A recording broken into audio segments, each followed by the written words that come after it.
pitching matchup in the first game. We do. Bobby Komitas and Justin Revels have both been outstanding throughout the year. Traditionally, in the first game of these doubleheaders, we've had some guys making their first start, some new guys to the league. This is probably the best pitching matchup we've had for game one of a doubleheader, at least as I recall. So very possible to see another low-scoring game here right out of the gate. But with Komitas, you have a guy that hasn't been stretched out entirely, so the heat could be a little bit of a factor for him. It's possible. He's been kind of a swing guy between the bullpen and starting. He's had a start or two in there, but primarily been a bullpen guy. But he's been very good. So we'll just see how that plays into today's game, I guess. And it looked like the Unicorns were going to run away with this season, but after 3 losses in a row, they've come back to the pack. They have. We've talked about it a little bit before. They're a team that's had great pitching, both starting and bullpen, but they're going to have to get a little bit more offense if they're going to want to have an easier time going forward. Somebody in the middle of that lineup needs to get hot and start driving in runs for them. And both teams today, going into this game, have struggled offensively. They have. I think the Beavers have some pieces in place where I think they can get a little bit better and maybe catch a winning streak here. Ross Haffey, Joey Weimer, there's a few names in there with guys who have a pretty good bat, and I think they might be poised to continue to gain some ground on the Unicorns. All right, let's take a look at the starting lineups for this afternoon's game, brought to you by AAA. First for the Utica Unicorns, managed by Jim Essien. Leading off and catching, number 15, Frankie Luska. He played the outfield last night. He'll play left field in the second game today. Batting second and playing third base, number 19, Dominic Bethencourt. Hitting third, the center fielder, number 1, Coley Curry. Batting cleanup and playing first base, number 35, Nick Snyder.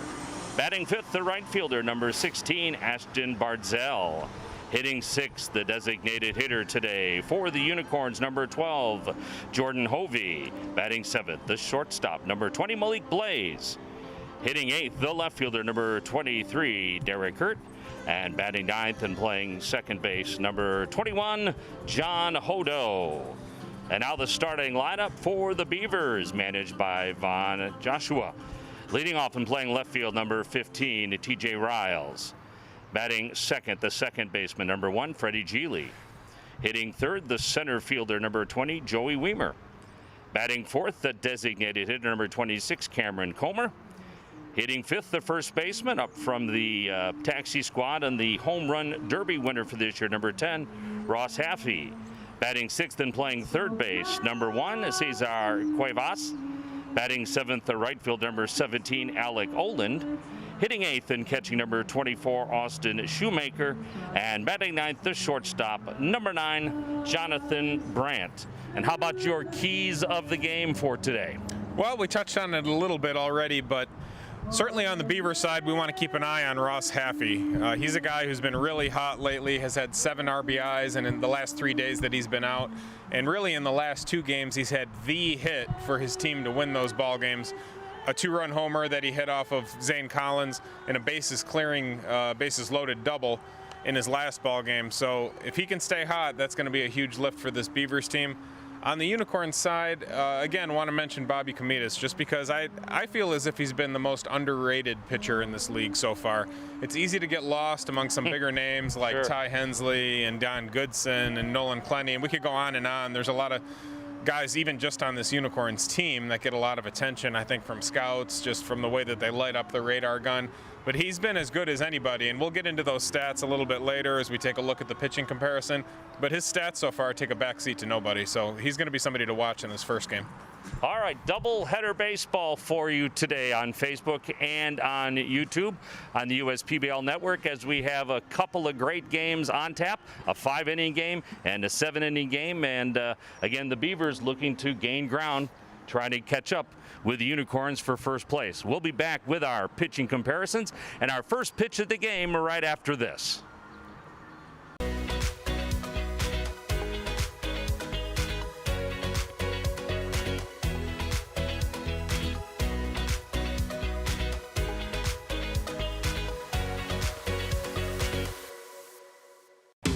Order Jimmy John's and we'll bring it to your car door.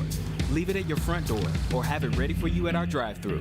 Just use jimmyjohns.com or our app to tell us what sandwiches, drinks, chips, and cookies you're hungry for. When you want it and how you want it. We're ready. Crack open a Budweiser and experience the refreshing taste of summer. Make every moment of summer count by picking up Budweiser today. Dan York and Dan Griesbaum here on the USPBL Network as we get ready for the first game of our doubleheader. It's the Beavers and the Unicorns here at Jimmy John's Field. Let's take a look at the pitching for today. We've got a couple of good guys on the mound for both teams. We do. Not necessarily the guys that get the most attention all the time, but guys who are very quality pitchers and shouldn't be overlooked in this league. As you can see, the win-loss record for both and the ERA for both very solid. Bobby Comita is almost non-existent there.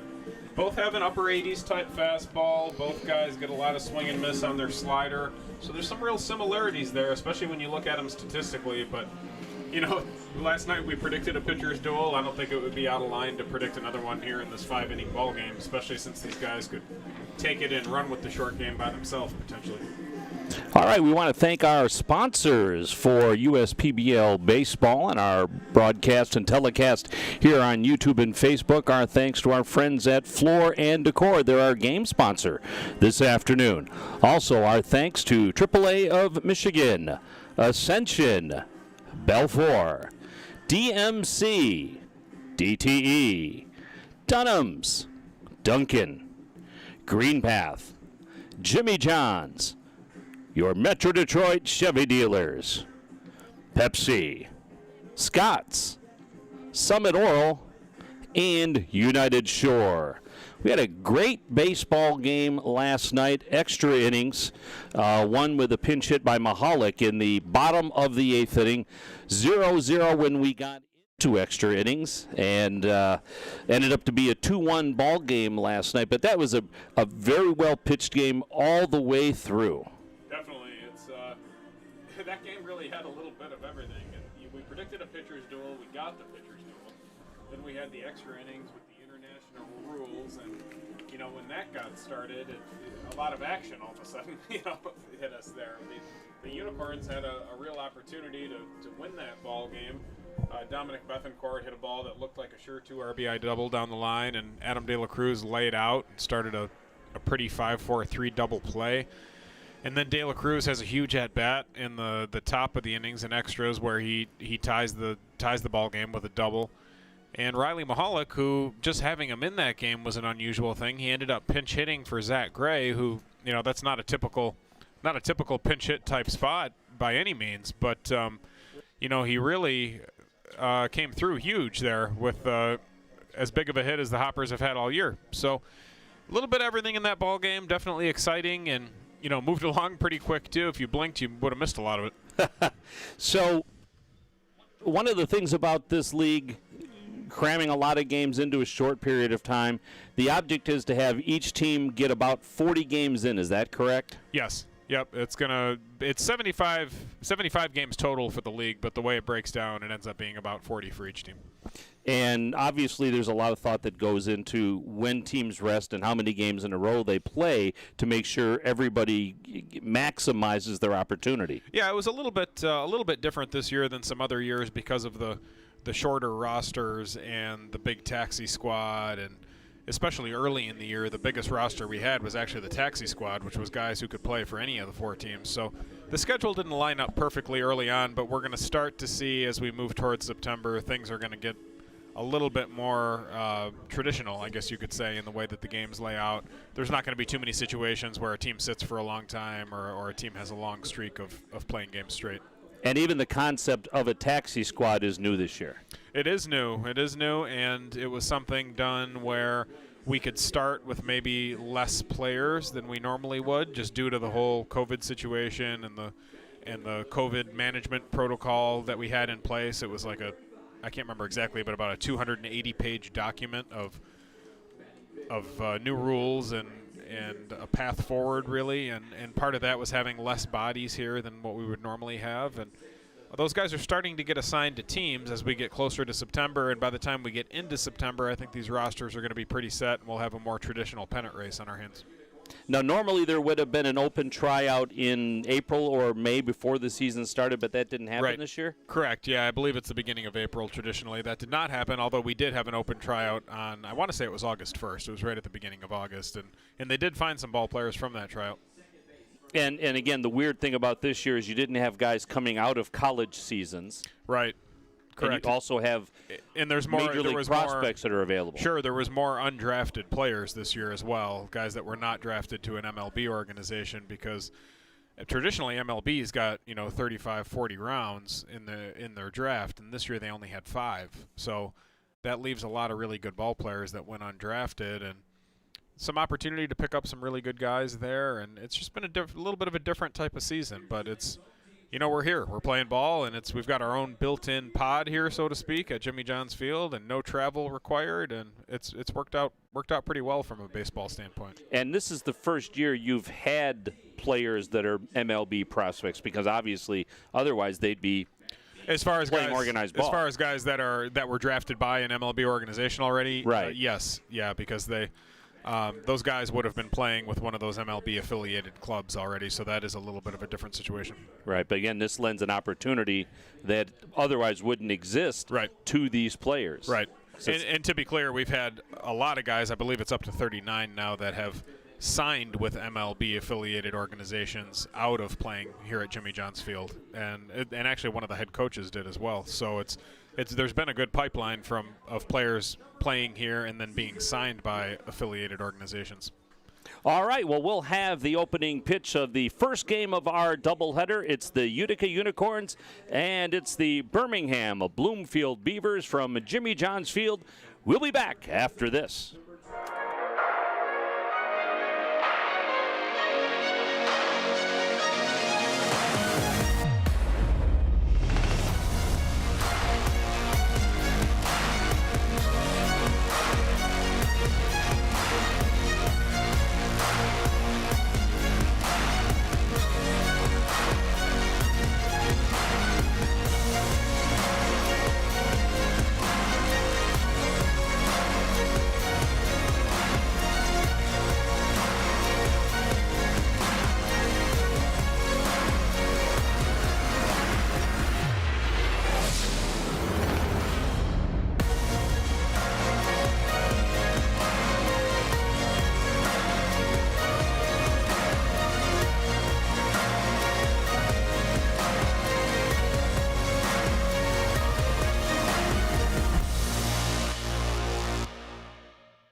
They called it the 1,000-year flood.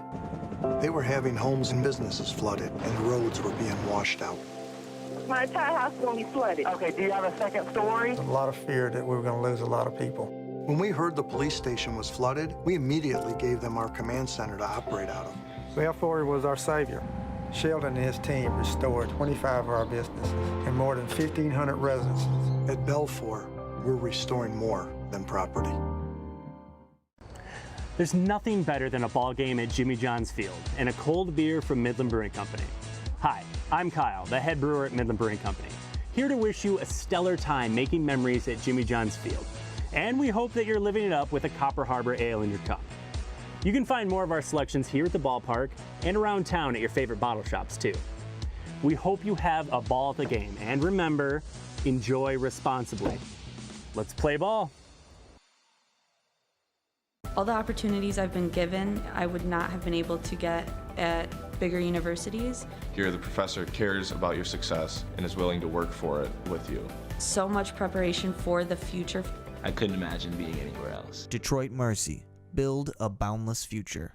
Suds on Mound offers plenty of options to get your laundry done. Clean, convenient, and with clear, low pricing.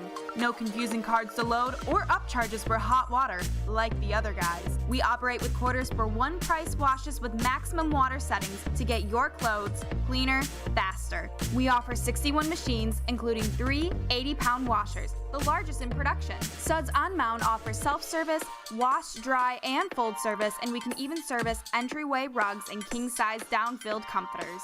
Washes can be done as fast as 16 minutes. Our Speed Queen machines are the only brand still made in America, and we wouldn't have it any other way. Hi, I'm Jason from Suds on Mound. Come on in, we'll get you clean. All right, Ruby, you're all set. Mention this ad for 10% off your wash, dry, and fold service.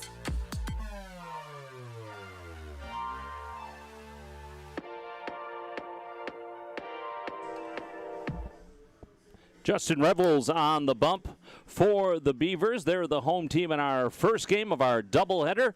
Again, 5 innings for the first game, 7 innings for the second game, so 12 innings of baseball for you here today at Jimmy John's Field. It is a hot afternoon, temperatures near 90 degrees. No wind again today, pretty much like it was yesterday. Right. So the ball might jump out of here. The lack of wind isn't going to contribute, but just the heat might make the ball jump out of here today. And we'll see how these starting pitchers handle the heat, certainly. This guy here, Justin Revels, really strong his last time out against these Diamond Hoppers. Ended up getting himself a win back on the 16th against these guys. He went 5 innings, scattered 4 hits and 1 run, struck out 4, did not walk anybody. The only run that he did allow was really a manufactured run that came mostly off of this leadoff man's legs. So he'll see him right away. But he was really just some small ball that created the 1 run that he allowed. But he was very strong the last time out, and we'll see how he looks today.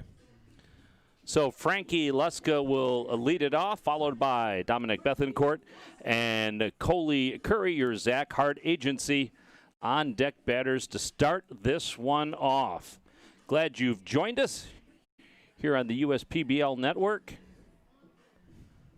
Thanks to all of our crew for this one. They'll be working a long day in the heat to bring you doubleheader baseball from Jimmy John's Field. And the first pitch of the game is in there for a strike called. 88 miles an hour from Justin Revels. Luska went 0 for 3 last night in the game against the Diamond Hoppers. As you see, a line shot into the outfield for a base hit. He didn't waste any time today. Now, Geely laid out on that one, but couldn't get there quick enough, and Luska with the opening single. That'll bring up Bethencourt. Bethencourt scored the only run last night for the Unicorns on a wild pitch. We thought that might be enough, but Hoppers came back in the bottom of the 8th to win it. Yeah, we said it last night with those international rules and extra innings, trying to get a second run becomes very important. Runner on first base with a short lead, throw to first, and he's back in plenty of time.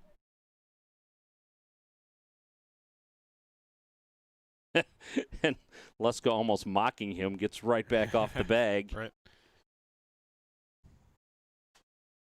If he starts to yell, pitcher's got a rubber arm, then we've got a story. Right. Right-hander comes to the plate. This one is fouled off out of play.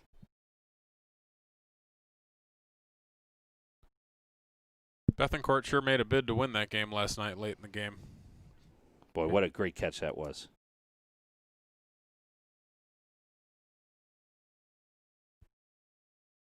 That was an ESPN highlight play. It was. In a huge situation, too. 0-1 on the batter. That one breaks off for a strike.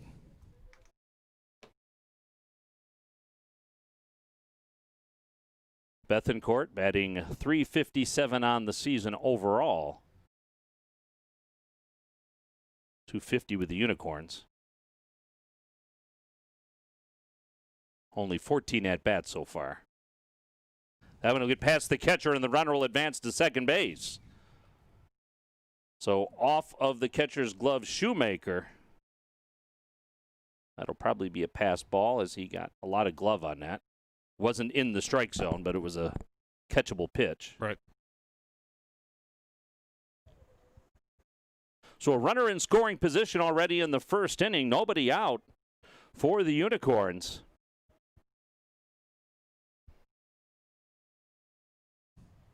Five-inning game, so you've got to jump on it quick. That one's in the dirt. Nice job by Shoemaker to keep that one in front of him.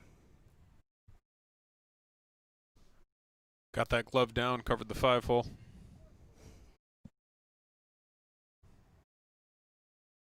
Curry on deck. Revels takes a look at his runner at second base. Just missed with that one.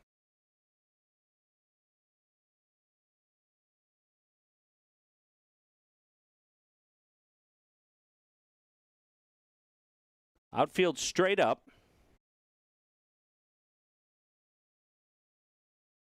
Revels checks the runner, comes to the plate. This one's popped up out of play. Shoemaker took a look, but that'll be past him. Let's take a look at our starting defense for the Beavers in the first game of our doubleheader. Riles, Weimer, and Olin in the outfield. Cuevas, Brandt, Geely, and Haffey in the infield. Revels on the bump. Shoemaker behind the plate. That's your starting D, brought to you by AAA. That is a fast outfield, those three guys. Pitch comes to the plate. That is fouled off down the first base line. Another quiet day at Jimmy John's Field. This should be a little quieter.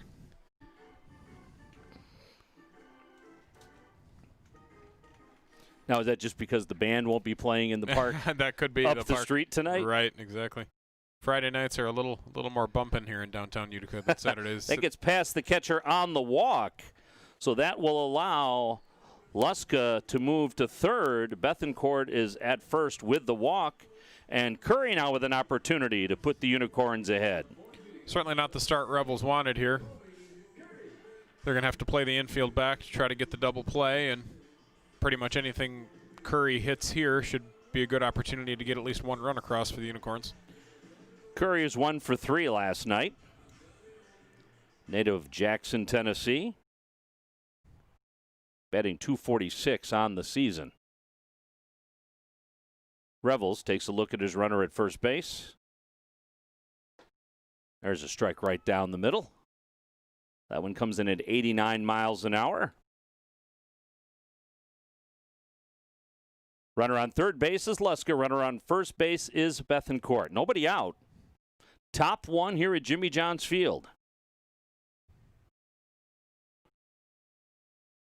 Revels comes to the plate inside. Maybe they should get the guys that play the pickle buckets outside of Comerica Park to come hang out on the road. Right. I don't think anyone ever, quote-unquote, got those guys. I think they just showed up. No, I'm pretty sure they did.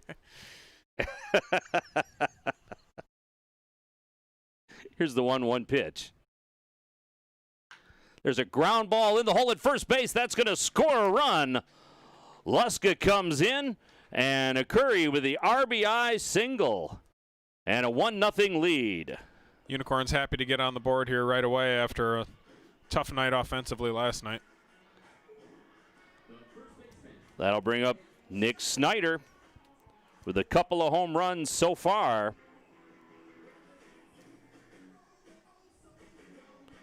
So Bethencourt advances to second base.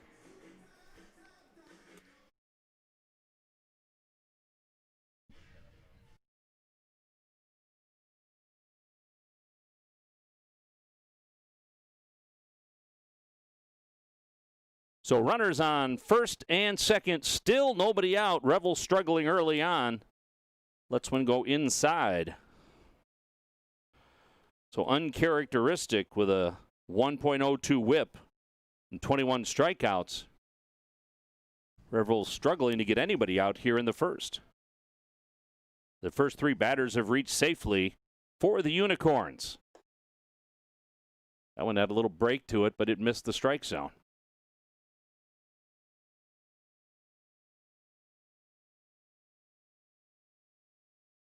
Really needs to drive that one down in the zone, especially in this situation where he really needs a double play to help him get out of this inning. Snyder hitting .270 for the season, and he put a charge into that one, and that is gone. A 3-run blast for Nick Snyder.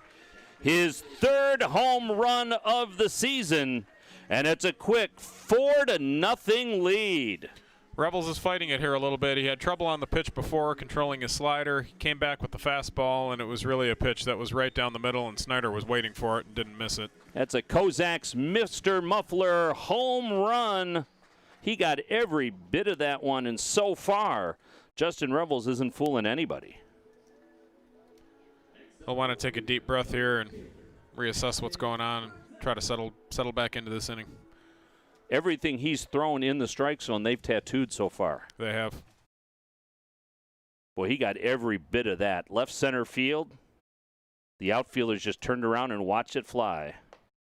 There's a strike on the outside corner. 90 miles an hour there.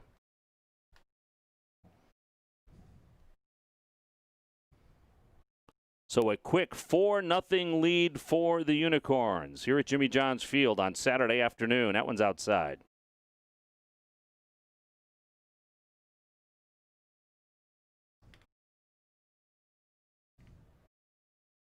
You can tell the fielders are starting to shuffle their feet a little bit. They've been out there for a while.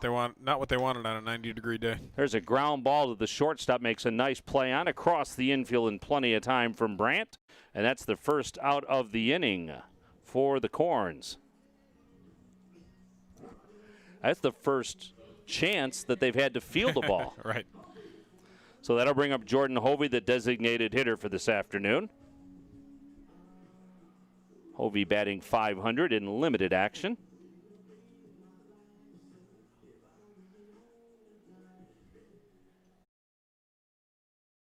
So a left-handed batter. Bases are empty. And that one catches the inside corner for a strike. 20 pitches deep so far for Revels. Definitely not the first inning he was looking for. Comes to the plate. Inside again. 1-1. Couldn't be more opposite than his last outing, where he didn't walk anybody. He had good command of all three pitches. Revels from the windup. This one goes off of his foot. He's still got to play. Quick throw to first, and I don't know if he would have had him or not. Half he had trouble handling it. It's going to be a close play. Maybe we can get another look here on our YouTube monitor, but he had to hurry. It wasn't a great throw. No, I don't think he found the ball immediately after it went off of his foot. You heard it hit his shoe. Took him a second. He might have had him, but I think a better throw he might have had him. It was a tough play for Haffey over there. He had to stretch pretty far. They've officially given him a base hit. He did hit it, pretty solid, so that helps the case for a base hit.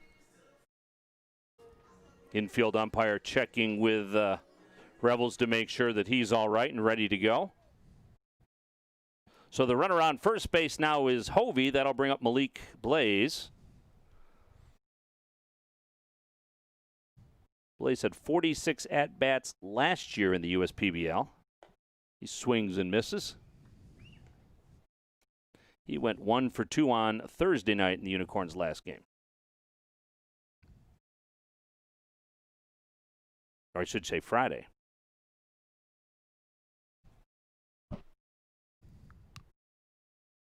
Here's the pitch. Just missed with that one.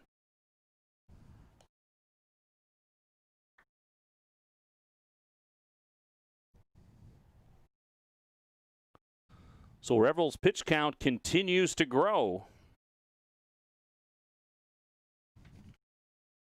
There's Comitas. He's going to have to stay loose down there. It's a longer inning than he expected. Yeah, you have a routine as a pitcher. You have it timed out in your head. And I don't think you figure in a 15-minute first half of the first inning. It's always a little tougher when you're the visiting club because you don't know exactly when you're going to get out there. But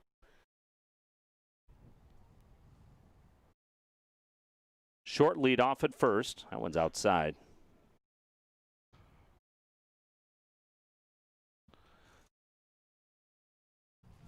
I know they've got to get some innings out of Revels regardless. Yeah, with the doubleheader, if he ends up getting knocked out of the box early here, that would bode very poorly for the Beavers the rest of the way. And there's a walk, so the hole gets deeper. You probably remember back in the day if Sparky Anderson had a pitcher that didn't make it out of the first inning, you'd see that guy tomorrow start the game again. Right. Sure. Try to save his bullpen. So Austin Shoemaker will head out to talk to his pitcher. Nobody getting up down there for the Beavers, so they're certainly expecting him to get out of this himself.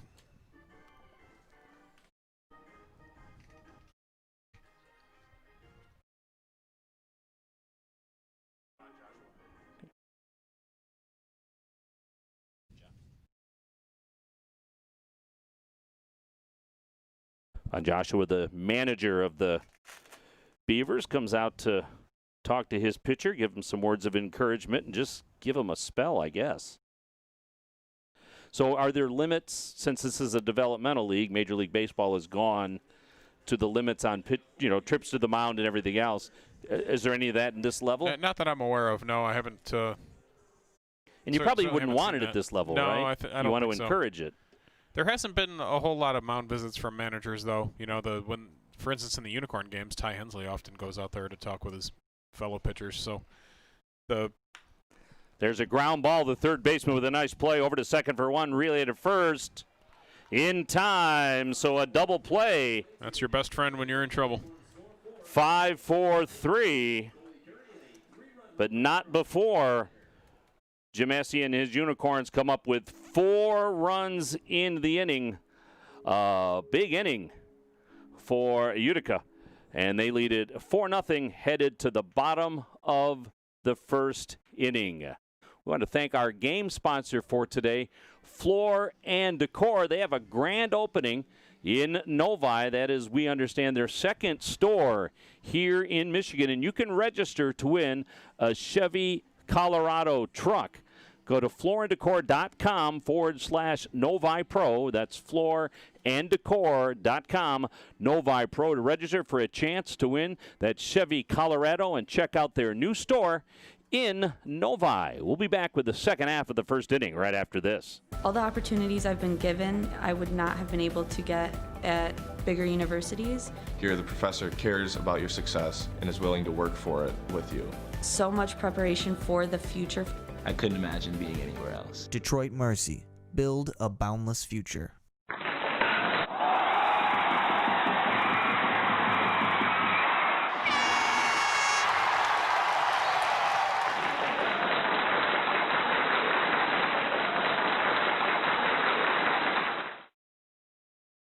Bottom of the first here at Jimmy John's Field. The Unicorns already with a 4-0 lead over the Beavers, and Bobby Komitas will take the hill for Utica. Well, you can feel good about that lead that his teammates just gave him.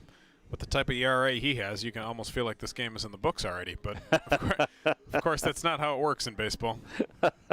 And, again, the routine thing that he's now had to wait a little while to get out there, anxious to get on the hill, anxious to start to throw. Sure. And now he's got to wait around, and obviously he'd rather have the 4-0 lead, but it still does something with your timing and your rhythm. Especially in the heat. He was down there sweating for a while.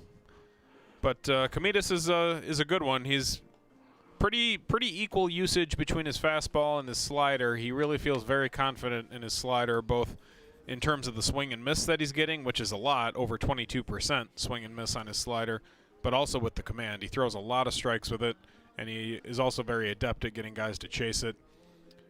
I hate to belabor the point, but he's having a terrific year. And, but Revels was also. So there's no automatics in baseball.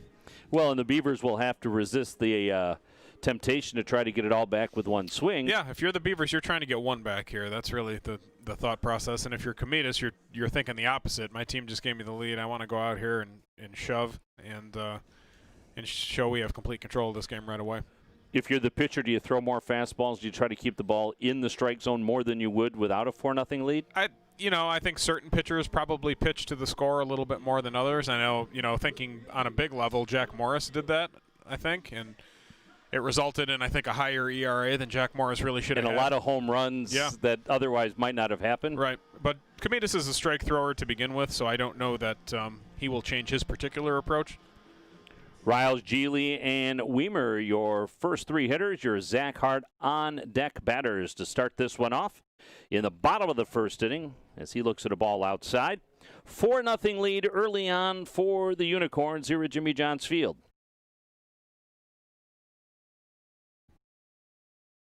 And for those of you scoring at home, Freaky Fast Trivia comes up next, so an opportunity for Dan to show his stuff. I got back on the losing side yesterday. I didn't know enough about the, what was it, the space shuttle that... Oh, right, the one they lost contact with. There's a blast into the outfield, but this will be handled by the right fielder, Bardzell. I thought he got a little more of that. Yeah, I think he got it in on the hands a little more than it appeared.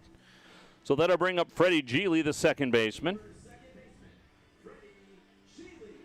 Freddie with a 2-for-3 on Thursday. And that loss to the Diamond Hoppers. Local prospect, a local product, like many of these young men are from Siena Heights. Ooh. Strike zone got a little smaller this half inning. Got to make him earn it. There's another ball. So 2-0 on Geely. There's a ground ball past the first baseman for a base hit. Right inside the line, Geely coming around first, headed for second, and he'll be there with a slide in plenty of time. So a double for Geely, and the Beavers now kicking up their heels here in the bottom of the first. He was looking fastball there, got it. Caught a little bit more of the plate than I think Komitas may have wanted. But well, definitely a hitter's pitch. You're down. You're ahead 2-0 in the count. Sure. So they'll bring up Weimer.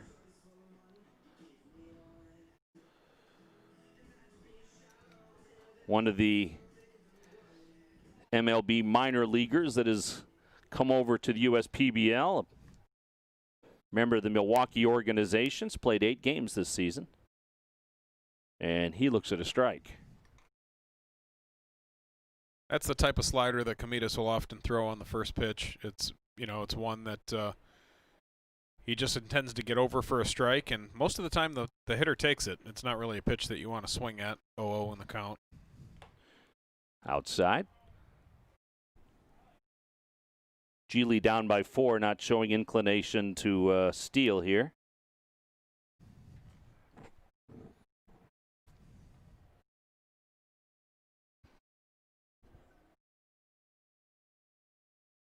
Pitcher checks the runner. This one is fouled off the net.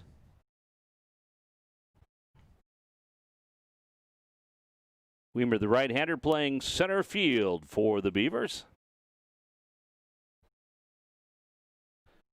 A record of 10-9-1 coming into this one. A game and a half behind the Unicorns.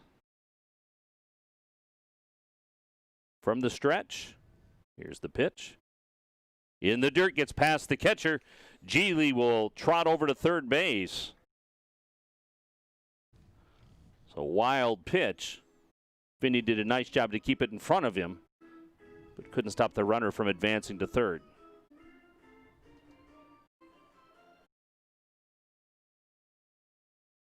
It's Leska back there today, right? I think Leska, okay, did I mix it up? Yeah, I think Leska's behind there today. Leska's in the outfield in the second game. I believe so, yeah. That's right. There's a ground ball to shortstop. He mishandles it. Geely will score. Weimer will be safe at first. And the Beavers are on the board. With Weimer's speed, I think that was probably going to be a base hit either way.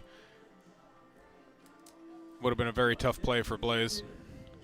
So that'll bring up Cameron Comer. Comer with an 854 OPS in that designated hitter spot today.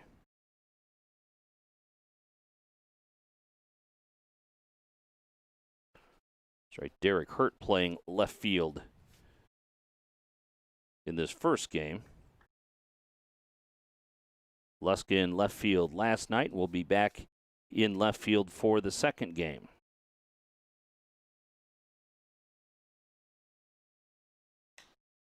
There's a looping liner into left field for a base hit. Took it the other way. Nice piece of hitting there again by Comer. He's been swinging a good bat lately. That's a two-seam fastball at 87 that's tailing away from him, and he just hit it where it was pitched. So the bats are working for both teams early on here, and that'll bring up Ross Haffey, and if anybody can put one out today, it's him. So do I have that right? 45 home runs in the home run derby? Yep, 45. Holy. Doesn't matter what kind of contest you're in. If you hit, or who's throwing, if you hit 45 in the matter of an hour, that's a lot of home runs. Both runners break, but it's a bluff and a strike called. So Haffey technically is on the taxi squad, correct? Yes, he's been playing with both the Beavers and the Mammoths for the most part. I'm sure either one would love to have him all the time.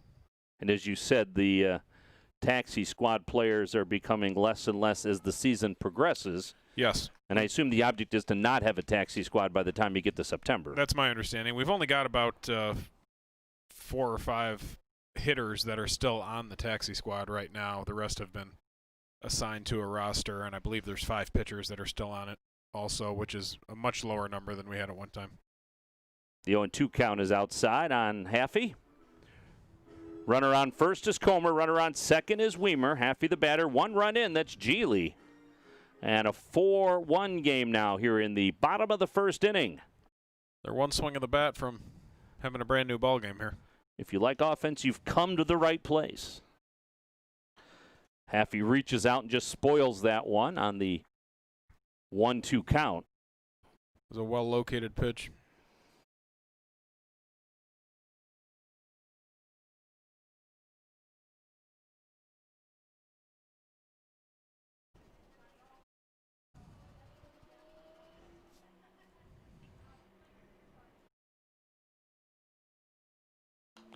Another pitch just fouled out of play to keep the at-bat alive. That was Komitas' curveball there. He doesn't throw that a whole lot. It's definitely heavier on the slider, but he'll throw his curveball about 10% of the time. 4-1 ball game. 1 run in this inning for the Beavers. Here's one hit to center field. This is carrying. Center fielder all the way back in front of the warning track. That's Curry. And the runner from second base, Weimer, will advance to third. Comer stays home. So with 2 outs, we've got runners at the corners. He didn't get much of that, and that really carried. That shows you his strength. Yeah, if he gets much of it, it's going to be out of here. And the route Curry took, I thought it might get away from him. Nice job not to give up on that. Cuevas, the batter, the third baseman. He was 2 for 3 in Thursday night's game for the Beavers. And he looks at a pitch on the outside corner for a strike.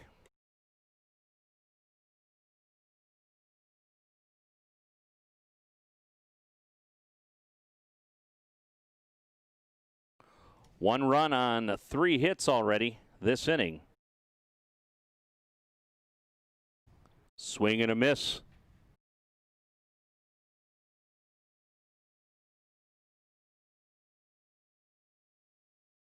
Alec Olin, the right fielder, on deck for the Beavers.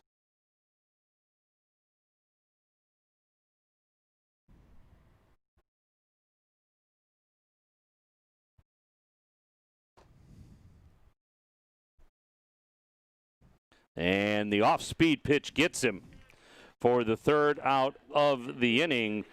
But again, the Beavers get on the board.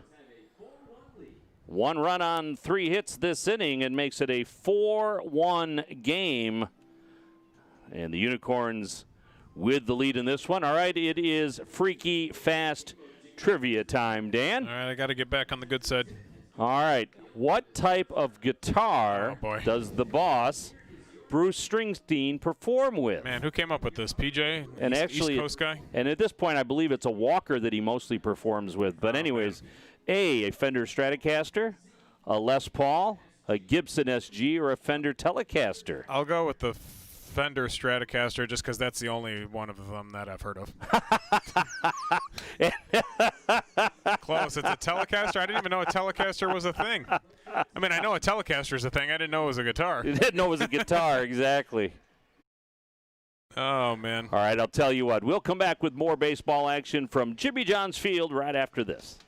Piloting a hot air balloon is my wife's passion, and she couldn't have a better wingman than my Chevy Equinox. Its stylish design rises above the rest, and with its 4G LTE Wi-Fi plus great gas mileage, Equinox keeps us connected mile after mile. With my Equinox, the sky isn't the limit. Lease a 2020 Equinox LT front-wheel drive for just $261 a month. Put it in D and see why Chevy drives the Motor City. Visit ChevyDetroit.com. Can you feel that? Something's changing. A shift from a focus on me to something bigger. Because while it's perfectly fair to ask, what's in it for me? Finding the answer comes from asking, what's in it for we? At TCF Bank, our purpose lies in answering that question, in giving every me the financial strength to make us all a stronger we.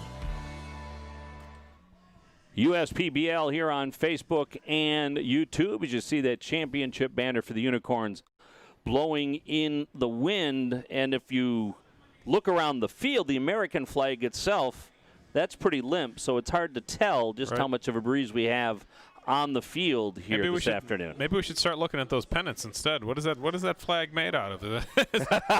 how heavy is that flag? Because those they are those unicorns, and unicorns can fly, right? Yeah, I guess. I don't know. Can I? We learned the other day that a group of unicorns is called a blessing. Did you know that? I did not know that. One of the trivia questions I missed. Oh, okay. I didn't know how you could have a name for that when it's not a real animal. What do you mean it's not a real animal? Look right there in front of you. Of course I said it's called a team. Nice. I like that. That's way better. That'll bring up a member of that team, John Hodo. He's played 4 games so far. Swing and a miss. Rebels brought the heat there. As always, as a reminder for everyone, you're welcome to comment on our Facebook and YouTube feeds. Ask us any questions if you have them. Yeah. There's a swing and a miss. Yes, I do apologize. Otto is much better at that than I am. Jeremy Otto off for yesterday and for today. He'll be back on Sunday, but the old guy here can barely keep track of his paper, much less what's going on Facebook and YouTube. So my apologies that I don't get into that. As you see, a swing and a miss, but he fouled it off. Do have a question on YouTube about entry for the games here. There is very limited attendance, as everyone knows. Had to accommodate the season ticket holders first and foremost, and we have a pretty good grip on which games that they're all planning to come to. So every once in a while, you will see an opportunity to purchase a few tickets online. So it's if we have room for that, you can potentially grab some of those online. And Andy Appleby and the organizers of this league really put together a phenomenal plan to be able to get this season on the field. I think they had hoped that they could put more people in the stands and that they would get a little more help from the state. Sure. But this is an amazing job they've done putting this together. It was a very extensive plan. It was bigger and longer than any of the plans in any of the professional sports. It was a lot of different rules and procedures and things with the staff and the players, and very well thought out mostly by COO Dana Schmidt and everyone in all the different departments giving their 2 cents, of course. But it was a great plan, and we're here and we're playing. So fantastic. Hodo strikes out, so that's the first strikeout for Revels, and they are very diligent about keeping track of the plan and implementing the plan, and make sure they are checking everyone's temperature when they come into the ballpark. Those that work here, and definitely, there's definitely they're militant about it almost. Yes. So that brings up have to wear masks when you come in, until you get to your seating location, and then you're welcome to remove them. But anytime you're walking around, you do have to wear a mask here. So Luska with a single and a run scored back in the first. He scored the first run of the ball game in this 4-1 contest. Luska, the left-hander. 0 for 3 last night in that game, in that pitching duel. Everybody was 0 for pretty much. Oh, right into the glove of Revel's line shot. Landed just in the right position, and there's 2 away. Playing defense. Defending himself, really. Right. And that's all instinct. I mean. And he got a little lucky the way it was on that side of him. He sort of finished across to his left, and that's right where the ball was hit. That'll bring up Bethencourt.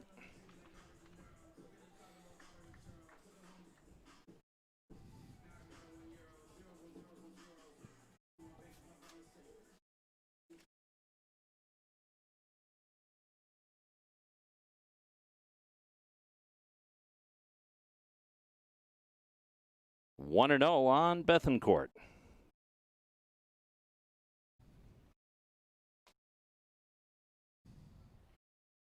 Curry on deck if they can get there. 2 outs here in the top of the second inning.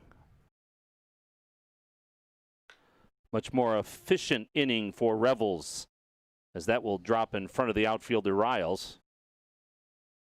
And Leslie Bethencourt on Facebook says, "Hi from Dom's mom," right as he got a base hit there. Best of luck to the Unicorns today. I'm glad she's watching. Glad everybody's watching. Again, we're available on the USPBL Facebook page as well as their YouTube page. Those are both live. Certainly appreciate all the viewer support out there this year. We've averaged thousands of views per game, so it's been terrific. And across the country, which has been fun.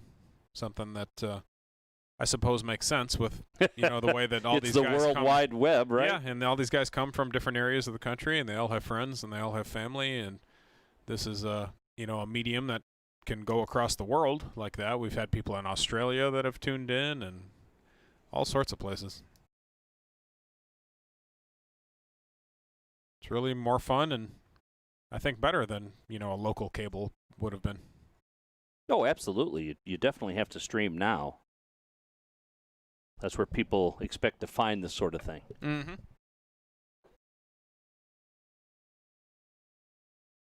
I mean, that's my grown-up job, and we get far more people watching what we stream on Facebook and what we stream on YouTube than anything we put on traditional cable television. Oh, I bet.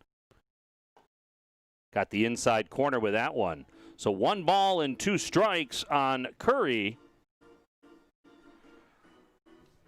And Revels, whose pitch count is up to 42 pitches, needs a nice quick one here.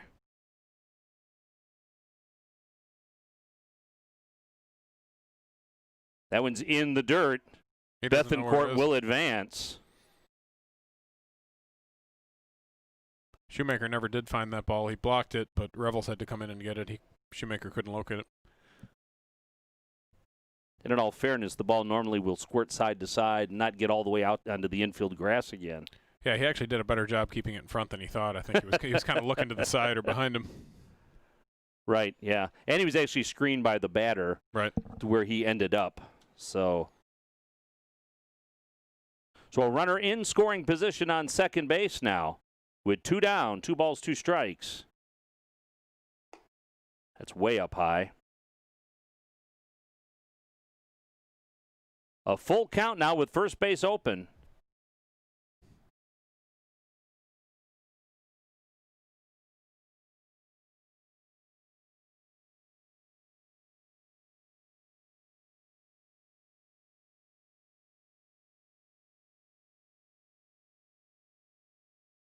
Here's the pitch. There's a line shot and a second baseman. Well, look what I found. Even a good second baseman like Freddie Geely would probably admit that he got a little bit lucky on that one. Yeah, he turned his head a little bit on that one. But the Unicorns will take it. Or the Beavers, rather, will take it to get out of the inning. So nothing across, just a single hit that inning for the Unicorns. And our score remains 4-1. All right, it's time now for one of our mascot races. This one is brought to you by DTE Energy. Looks like they're going to race each other. I would say they're going to race each other. They're going without the mascot today. They're saying, we'll just race each other. Dylan and Devin, so is that a A's hat? Yeah, we've got an A's hat on. Oh, Dylan's got to catch up. Yeah, this looks like a runaway. Yep. And Ricky Henderson there with the Oakland hat. All right, we'll take a quick break for these words from DTE, and we'll be back after this. DTE Energy customers can get their share of huge lifetime energy cost savings. How? By using our website. The Osling's new programmable thermostat saved them a bundle. And their new efficient furnace earned them a hefty rebate. All over Michigan, people like the Oslings are saving. Why not you? There are always new ways to save at dteenergy.com/saveenergy. DTE Energy. Bottom of the second inning here at Jimmy John's Field, a 4-1 lead for the Unicorns over the Beavers. The first game of our doubleheader, 5 innings for the first game and 7 innings for our second game. It is a magnificent day for baseball. It is hot, but better than the alternative. Both of these starters are going to want to keep their pitch count down if they want to go deep into this one. And yeah, Revels is already near 50 for his pitch count. As you see, the Comitas for the Unicorns sitting at 22 pitches right now. So that's high for him for an inning also. So he's going to want to have a sharper inning here. Bats came alive in the first inning, but Revels was able to silence the Unicorns in the top of the second. As you see our on-deck batters, Olin, Shoemaker, and Brandt, brought to you by the Zach Hart Agency.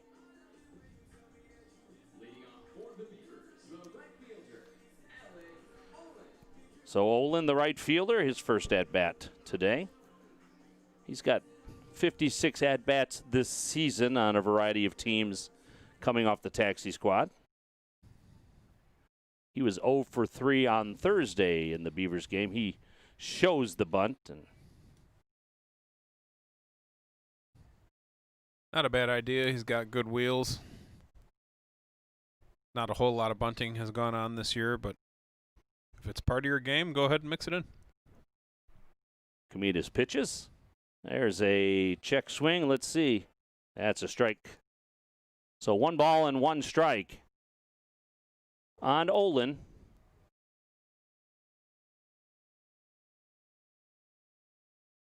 Outfield and the infield both dead straight up. That one's up high.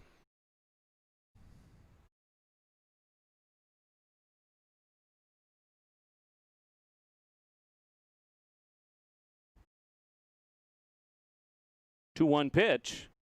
Swing and a miss on, I believe, a curveball. Took my eye off the monitor for a second. Silly me, I was watching the game rather than the TV.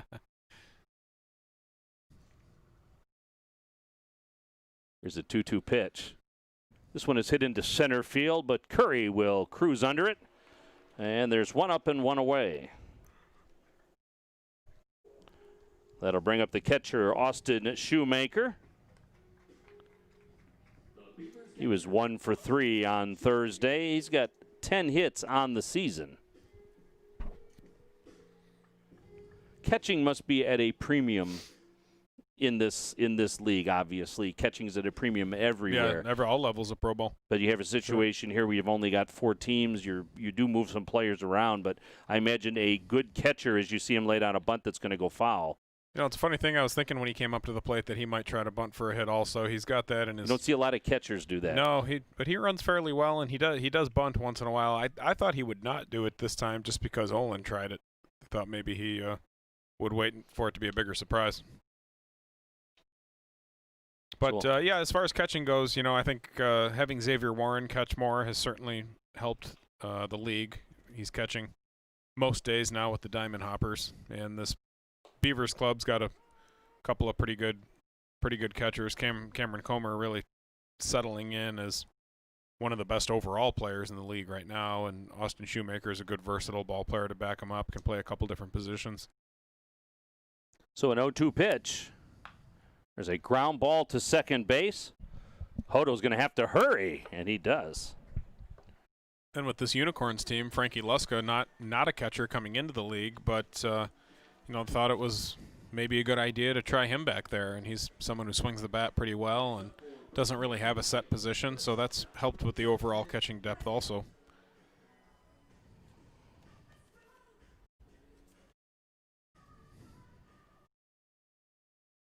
So Brandt, the shortstop, will bat. The right-hander, the number 9 hitter, and he hits a pop-up to center field. Curry calls it. You can hear him all the way here. And the side is retired, so a clean inning for Komitas. And nothing across. 4-1. We'll be back right after this.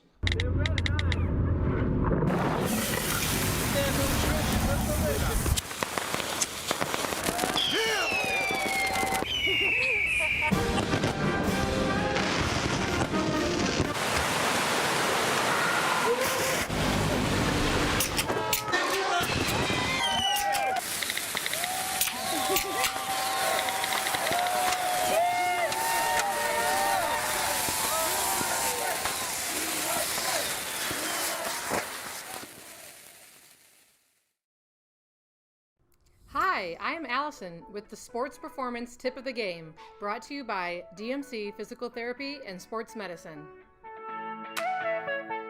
With so many options to choose from for a drink after a strenuous workout, which would you choose from? A, chocolate milk, B, a sports drink, or C, a soda? Well, if you said chocolate milk, you are correct. Chocolate milk is packed with carbohydrates and proteins and is a great option to replenish the fuel needed after a very hard workout or competition. It has double the value of a lot of the normal water or sports drinks and is a great option. Within 15 to 20 minutes after your workout is a very important time to replenish the fuel and set you up for success for that next training session. So don't forget to reach for a nice cold glass of chocolate milk after your workout.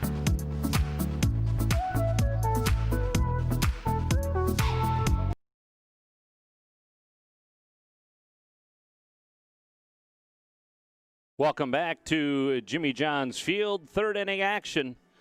4-1, the Unicorns on top.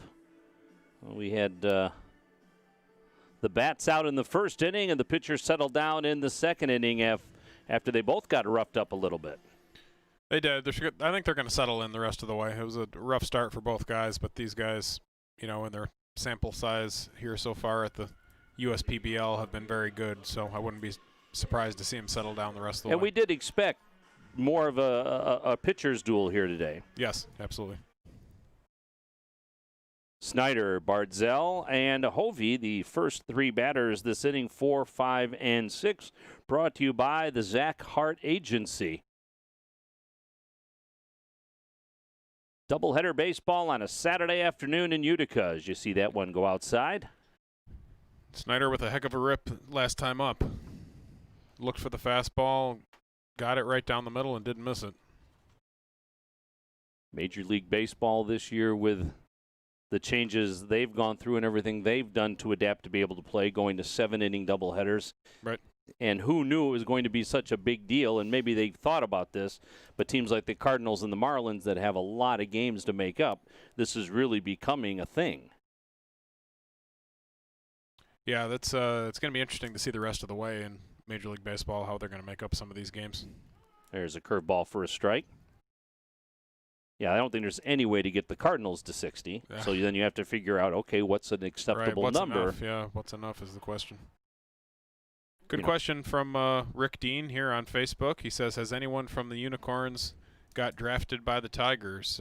The answer to that is no. Nobody from any of the four teams here has been signed by the Tigers organization. Certainly something we'd like to see at some point. We'd love for the Detroit scouts and folks in baseball operations to come out here to Utica and see some of these great ball players we have. I don't know if we mentioned this on the air or not, but Randy Dobnik pitching for the Twins tonight. Yes. A former member of the Unicorns, as this one has popped a mile high. The first baseman battling the sun. Haffey, nice job. Right on top of the base, too. Yeah, Dobnik's been one of the best arms for the Twins this year, and they're a good team. They've got a chance to contend for the title. Yeah, he's 4-1 already. And we talked about how wins and losses don't necessarily mean anything here. They mean a lot more at that level. Right. And a sub-3 ERA, so. I mean, and he jumped right into it his first season with the Twins, pitching in the playoffs, as you see that one for a strike. Yep, we've had, we're into the high 30s now on guys that have been signed by major league organizations. So do we know how many have actually got on a major league roster? It's not just Dobnik, is it? Dobnik's the only major leaguer right now. Yep. Is he? Okay. Yes. 2 down, and that'll bring up Hovey.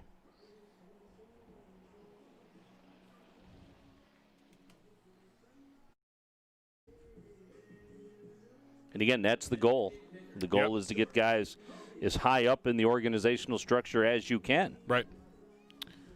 Yep, and good point from Adam Walzak here on Facebook also. That previous question was about the draft, which the Tigers, and he's correct that these players would not be quote-unquote drafted. They're no longer suspect to the draft. These would be signed basically as free agents by these major league organizations. And the spirit of that original question from Rick Dean is no, nobody has signed with Detroit from here to this point. And again, would love to see that, certainly. And this is a heck of a resource for a major league team to have this kind of operation in their own backyard. And an organization like the Tigers that has the Grand Rapids squad, the Toledo squad, they've got a lot of guys, close to home. Absolutely. Is there Double-A still Erie, or is that not? Well, that's a little suspect right now. I think Erie was one of those teams that was named on that list of clubs that may end up being contracted. See that one fall away. So they could lose their affiliation with Detroit, possibly. And I would have assumed, without going down the rabbit hole here, that each team is going to have a AAA squad. Each team is going to have a AA squad. Each team is going to have a high A squad. I assumed all of the cuts would come from low A down. Most have, yeah, the vast majority. It's definitely trending toward the rookie ball short season for sure. Because if they say it is Erie though, right? Is that correct? Yeah, Erie's AA. So if they cut Erie, you'd have to pick up another club somewhere else. Somebody else is going to have to be AA. Right. You could pick up. You could potentially pick up something that I think there was limits on how many minor league clubs each team could have as well. Mm-hmm. And I know when looking at the Kansas City Royals, for instance, they had at one time, I think they had 3 more minor league affiliates than the Tigers did at one time. So, but I assume those are all low A or rookie, or a lot of them are. Yeah, a lot of the extra ones are things like the Dominican League and the Venezuelan League, Instructional League, whatever. Yeah. So it'll be interesting to see how that plays out. They could could end up going back on some of that. Who knows? But probably not, considering all that's happened since then. Having no minor league season whatsoever this year. Right. That'll bring up Malik Blaze. Right. That whole thing is going to be just devastating to some of these towns and communities. Well, that's the thing, is I think a lot of these towns, these communities are going to have to find some way to play baseball. They have some beautiful ballparks in these communities, so will they catch on with an independent baseball organization? That's certainly a possibility. And obviously that's tricky because you start using government money to build facilities and sign contracts. As you see a ball hit into right center field for a base hit, Hovey around second, headed for third. And the Unicorns kicking up their heels again with 2 outs. Blaze on base a couple times already today. Walk, now base hit. Unicorns are in business. So that'll bring up Derek Hurt, the left fielder. He grounded into a double play his first time up to end that big first inning. So runners on the corners with 2 down. Yeah, I see a lot of minor league baseball when I travel. And, it's interesting to see the different treatments and the different level, too, that they take for it. That one's in the dirt. Nice job by Shoemaker to keep it in front of him. Saw the Tennessee Smokies that used to be the Knoxville Smokies. Right. Which are just outside of the Pigeon Forge, Gatlinburg touristy area. I saw Pawtucket lost their team. They moved. Really? Yeah, they moved to another. Oh, that's right. Another town. It's like Worcester or something. Yeah, Worcester. Like that. I think it is Worcester. But and Pawtucket's been. They've had a team forever. They're calling them the Woo Sox. That's the only reason I know it's Worcester. That's the only reason I pulled that out of my hat. Right. As opposed to the longtime Paw Sox.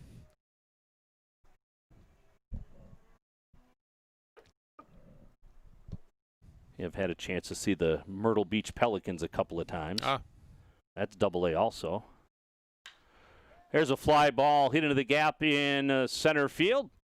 Center fielder all the way to the wall, Weimer, and he puts it away. So Derek Hurt put a charge into that one, but it falls into the glove of Weimer. So no runs on 2 hits that inning.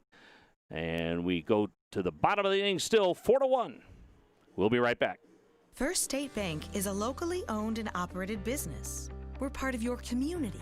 At fsbcares.com, you'll find ways that we're making a difference by featuring locally owned and operated businesses, providing access to helpful financial resources, and engaging with community.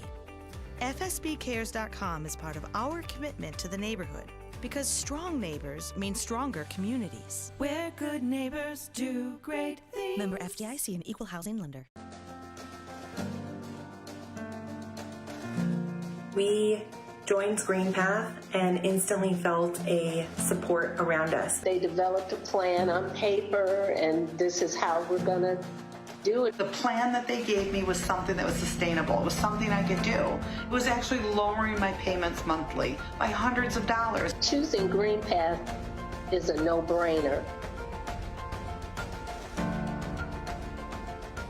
They call me Prospects. Since the day I was born as a diver's watch, the challengers of the world have taught me many things.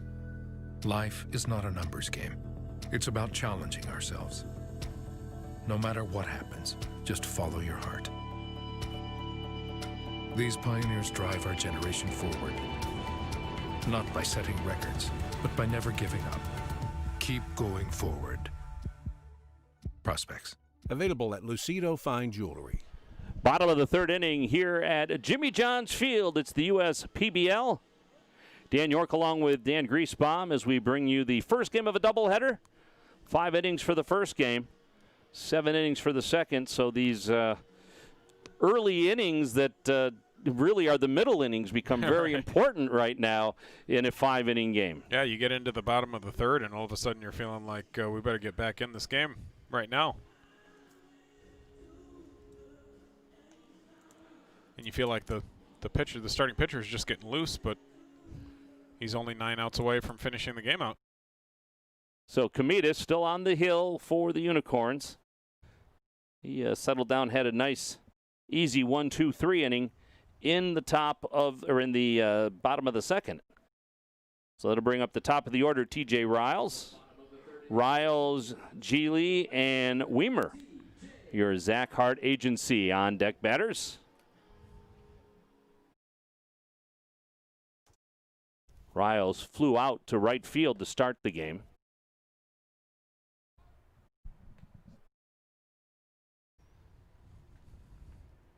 He was 1 for 3 Thursday night.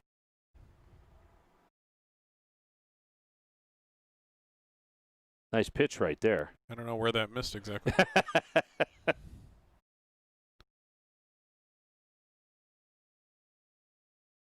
Well, landed out of the strike zone, but I think it traveled through it. And that was the makeup call right there. There you go. Because that one was in. So 2 balls and a strike on Riles.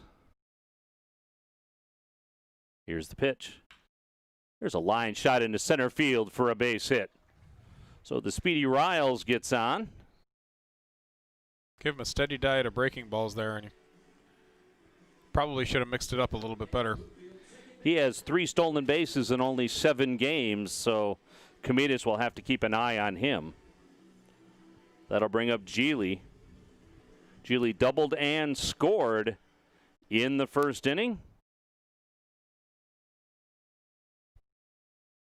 Batting .274. Swing and a miss. 86 miles an hour. Weimer on deck. From the stretch, he looks over his shoulder. Inside. Riles getting a pretty good lead at first base.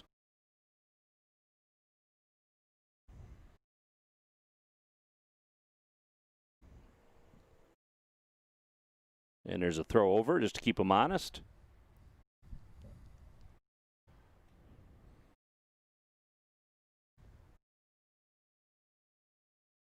Riles is trying to get into Comitas' kitchen right now.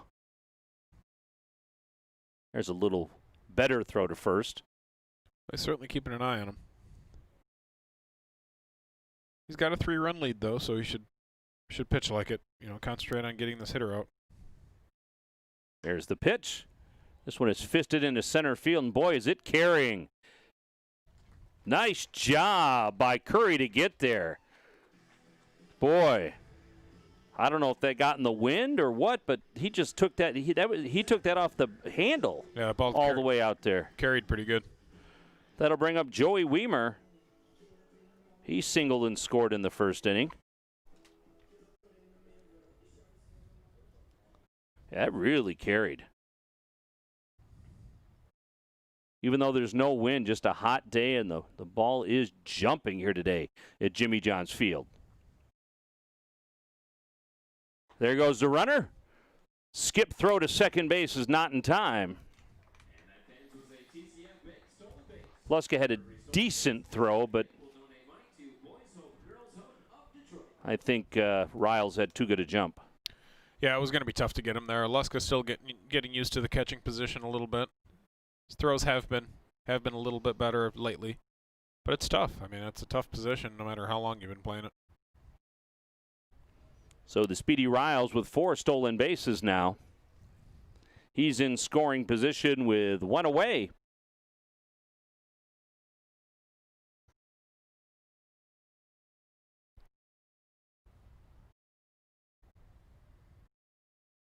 Fouled off. Weimer really didn't want that anything to do with that one. Could tell by his body language he wishes he had that one back.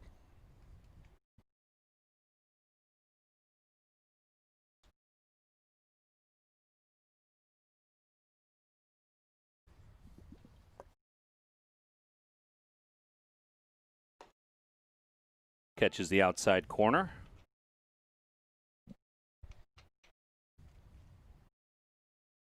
That's where you need to locate on Weimer. If you catch too much of the plate, he's going to hurt you.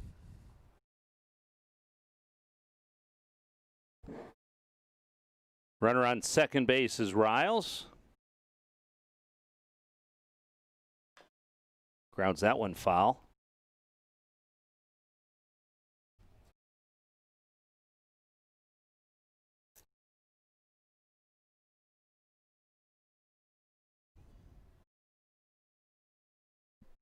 Outfielders have all moved back a step at this point, watching the ball jump off of everybody's bat. Yep.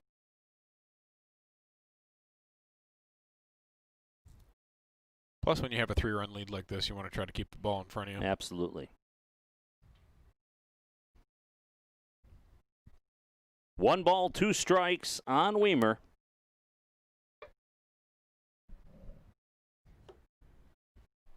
Right-handed batter.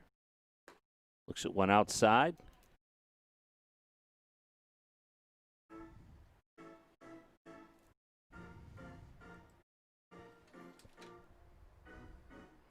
We talked about it earlier. Weimer, prospect of Milwaukee. Went to the University of Cincinnati. Swing and a miss. He was way out in front of that one at 82 miles an hour. That was a very good pitch, and that's a big out there for Comitas. That'll bring up Cameron Comer. So 2 down.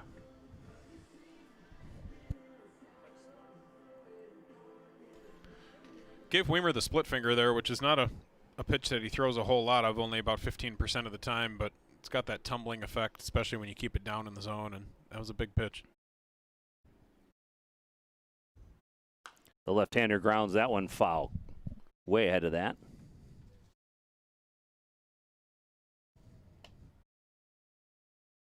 Comer attended the University of Virginia in college.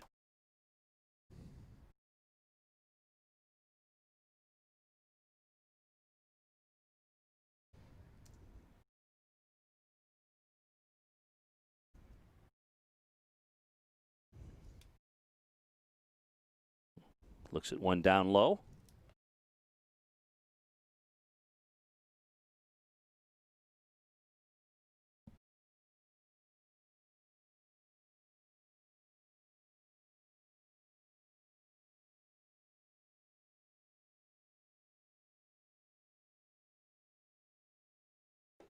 Swing and a miss.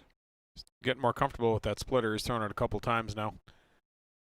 So Comitas trying to pitch himself out of this situation. A ball and 2 strikes on Comer. Runner on second base is Riles.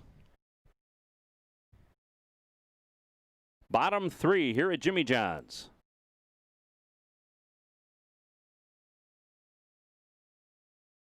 Swing and a miss at the high fastball. 2 strikeouts in the inning for Comitas. And they leave a runner on second base. We'll go to the 4th. You're watching baseball, the USPBL.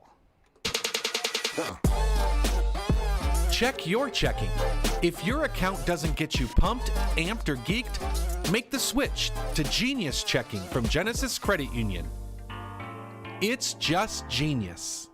You've been charged with a crime in Macomb County. You need an attorney who will protect your liberty and stand between you and the whole force of the government. You need Vince Manzella and the team at Lucido and Manzella on your side. Vince grew up in Macomb County. Vince knows the people in Macomb County. Vince understands the Macomb County court system, and he aggressively fights for Macomb County residents every day. Lucido and Manzella, 586-228-3900.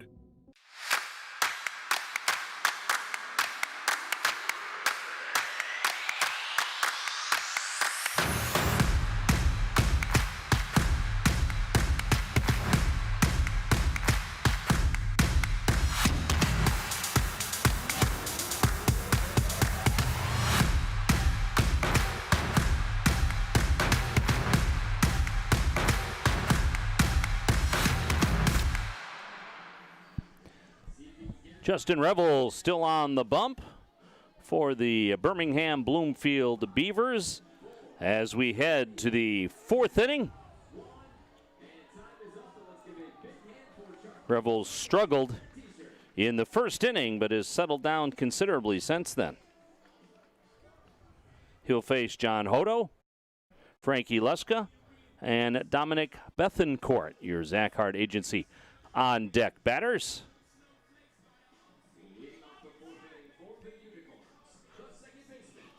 All the scoring in the 1st inning in this one. 4 runs for the Unicorns in the 1st, 1 run for the Beavers in the 1st.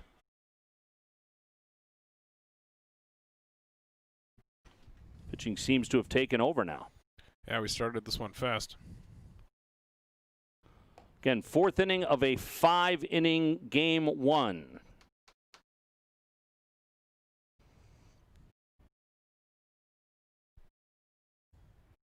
Absolutely no wind on the field right now. There's a broken bat that will get over the glove of the shortstop, Jonathan Brandt. So Hodo, who struck out in the 1st, gets a broken bat single here in the 4th, and that'll bring up Luska.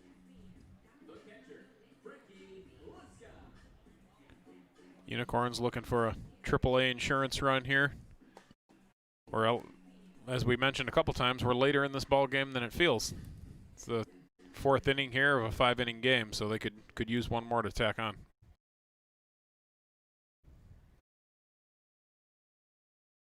So Revels takes a look at the runner at first base. And there's a strike on the outside, a corner to Luska. And Luska, the starting catcher in this one, will be the left fielder in game 2. I think he was in left field last night also.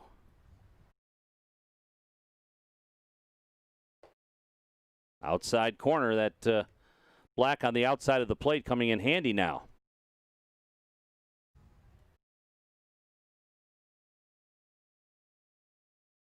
Maybe we'll get a Sherwin-Williams called third strike right here. Revels looks at the runner. That one's fouled off. He had blown 2 past him. He wasn't going to get 3 past him. Revels has a pretty effective fastball generally. He's got kind of a shorter arm action, and it's up around 89 most of the time, so it does get on the hitter pretty quick. Got to command his off-speed stuff also, though, to make it more effective. Revels with kind of an unorthodox stance when he checks the runner. That one's outside. Goes into a more traditional delivery as he throws the ball.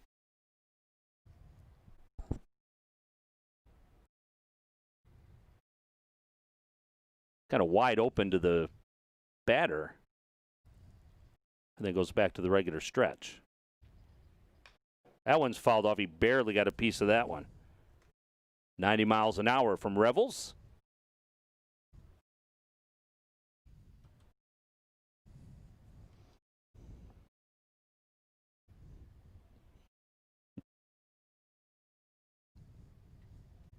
Those of you that are lucky enough to get into the ballpark this year, I encourage you to be louder. You can definitely be heard, that's for sure. That's right. Make a little noise. Here's the pitch. There's one hit into right field.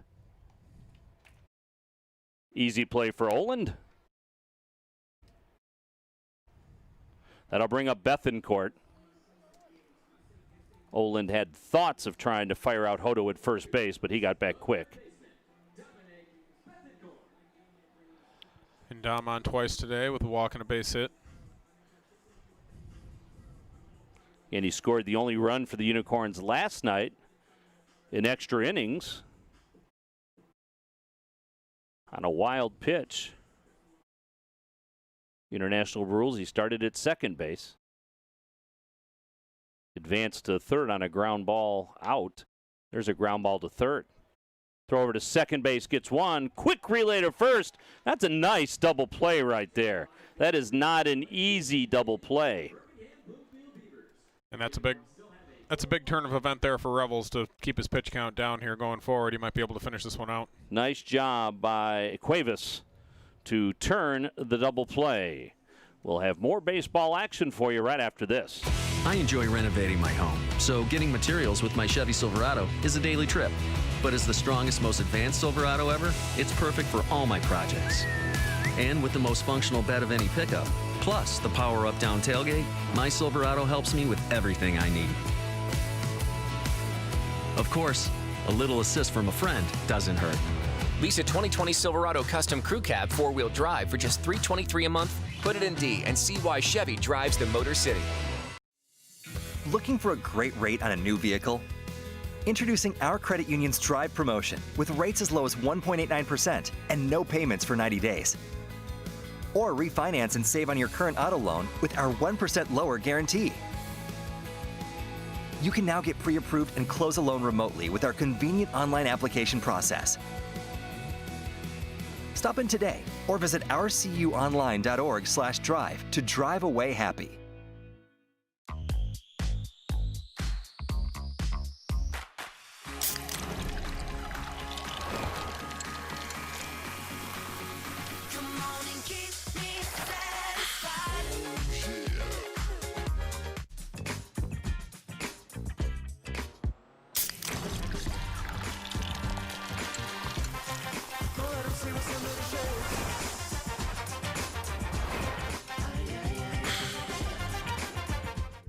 Fourth inning action here at Jimmy John's Field.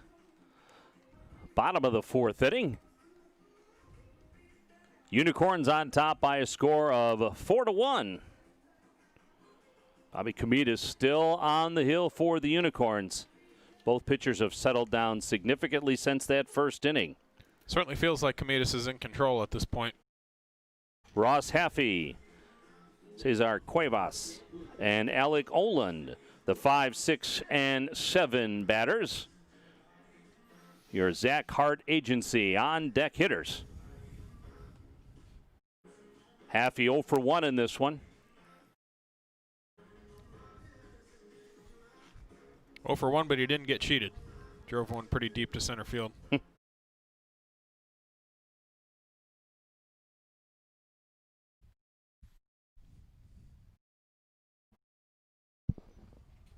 Komitas, after throwing over 20 pitches in the first inning, is only sitting at 48 pitches now. Yeah, he settled in pretty nice. That's about as many pitches as he's thrown in an inning. I don't know for sure. I don't have that stat in front of me, but that might have been his longest inning of the season so far.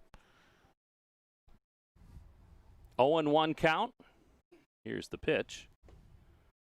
Just missed inside.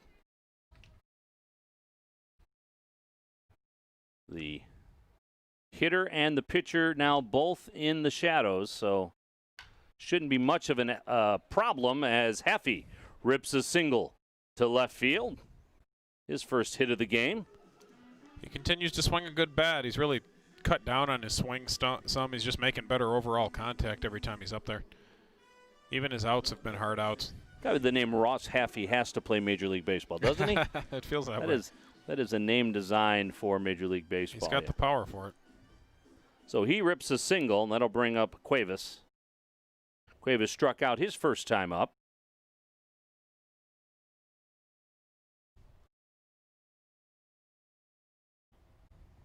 Haffey with a short lead, and Cuevas swings and misses.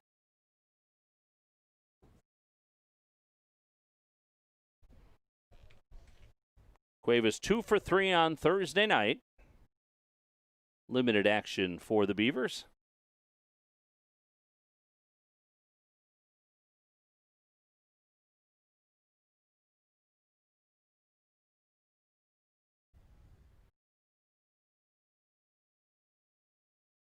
Beavers really want to try to scratch out at least one more run and make it a less of a climb in the bottom of the fifth.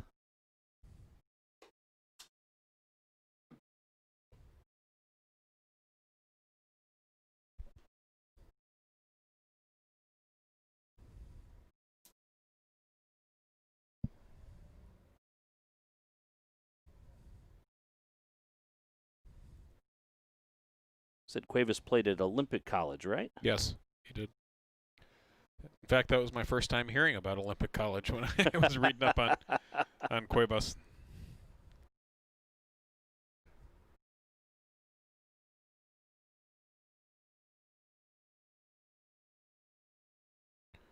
Got Don Goodson going in the pen. Looks like he's poised to close this one out in the fifth, potentially.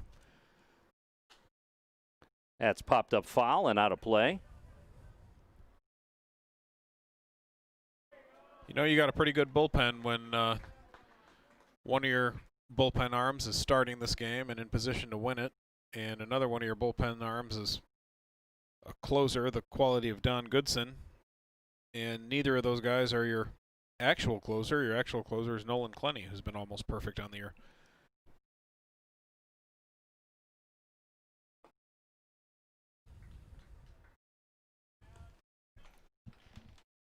So there's one away. Couple of strikeouts for Cuevas in this one, and that'll bring up Alec Olin, the right fielder.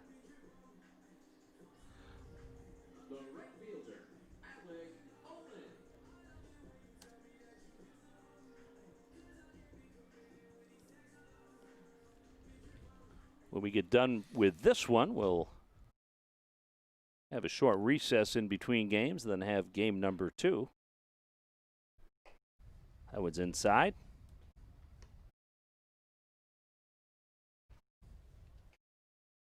Pretty nice pace for this one, considering the long first inning. Runner on first base is Haffey as Olin looks at a strike.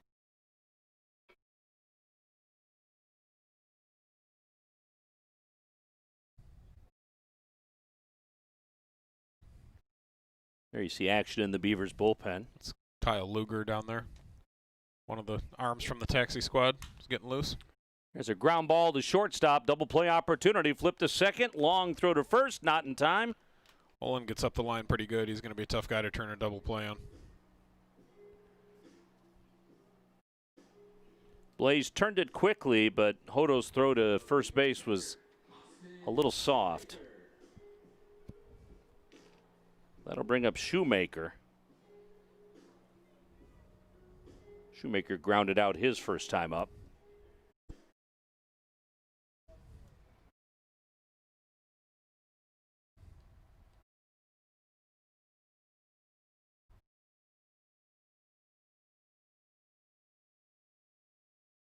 There's a curveball in for a strike. 68 miles an hour that registered as. Yeah, he definitely took some off that one. It's that pitch average is usually about 73 for him. It didn't have the break that was approaching EFIS pitch status. There's a ground ball. Nice job by Komitas to snag that. He'll flip it over to first base in time. So no damage done in the inning. A base hit for the Beavers, but nothing across. We'll be back with the fifth inning of action from Jimmy John's Field.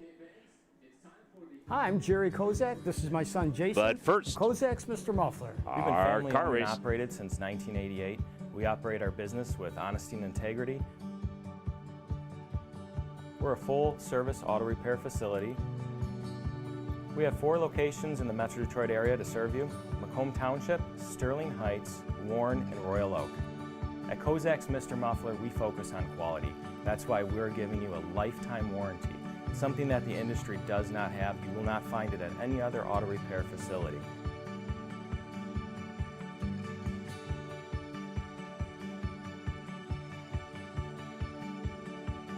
Hi, I'm Dean Morris, the District Manager of Mr. Muffler Corporation. We have 4 locations to serve your automotive needs. Hi, I'm Justin, Manager here at Mr. Muffler in Warren.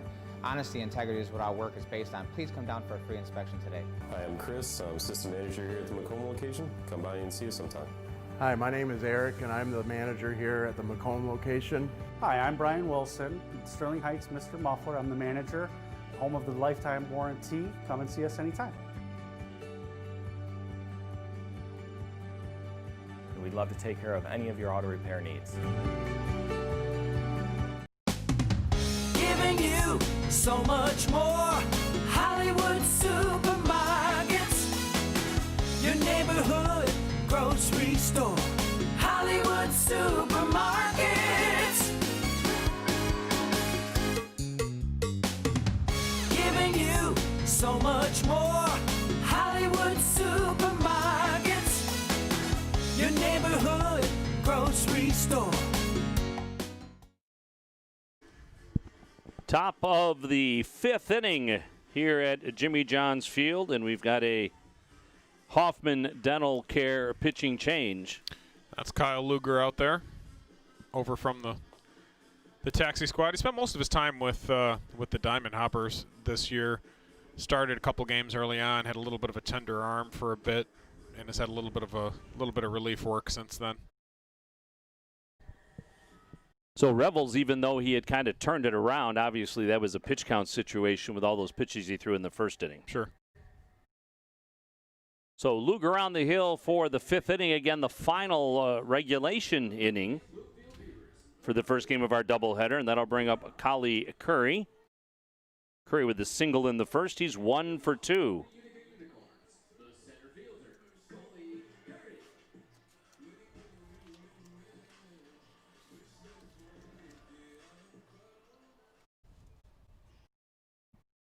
A 4-1 lead for the Unicorns. That went in the dirt. You'll see Luger's fastball top out right around 90-91. Also has a curveball and a changeup.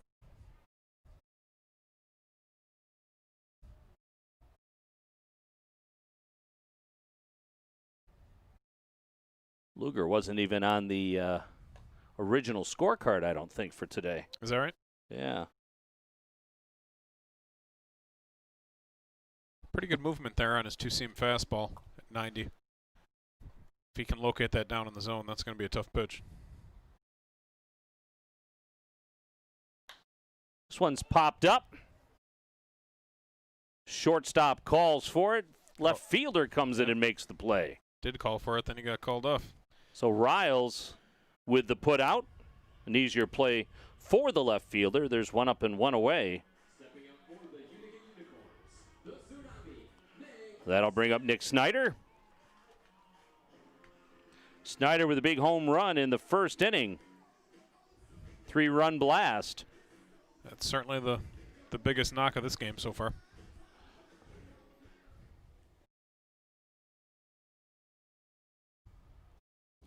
Luger. Luger appears to work from the stretch, like a lot of relievers do. Yeah, he's got kind of that, I'm drawing a blank. Was it Keith Folk that had that sort of setup? I think, had kind of bent over.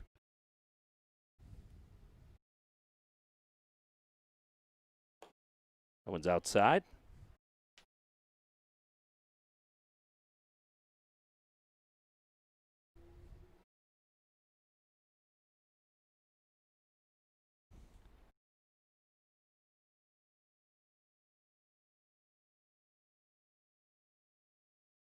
Looks in at Snyder.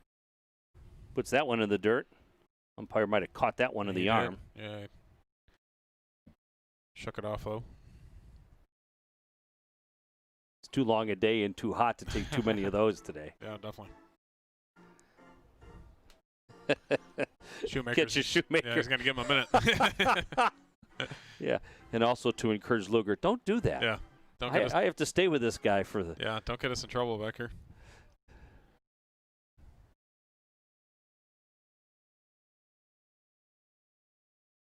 We talked about whether or not there's restrictions on trips to the mound and that sort of thing at this level. I really think MLB went overboard.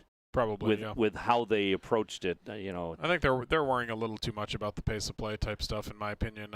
You're not gonna cut down on that by any meaningful amount unless you do something with the between inning breaks, and that will affect. Yeah, exactly. If you're not willing to give up a little that ad time between innings, sure, the rest of it won't matter. I mean, really, the game is very similar to what it was in the 1960s, and games back then were seemingly like an hour shorter, or at least they're very significantly shorter. And I think the walk-up music's got a little bit to do with it because guys Cadillac up there rather than just get in the box.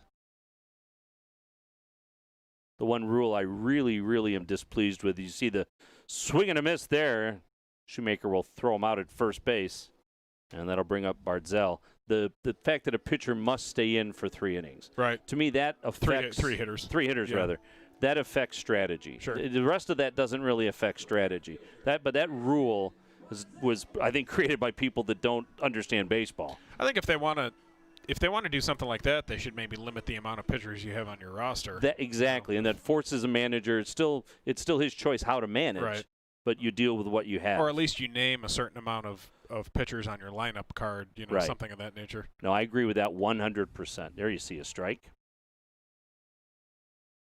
Because now teams are carrying 14. Right. Used to carry 9. Right, exactly. 9 or 10. But then again, the teams had a 4-man rotation too. Not too long ago. Ultimately, I think they're going to cut down on the 162 games also. I really think that's fairly unnecessary, and I think we're learning that this year of all years. No, I'd like to, I wouldn't like to see them go much below 154, which was the original number. But and even if you go with 154, you can make some of those traditional doubleheaders and things like that. I don't think you need as many gates as what they have right now. I don't think going forward selling out 100 or more games a year is a thing that very many teams are going to do. But I think what happens there is the Yankees and the Cubs and the Red Sox, they dictate that because they want every one of those gates. Sure.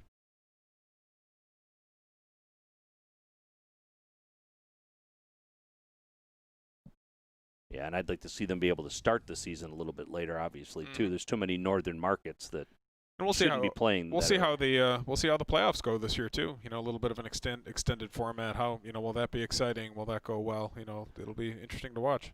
There's a swing and a miss. 2 strikeouts in the inning for Luger in relief. We go to the bottom of the 5th inning. Beavers need some runs. We'll be back right after you watch this. At midnight, when the ATM cruelly devours your card. At 6 a.m., when your credit goes down the drain. Or at 10 p.m., when you realize your credit card went on vacation without you. Michigan First is here. With our 24-hour call center, online banking with live chat, mobile banking, and branches near you. Michigan First, you have our attention 24/7. At Priority Health, we're embarking on a new normal, embracing the changes needed to keep Michigan safe. While that may look a little different for everyone, Priority Health is here to help. With access to the care you need, the doctors you want, and the quality coverage you can afford. So you can get back to this, and this, safely, steadily, and with the smartest health coverage possible. Bottom of the 5th inning here again, first game of the doubleheader, so this is the last inning for the Beavers to get back into this. And they won't have an easy time of it. Don Goodson on the bump. This guy's nasty. He's as good as anyone in the league here. 4-seam fastball, averaging around 92. Nasty Bugs Bunny type changeup, about 81, 82. Also a slider, 2-seamer, and curveball, and he's as good as they come. Well, no earned runs so far in 8 innings pitched. This Hoffman Dental pitching change. These Unicorns can really shorten a game on you. They've got some nice pieces in the bullpen. And that's why they're in first place without, you know, much of an offense to speak of for most of the season. And this really has been a situation where the pitchers are way ahead of the hitters. Definitely. This year so far. Yeah, but we should be past the natural point of that. You know, that always happens at the beginning of a baseball season, especially one in the midst of a national pandemic like this one was. But we're certainly past that point. The offenses should be starting to ramp up now.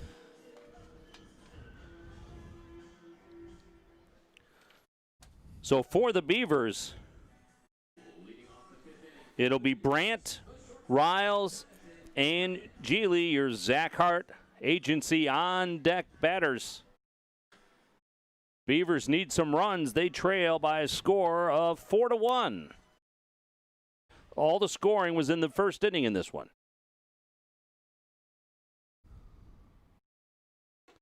That one's up high from Goodson.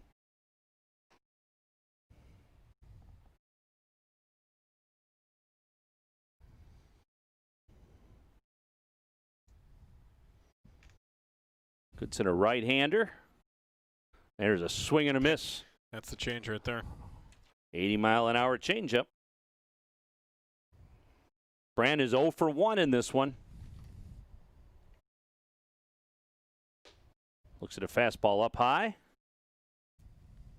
That one registers at 92 miles an hour.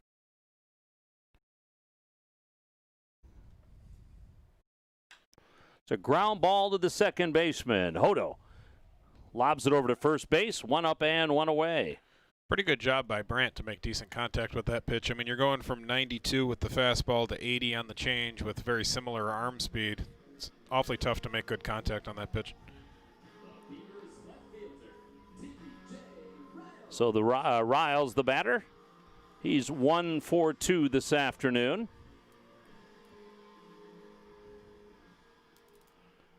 Trying to get his average up over the Mendoza line. He looks at a fastball on the outside corner for a strike. 95 on that one. Jeez. That's tough to face a guy out of the bullpen that can throw like that.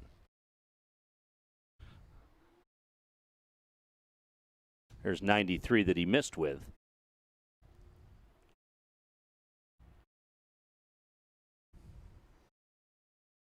And if you're Riles, all you can look for is the fastball. Yeah, that's your best chance, is probably to look for the fastball and then adjust after that. But because if you look for anything else, you're not going to catch up with his fastball. No, But with his arm speed and the way that changeup comes out, even trying to adjust is very difficult. Ground ball to first base. Snyder gloves it, and there's 2 up and 2 away. The Unicorns are 1 out away from a victory. And this will be a big victory for them against the team that's chasing them. And breaking a 3-game losing streak. You know, even a split, you know, when you're the team in the lead, even a split is okay. You just don't want to get swept in a doubleheader by the team that's chasing you. So nobody on for Geely. Geely hits a good one into right field, but that's going to fall into the glove of Barzell. And an easy 1-2-3 inning for Goodson. He'll pick up a save. Komitas gets the win, and it's a 4-1 win for the Unicorns over the Beavers in the first game of our doubleheader. And as it turned out, the story for the Unicorns, pretty much, you know, Komitas getting over a little bit of a messy first inning to really settle in and look like the typical Bobby Komitas that we've seen. And then Nick Snyder with the big blow, you know, the home run to deep left center, and that was enough to get them by today. Yeah, all the offense, again, took place in the first half. Snyder with a 3-run home run, a part of a 4-run first inning for the Unicorns. A single run for the Beavers in the first, and that is the final score, 4-1. Both pitchers go 4 innings.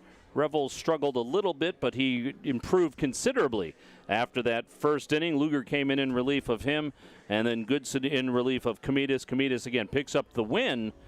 He improves his record to 2-0, and Goodson picks up the save. Luger certainly a bright spot, too, not necessarily for the Beavers. You know, he's a guy that's on the taxi squad, but, you know, appeared for the Beavers today. Had a little bit of a arm soreness issue earlier in the year, but to see him get a really nice appearance today is certainly a positive.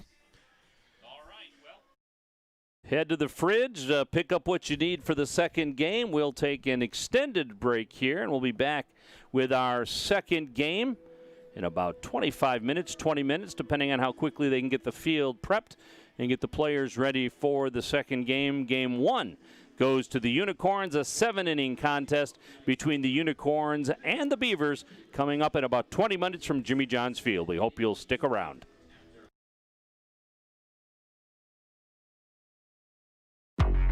If I hit a home run, then you know what's going out of the park. Yeah, bases loaded, we ain't letting up. Scoring back to back, you can count it up. United we stand together, divided we fall. Ain't no turning back, we done came too far to turn around and have a seat now. We don't compare, cause we unicorn. Illuminate the dark with my uniform. Every time you see me stand up and salute me. It ain't no competition, not even from you. If I hit a home run, then you know what's going out of the park. Yeah, bases loaded, we ain't letting up. Scoring back to back, you can count it up. United we stand together, divided we fall. Ain't no turning back, we done came too far to turn around and have a seat now. We don't compare, cause we unicorn.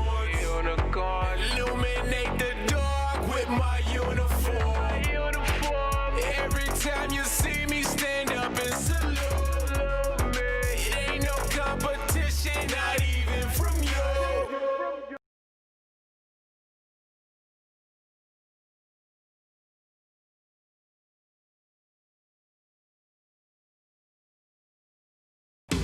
Order Jimmy John's and we'll bring it to your car door. Leave it at your front door or have it ready for you at our drive-thru. Just use jimmyjohns.com or our app to tell us what sandwiches, drinks, chips, and cookies you're hungry for. When you want it and how you want it. We're ready.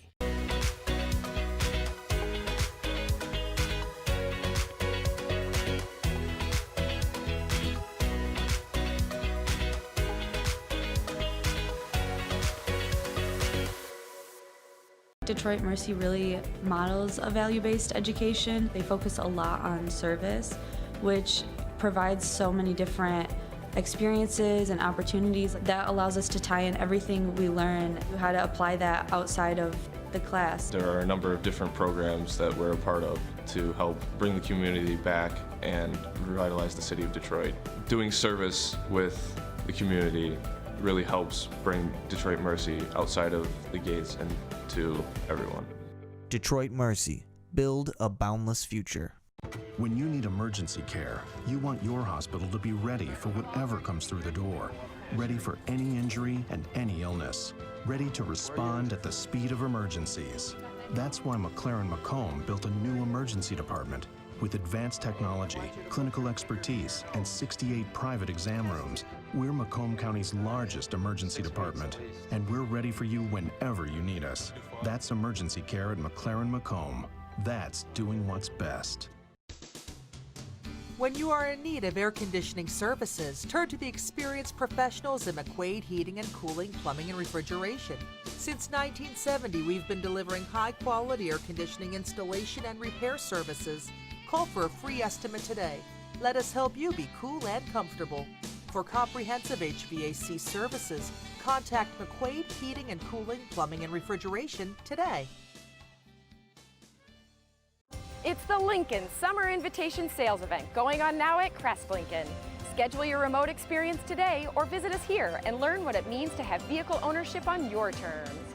Find some peace this summer in the luxury of the 2020 Lincoln Nautilus. Lease today for only $359 per month. Or drive in comfort and style in the 2020 Lincoln Continental. Lease today for only $361 per month. Make a summer memory today. Visit us at Crest Lincoln in Sterling Heights or shop now at crestlincoln.com.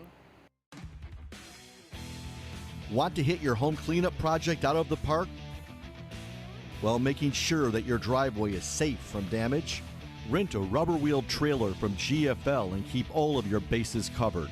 Our trailers come in 20 and 30-yard sizes for all your cleanup needs. Call GFL today to order your driveway-safe rubber-wheeled trailer. Team GFL, helping you win your cleanup project. As we continue to respond to COVID-19 in our communities, Ascension Michigan is with you in this, and we are doing what matters to keep you safe in our care. At our hospitals and sites of care across the state, Ascension Michigan has additional safeguards in place. We are limiting visitors, ensuring proper social distancing in our waiting rooms, offering more online visits, and performing rigorous procedures to clean and disinfect. Our care teams are delivering babies and performing surgery. Now more than ever, it's important not to delay your health care. Schedule your appointments. Make sure children are getting their vaccinations. And if you have an emergency, don't wait. Go straight to your closest Ascension ER. Thank you for continuing to protect yourself and our community by washing your hands, wearing a face covering, and social distancing. Our doctors, nurses, and staff are ready for you when you need us. This is what we do best.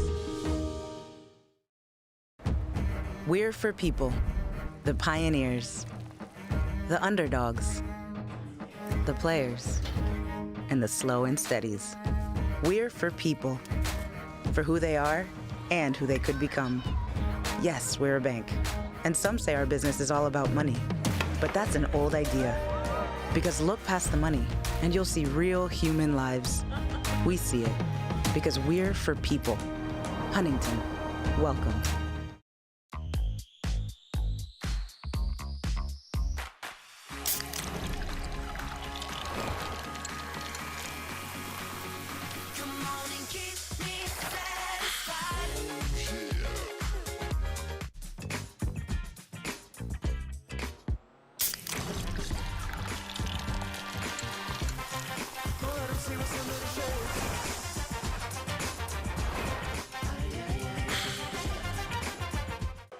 Number one, good news. The United Shore Professional Baseball League is playing. Bad news, the runner from the Utica Unicorns hits the umpire real hard. The runner's name, Derek Hurt. Yeah. Reading the 1-2 pitch is Ty Hensley. A little blinder to right field coming in. Bartell makes the catch, and Ty Hensley has history here tonight. A 7-inning no-hitter, and I don't think he knew it. I love it. He's locked into his routine. The 4th no-hitter in USPBL history here tonight. He was pitching his ball game, doing what he wanted to do, and accomplish what he wanted to accomplish out there, and I think you're absolutely right. I don't think he even realized the situation. Good for him.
Dan York along with Dan Griesbaum as we are in between games of our doubleheader.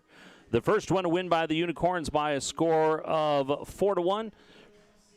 Good ball game. All the scoring in the first inning, but after that, then we had some nice pitching.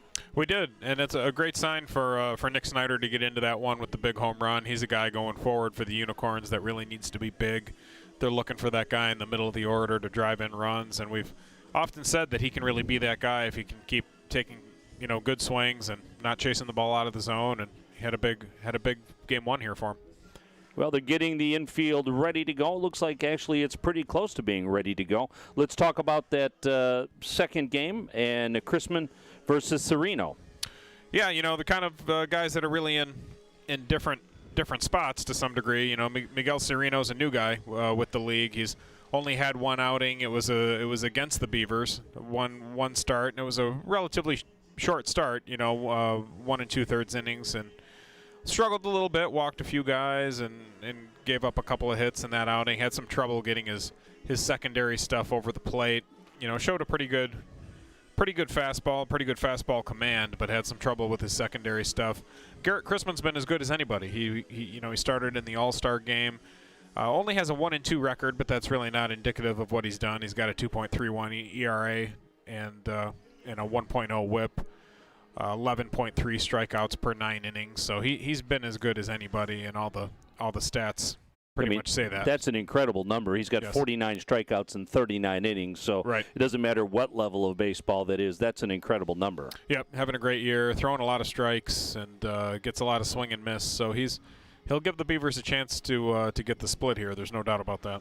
So really, for our third game in a row, it looks like a pretty good pitching matchup. Well, it could be. It's I think that's really on Sereno, and if he can make some adjustments from his last time out, he should with his second outing now. He should take some steps in the right direction. As I said already, he's really got to get his slider and his changeup over the plate, command it down in the zone, and put that together with a pretty good fastball. His fastball can range anywhere from 91 to 93 range. So if he can put those things together, he can have a good outing. And both lineups pretty much the same, obviously changing catchers to not leave them out there. But we'll pretty much see the same offensive group here in the second game of our doubleheader, which we will get to in just a few moments. So we hope you'll stick around with us. This is the USPBL Network. You're going through a divorce in Macomb County. You need an attorney who will fight to get you what you're entitled to, preserve your parental rights, and protect your finances. You need Vince Manzella and the team at Lucido and Manzella on your side. Vince grew up in Macomb County. Vince knows the people in Macomb County. Vince understands the Macomb County court system, and he aggressively fights for Macomb County residents every day. Lucido and Manzella, 586-228-3900.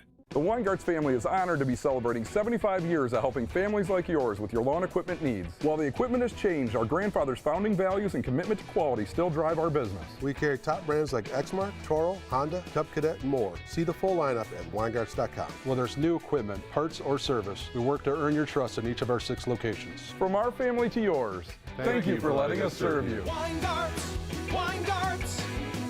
everything from lawn to snow.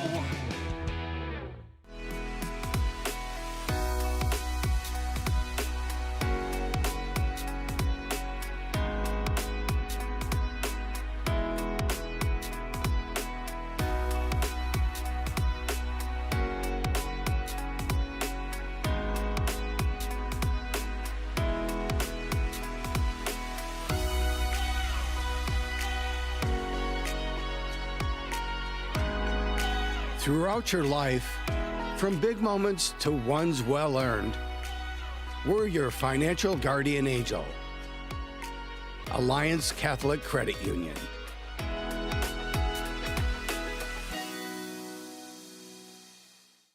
Last year, Belfour did 114,000 different jobs around the world. We've been to floods, fires, tornado sites, earthquakes, where people have lost everything.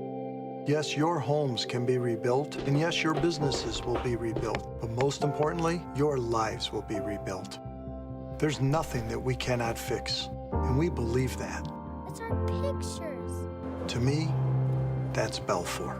At Belfour, we're restoring more than property. From the very get-go in your major, you are doing things involved with your major. And they really do a good job with finding professors that not only know what they're talking about, but know how to teach what they're talking about. Here, the professor cares about your success and is willing to work for it with you. You get the intensive care from each professor.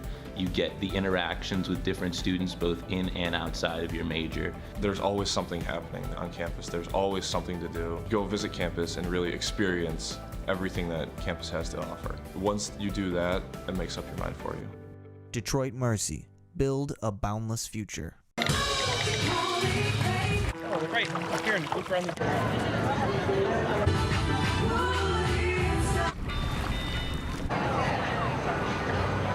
Thank you guys so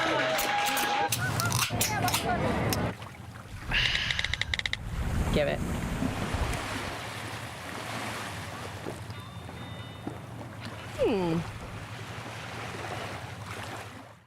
Piloting a hot air balloon is my wife's passion, and she couldn't have a better wingman than my Chevy Equinox. Its stylish design rises above the rest, and with its 4G LTE Wi-Fi plus great gas mileage, Equinox keeps us connected mile after mile. With my Equinox, the sky isn't the limit. Lease a 2020 Equinox LT front-wheel drive for just $261 a month. Put it in D and see why Chevy drives the Motor City. Visit ChevyDetroit.com. Make your move with a quick and easy mortgage from Genesis Credit Union. We have mortgages to fit your life. Genesis Credit Union. Visit us today.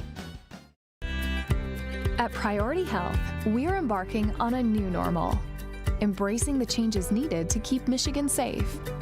While that may look a little different for everyone, Priority Health is here to help. With access to the care you need, the doctors you want, and the quality coverage you can afford. So you can get back to this, and this, safely, steadily, and with the smartest health coverage possible.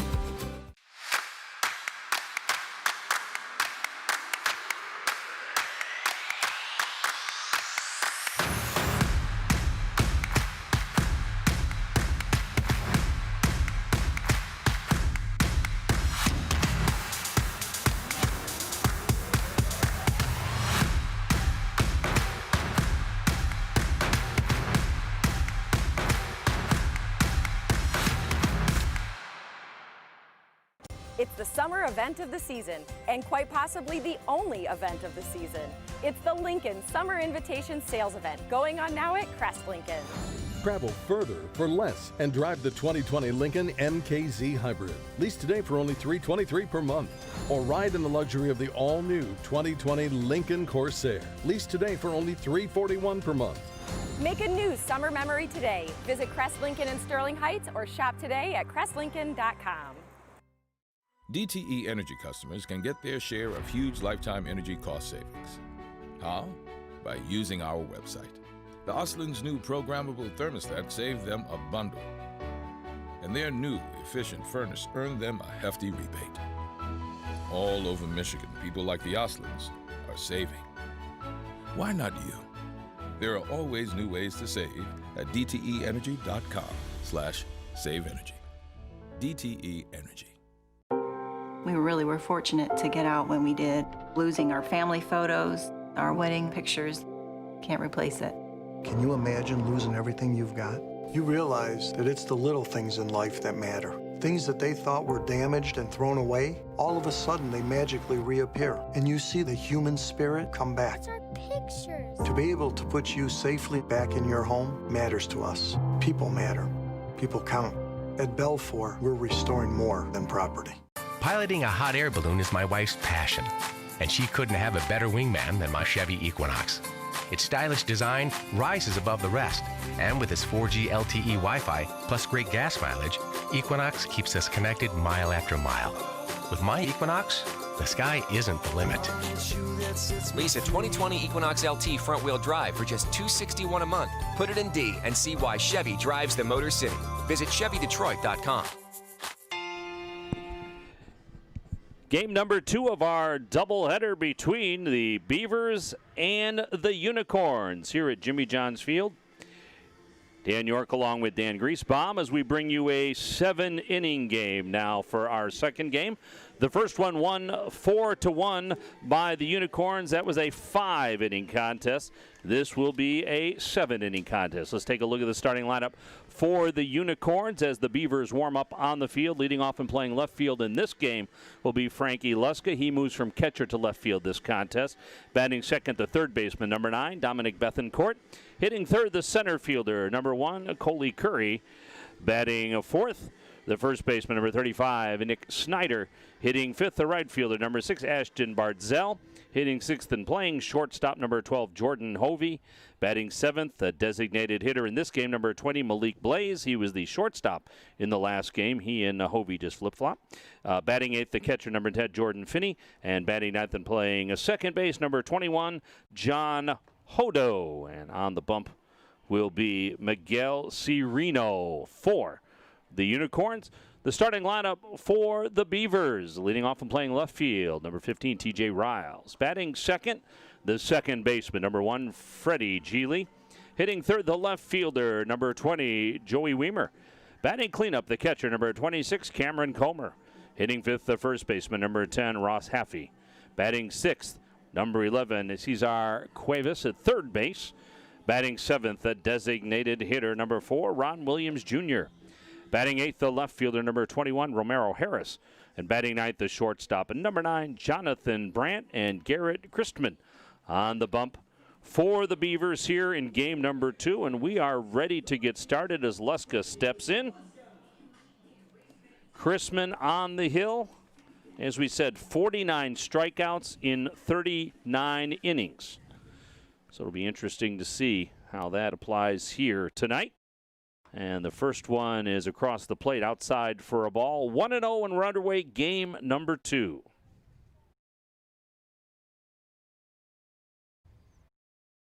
Outfielders still bathed in sunshine, but the infielders getting more and more into the shade as you see strike one. Luska, Bethencourt, and Curry, the first 3 batters of the inning. Your Zach Hart Agency on deck hitters.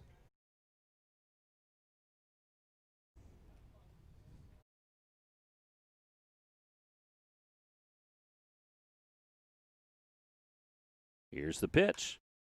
This one is hit inside out to left field, and Riles hauls it in. That was spinning away from him. Yeah, he did a nice job to corral that one. Get a little scary when that happens. That'll bring up Bethencourt. Bethencourt 1 for 2 in the first one with a run scored for the Unicorns.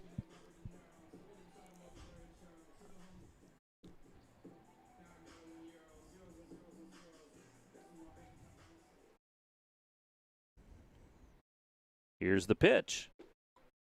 Misses the outside corner. 1-0.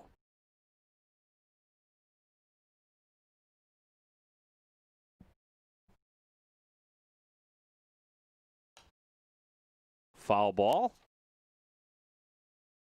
Christman looking to establish his fastball early, it looks like.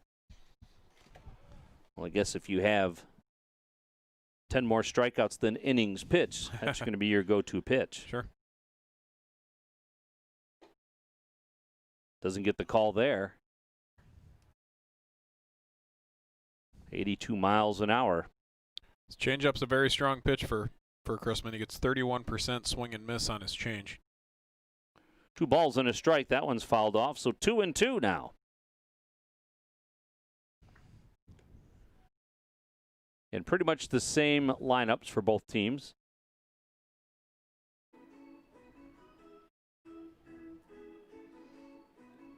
And really only amounts to 12 innings of baseball for each guy. Right. And now that it's cooling off and the fact that they're young, that's not much. No, not too bad.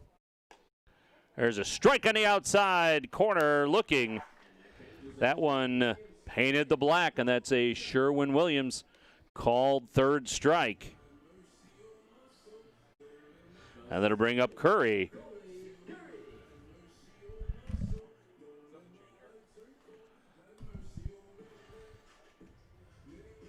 Curry 1 for 3 with an RBI in the first game, and also a run scored during that first inning. He looks at a strike.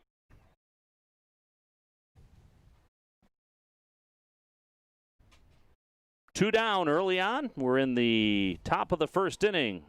That one's up high.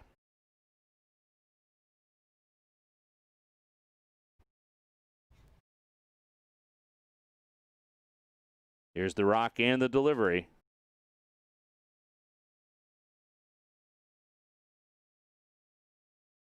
Even though he's gotten 2 quick outs, it doesn't look like Chrisman has settled in quite yet. No, his change is a little bit up. That one's fouled off. Actually, he's up with everything, really. Quickly, let's take a look at the Beavers' defense. Riles, Weimer, and Harris in the outfield. Cuevas, Brandt, Geely, and Haffey in the infield. Chrisman on the bump and Comer behind the plate. There's one rocked into the outfield for a base hit. This may be 2. Rattles around in the corner. Curry with speed will trot into second base standing up. So a 2-out double for Curry. And that'll bring up Snyder. Opportunity for Snyder to stay hot today and drive in another run. Snyder with a home run in game 1.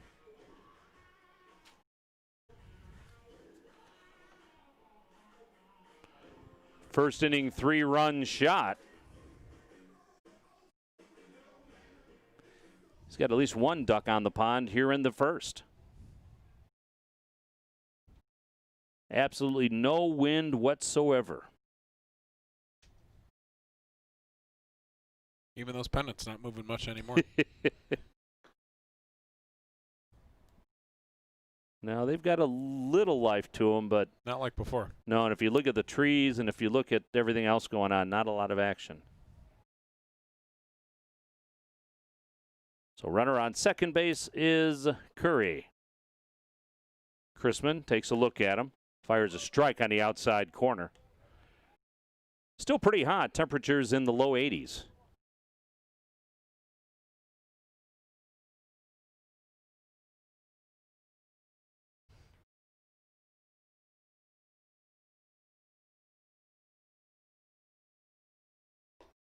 That one's up high. Keeps having trouble with that pitch.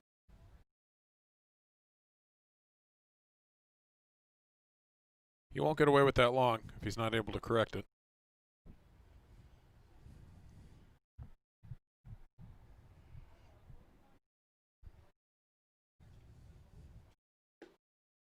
Whoa. Better spot there. That was a nice pitch. That's right where he wants it. 3 balls and a strike.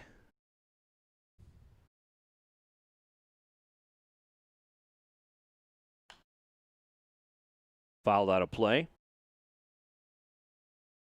Former Unicorn Randy Dobnik with a 3-0 lead early on in Kansas City.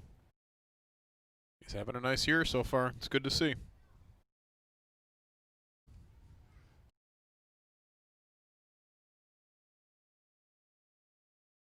From the stretch. Chrisman, boy, that was tough. Didn't miss by much. That's exactly where he wanted to throw it. So that'll bring up Bardzell, the right fielder. He went 0 for 3 in the first game.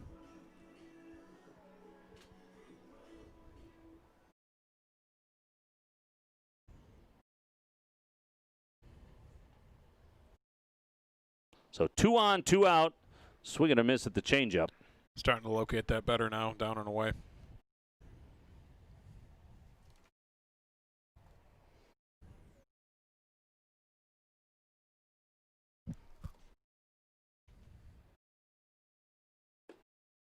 There you go. You got the call that time.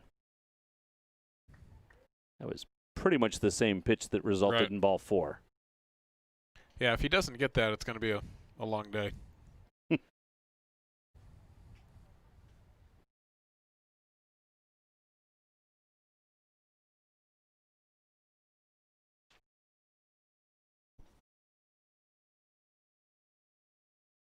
So 1 ball, 2 strikes.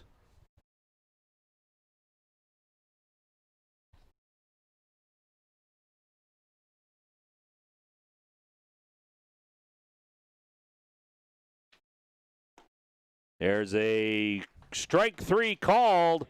Another Sherwin-Williams painted black. So 2 strikeouts in the inning for the Unicorns.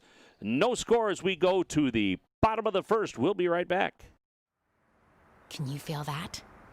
Something's changing. A shift from a focus on me to something bigger. Because while it's perfectly fair to ask, what's in it for me? Finding the answer comes from asking, what's in it for we? At TCF Bank, our purpose lies in answering that question, in giving every me the financial strength to make us all a stronger we. All right, welcome back, everyone. Now we want to recognize this new company, Floor & Decor, that is having their grand opening in Novi. And I know there's a graphic on the screen for you, and I wanted to guide your attention down to their web address down there, flooranddecor.com/Novi Pro. You can register to win some awesome prizes. Who wouldn't want to win a tablet, gift cards, a drone, video game systems, and so much more? Make sure you check out Floor & Decor and make sure you register for some awesome prizes. Guys, back to you. All right, thank you, Chelsea, and we thank our friends from Floor & Decor, our game sponsor for tonight's games, our doubleheader. So Miguel Cirino on the hill for the Unicorns. He'll be facing TJ Riles, Freddie Geely, and Joey Weimer, the 1, 2, 3 hitters, the Zach Hart Agency leadoff hitters. Riles 1 for 3 in the first game. Second appearance for Cirino. He's got the good fastball. See the first one out of the box there at 93.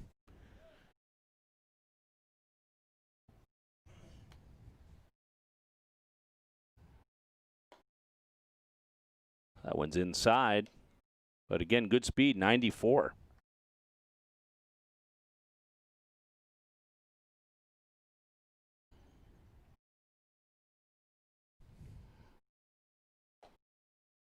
Caught the outside corner with that one, 91.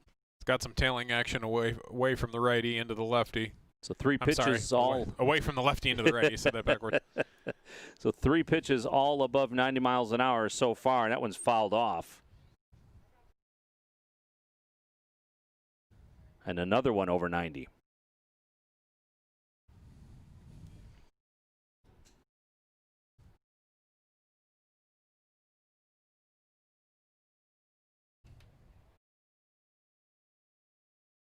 Here's the pitch. Swing and a miss at a high fastball. So Riles strikes out, and that'll bring up Freddie Geely. Well, so far, so good for Cirino. We'll know what kind of outing he's going to have when he starts throwing his secondary pitches a little bit. He'll get away with that fastball for a little bit, but he can't get away with it forever. He's going to have to mix something else in there for strikes.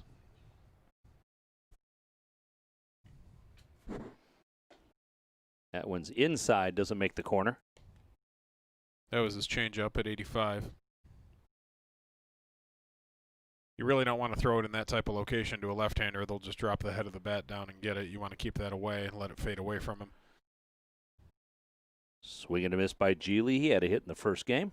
And a run scored, the only run scored for the Beavers.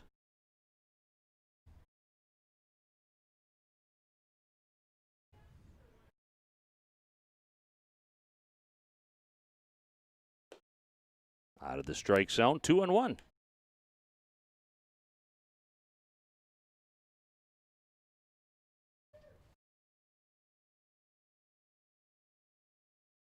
Just an inning and 2/3 under his belt, Miguel Cirino.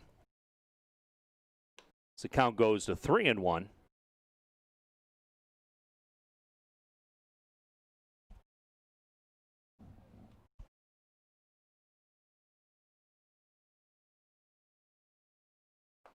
That one's right down the plate for strike 2.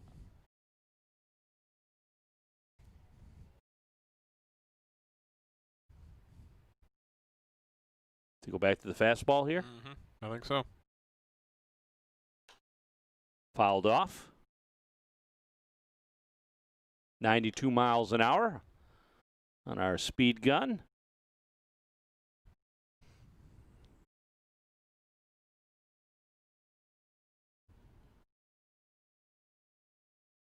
Second batter of the bottom of the inning. Here's a ground ball to third. Quickly across the infield for Bethencourt. And there's 2 up and 2 away. Got away with that one there a little bit. Changeup that was in the zone, but it was really caught more of the plate than he wanted. Let's take a look at the Unicorns defense. Here we see Luxcott back in left field, Curry in center, Bardzell in right. The infield, Bethencourt, who made the last play, Hovey, Hodo, and Snyder. And then Cirino on the mound and Finney behind the plate for the second game. That'll bring up Joey Weimer, the prospect of the Milwaukee Brewers.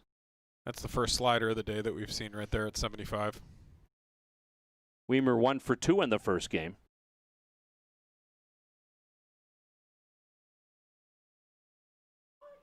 There's another one. I was going to say there's another one. Well located.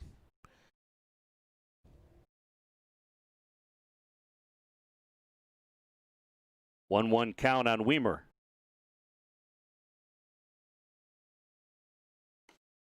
That one faded away. He's got good break to it today. He's got to command it where he needs it, but it's got good action. Make sure you call your friends and get the kids. It's Freaky Fast Trivia at the end of this one. And I'm on a losing streak. Missed something on the space shuttle yesterday, and I didn't know my guitars today. And normally I try to check the question before, but with the quick flip around, I don't even know what it is. It might be classic rock related again. I think this is a classic rock Saturday here at Jimmy John's Field. Here's a called second strike, so a full count now on Weimer.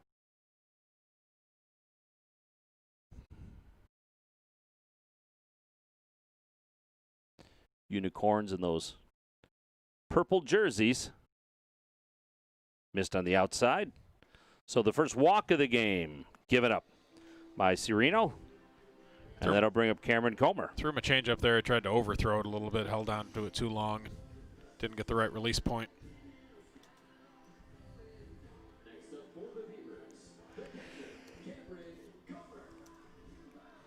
Comer 1 for 2 in the first game. He was the designated hitter in that one. He's the catcher today in the second game.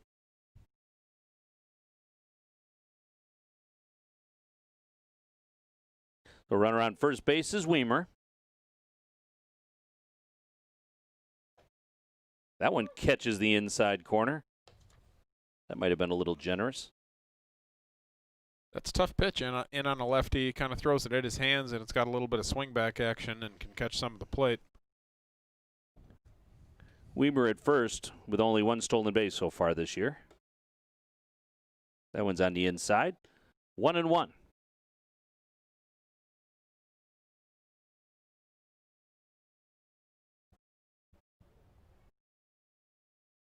Snyder holding Weimer on.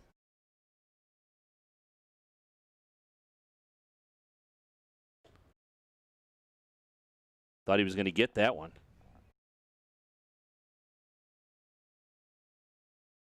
Two balls and a strike on Comer.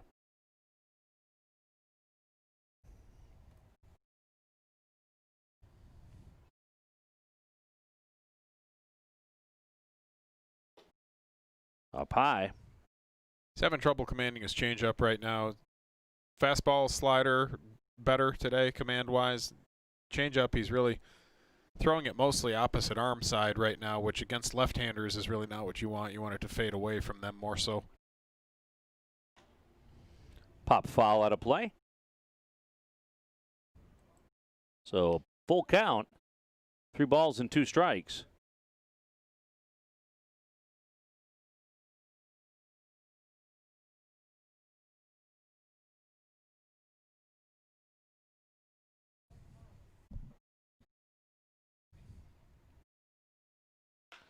There's a ground ball, takes a bad hop over the second baseman. Weimer makes his way into third base. Not much the second baseman Hodo could do with that. It was well hit. It did take a bad hop, but it was well hit. And, you know, Sereno pretty much had to come after him with the fastball there. He was having trouble controlling the changeup, and Comer was sitting fastball and got a pretty good piece of it.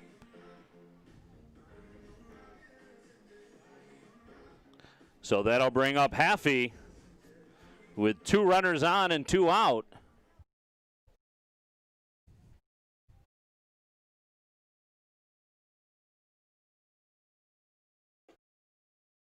Misses with that one.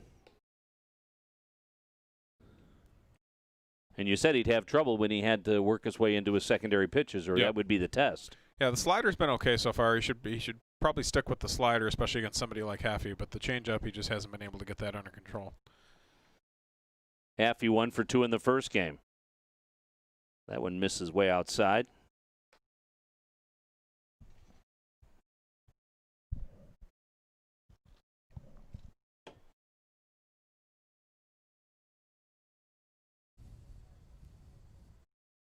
From the stretch, Sereno comes to the plate. Haffey tried to hold up, but he didn't. 2 balls and a strike.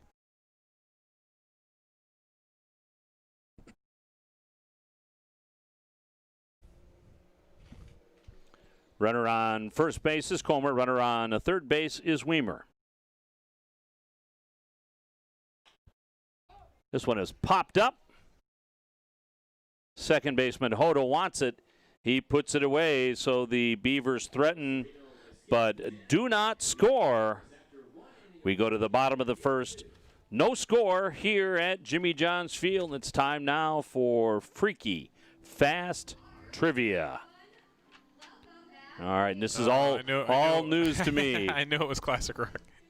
Which band's guitar player is known for doing the duck walk while on stage? AC/DC? I think it's AC/DC. Her choices are AC/DC, Aerosmith, Guns N' Roses, and Motley Crue, and I do believe you are correct. I think it's AC/DC. BJ, let's take a look. It's AC/DC. That is correct.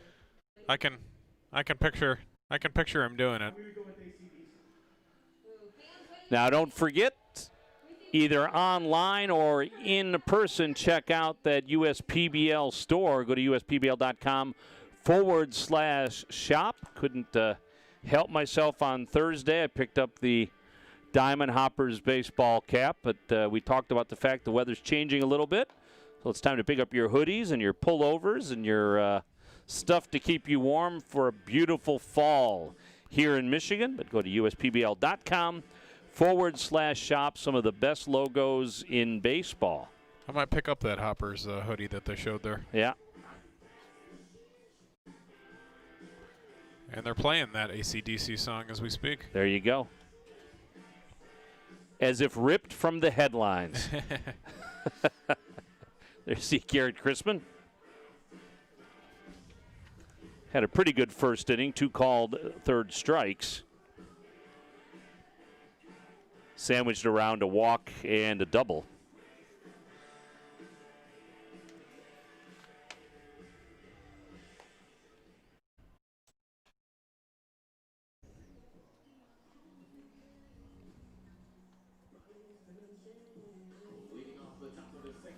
So that'll bring up Jordan Hovey, Malik Blaze, and Jordan Finney. Your Zach Hart Agency on deck. Batters.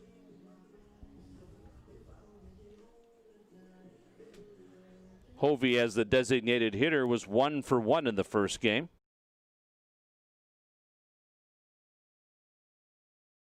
His timing looks a little bit better today than it did yesterday. Yesterday he was really late on everything. Lifts his foot pretty high and looks like somebody who could get in trouble with his timing potentially. Here's the 1-0 pitch. Just missed the outside corner with that one.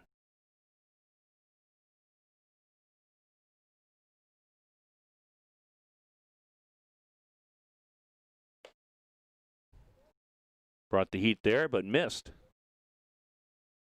So quick 3-0 count.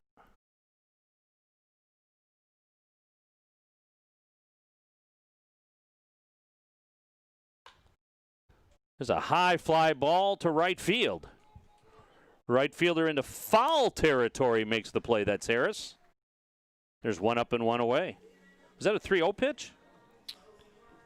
Was it? I was looking at my stat sheet on that pitch, but. So that'll bring up Blaze. Got a good pitch to hit. He just got a little bit underneath it. Blaze was 1 for 1 in the first game.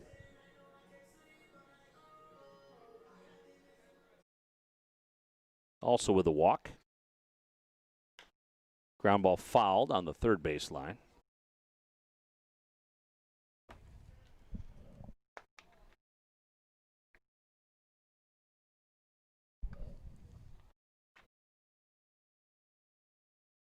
Wonder if Jim Essian will have anything to say to Hovey in the dugout swinging at a 3-0 pitch. Probably not. This league, they're pretty aggressive about that.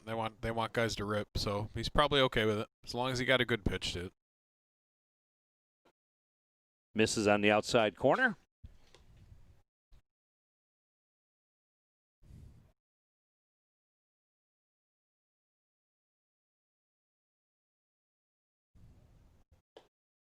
He thought about it, and it's another called third strike. A Sherwin-Williams painted black strikeout. So that's 3 strikeouts, all looking for Chrisman. I think at least a couple of them have been on the slider, too. I think it's the stirrups. Those are beautiful. I like those. That is a. I like those stirrups. That is magnificent. I agree. There's a strike on the outside corner. Seems like more and more pitchers have been wearing that style lately. I picture Matt Boyd with the Tigers wearing them. Mm-hmm. The orange stripes. There's a line shot in the shortstop, Brandt, with a diving catch to end the inning, and a 1-2-3 inning for Chrisman here in the second. We want to recognize our DTE, or our Michigan Blue Cross Blue Shield, the kid of the game, and that's Cassidy Wisbiski, who attends Salk Elementary School, 11 years old.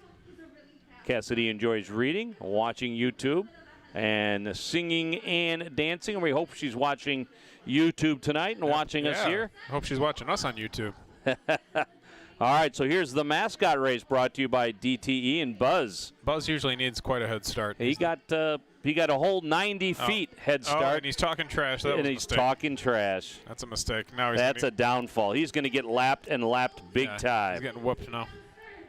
Yeah, this kid's not slowing down. Took a nice round at third base, too. See if he's got something to do later on. Yeah, I could use him pinch run. All right, we'll take a quick break. We'll be back with more baseball right after this. DTE Energy customers can get their share of huge lifetime energy cost savings. How? By using our website. The Oslin's new programmable thermostat saved them a bundle. And their new efficient furnace earned them a hefty rebate. All over Michigan, people like the Oslins are saving. Why not you? There are always new ways to save at dteenergy.com/saveenergy. DTE Energy. Check your checking. If your account doesn't get you pumped, amped, or geeked, make the switch to Genius Checking from Genesis Credit Union. It's just genius. Bottom of the second inning here at Jimmy John's Field. It's the Beavers and the Unicorns. No score. Cesar Cuevas, Ron Williams Jr., and Romero Harris. Your 6, 7, and 8 hitters. And your Zach Hart agency on deck batters. Facing Sereno.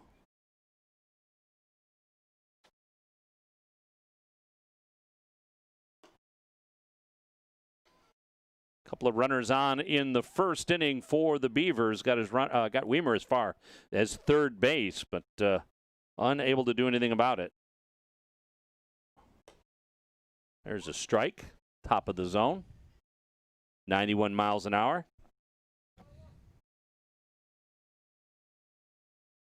Sereno started with mostly heat. Mixed in the slider, then tried to mix in some other pitches, and that was his struggle in the first inning.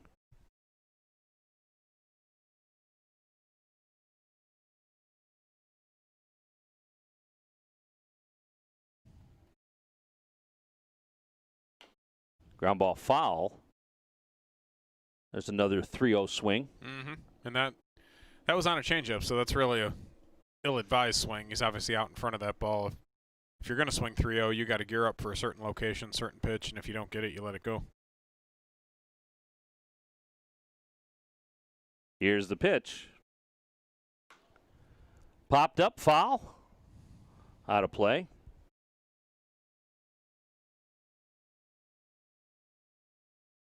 Three balls and 2 strikes on Cuevas. Williams on deck.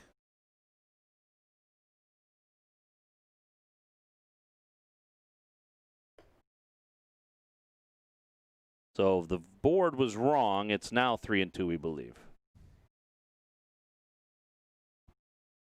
Well, still an ill-advised 2-0 swing. Doesn't change my comment much. There's one ripped in the outfield for a base hit. So Cuevas. That was a good-looking swing, though. Punches one to right field. He leads off the bottom of the second inning with a base hit, and that'll bring up Ron Williams. That's Cuevas' first hit of the doubleheader. Ron Williams Jr. did not play in the first game of the doubleheader.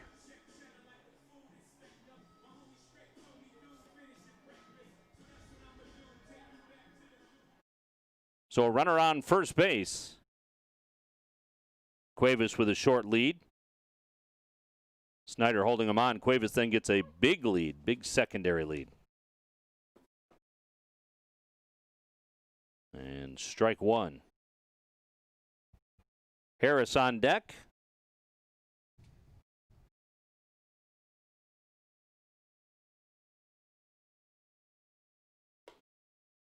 Quick throw down to first base. Almost got him. Snap throw from Finney. Be heads up over there.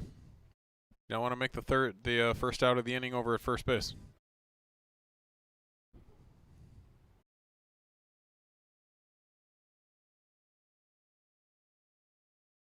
And in Kansas City, Randy Dobnik pitches himself out of a jam. He had 2 on with nobody out. Got out of it without giving up a run.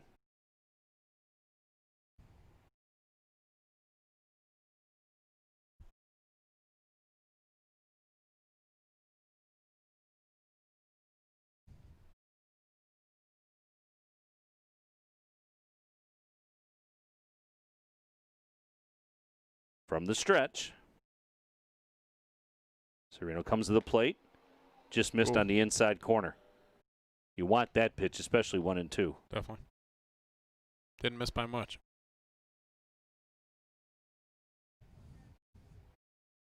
Frustrated look on his face there, too. Runner on first is Cuevas. Fouled off at the plate. Hung on. Oh, strike 3. I didn't think he hung on to it. Yeah, he hung on. So a swinging strike for Williams. Fouls it into the glove of Finney. And that'll bring up Harris.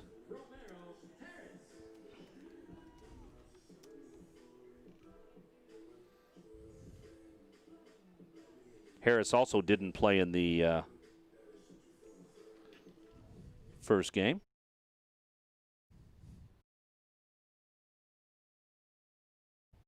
Almost threw that one away. You do not want to throw away a pickoff here at Jimmy John's Field. There's a lot of room over there. Trying to get the guy at first base, and all of a sudden he'll be standing at third base. You throw that away. Yeah, this is a very spacious foul territory.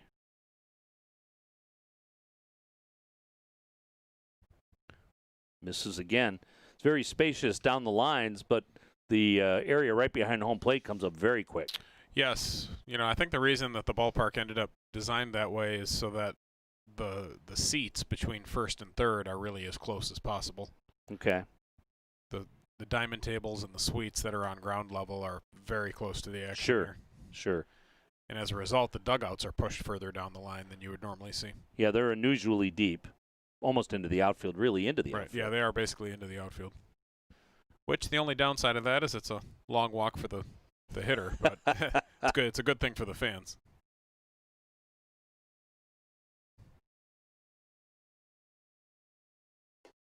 Check this swing. Called the ball. So 3-0 on Harris. Brandt on deck. Sereno checks his runner. Cuevas at first. Puts that one right down the middle for a strike.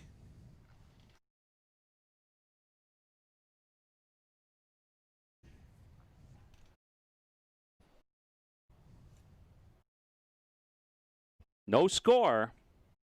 Bottom of the second here at Jimmy John's Field. There's a pop-up. Third baseman takes a look at it, but it'll be out of play. So work to a full count now.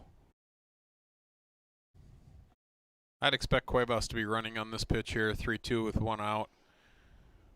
Pretty good ball to run on, low risk, as long as the hitter doesn't strike out on you. Kind of a steep pitch count at 44 with only one out in the second. Runner does not go, fouled off.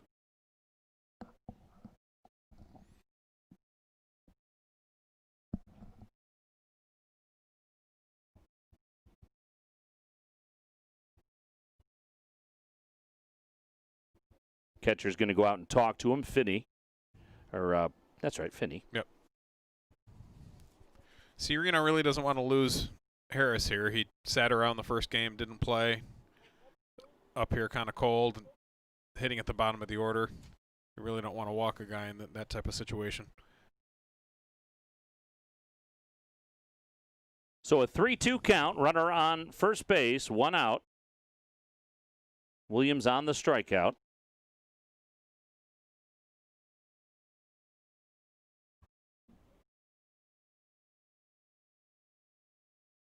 As you said, Harris didn't play in the first game.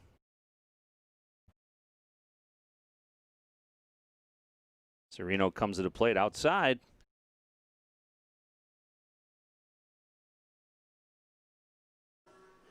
So 2 on and 1 out now for Brandt.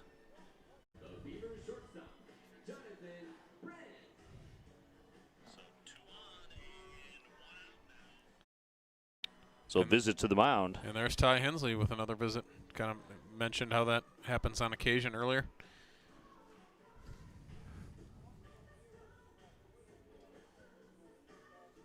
He didn't milk it too much. No. Real quick visit. He had a great outing last night. He did. Deserved better than the no decision, certainly. It's his first no decision of the year, I believe. Well, almost has to be with came in that 7-0. record. Yeah, came in at 7-0. So.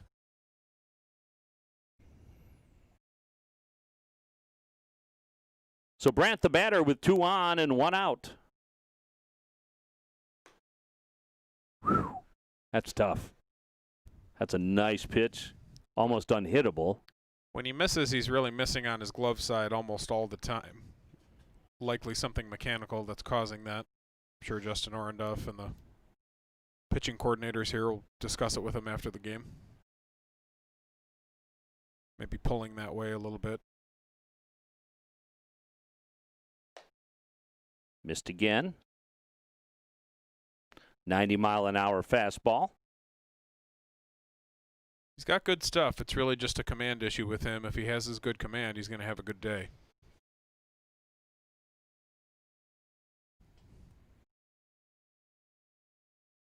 From the stretch.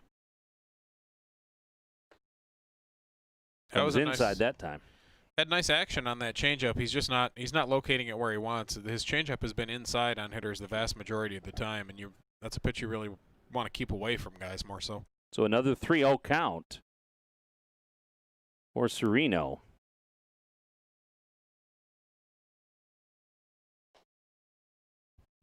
Throws a curveball for a strike. Interesting choice. Yeah, I mean, you don't see many 3-0 sliders away like that. It's interesting approach, but whatever he can throw for a strike right now is really what he wants to throw.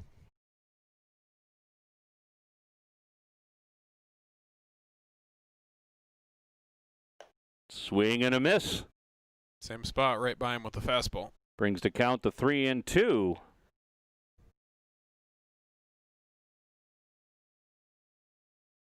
Cuevas at second base, Harris at first base.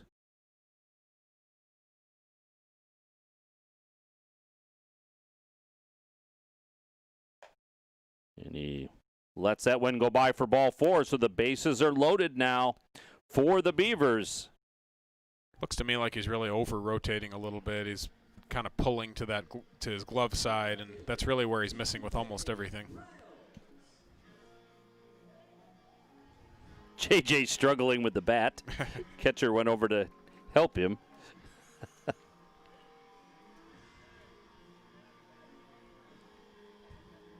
Now we're back to the top of the order here with bases loaded, 1 out. Riles struck out his first time up after a 1-for-3 game in the first game.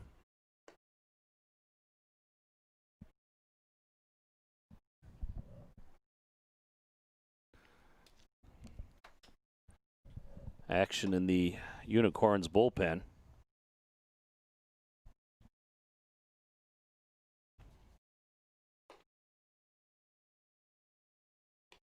Looks like it's Ellis warming up.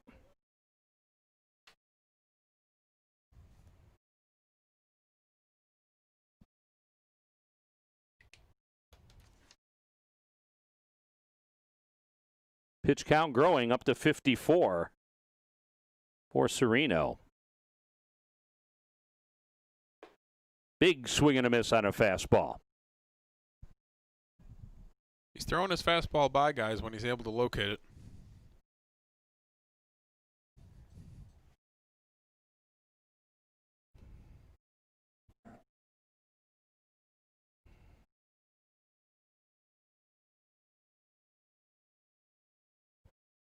One-two count.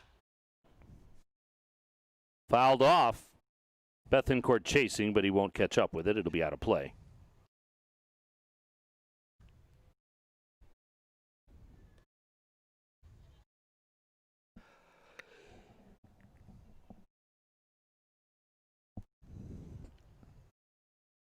Slow pace for the second game. It is so far. Much quicker pace for the first game. Had a feeling on the on the Unicorn side it could be a little bit of a battle if Sereno ends up throwing too many pitches. This one's fouled off the catcher, off the screen.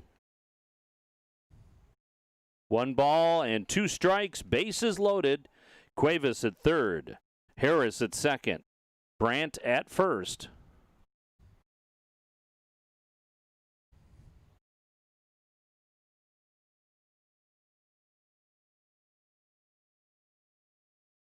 Sereno struggling here in the second. Up high.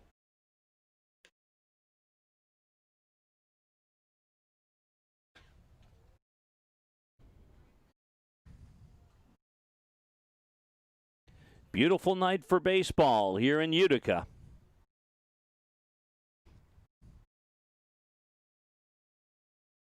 Here's the pitch. Strike 3. That's a tough pitch. There's nothing Riles can do with that one. So a called third strike, a Sherwin-Williams painted black call third strike. And that'll bring up Freddie Geely. He grounded out to third his first time up. And they may go with Ellis here. Sereno does not want to come out. He's smiling. He says, come on, Skip, leave me in. I can get him.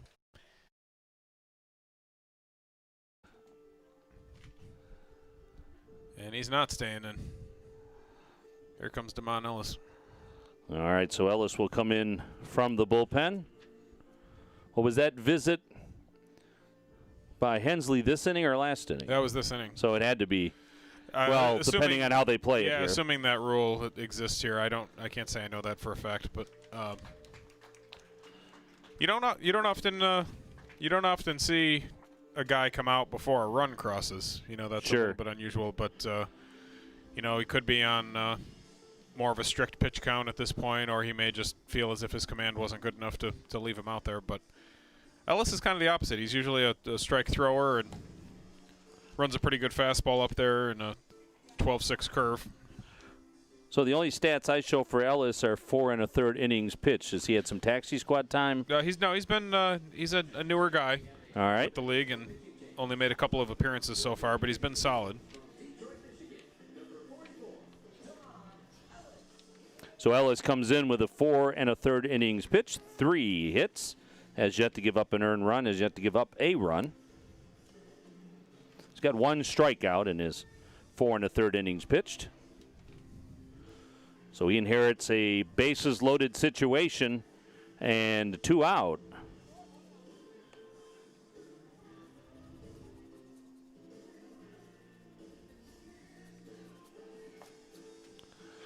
Yeah, it was a struggle for Sereno. You could see that there's a lot of potential there. Definitely. Threw a lot of nice pitches.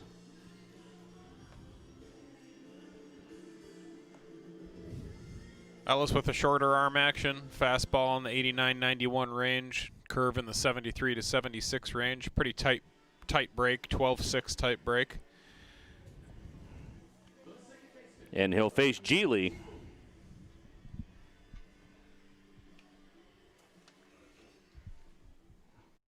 So we'll see if he can get out of this without giving up a run. And he throws a strike right down Woodward. 89 miles an hour for that fastball.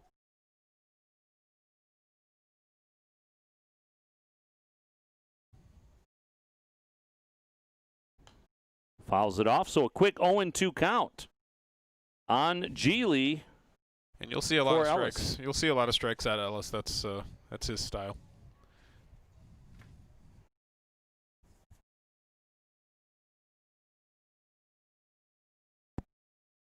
Bases loaded, 2 down. Very much a pitch to contact guy.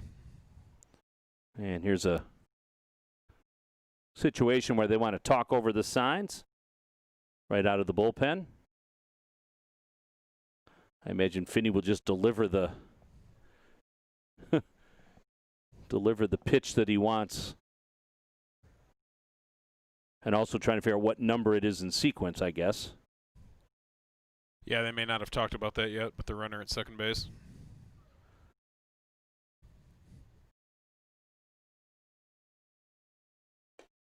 That one's outside on an 0-2 pitch.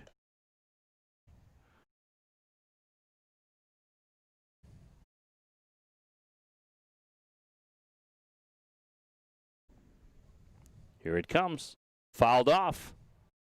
Pitch before that was his hardest fastball that we've seen at 93.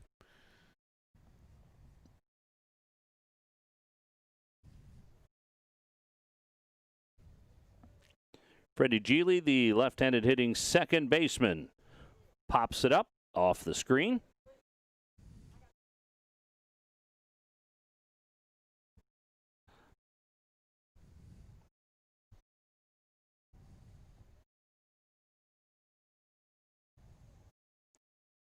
Getting past Twilight. This one has popped up foul. No shadows on the field anymore. Still could be tough for an outfielder on a fly ball until it gets a little bit darker and the lights kick in. Yeah, it's a little more. A little bit hazy. Misses on the outside. 2 balls and 2 strikes.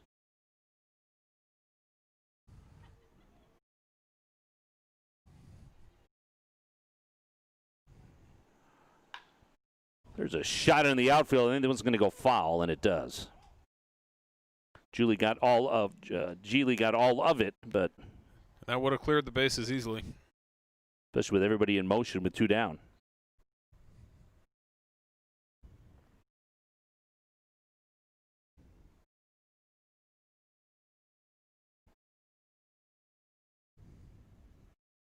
So a 2-2 pitch. Ripped down the line. As you said, that would have scored 3. Here's the pitch. There's a ground ball to first. Ooh. Nice job by Snyder to get his glove down on it. That took a weird, it stayed down when it looked like it was going to come up. He did a nice job to get in front of it. Ellis does his job. He comes in, gets out of the inning, and we'll take a quick break and be back with more baseball from Utica after this. As we continue to respond to COVID-19 in our communities, Ascension Michigan is with you in this, and we are doing what matters to keep you safe in our care. At our hospitals and sites of care across the state, Ascension Michigan has additional safeguards in place. We are limiting visitors, ensuring proper social distancing in our waiting rooms, offering more online visits, and performing rigorous procedures to clean and disinfect. Our care teams are delivering babies and performing surgery. Now more than ever, it's important not to delay your health care. Schedule your appointments. Make sure children are getting their vaccinations. And if you have an emergency, don't wait. Go straight to your closest Ascension ER. Thank you for continuing to protect yourself and our community by washing your hands, wearing a face covering, and social distancing.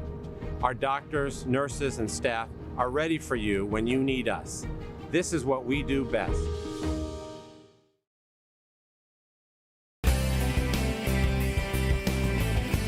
The difference that we bring to pediatric care isn't just the fact that we care deeply about our patients and want to partner with their parents in delivering the best care for their children, because a lot of pediatricians can deliver great care. What we do differently at Campground Pediatrics is we offer a different environment to deliver that care, and we offer personal service in a way that many practices can't.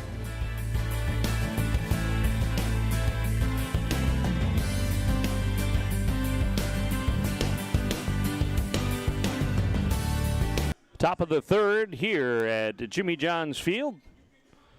Still no score. It'll be Hodo, Luska, and Bethencourt, the 9-1 and 2-hitter for the Unicorns. Your Zach Hart Agency on-deck batters, as you see a swing and a miss to start the third inning. There's a swing and a miss on a changeup. And that man, number 22 right there, is in pretty good control thus far. 36 pitches in the top of the third. That one's fouled off. And with as long as that last half inning was, we still have a scoreless ball game, believe it or not. Another guy in a pretty good position is Randy Dobnik, former member of the the United Shores Professional Baseball League. He is in the fifth inning with a 4-0 lead in Kansas City. It's a good chance for another win for him. He's having a nice year. Trying to raise his record to 5-1.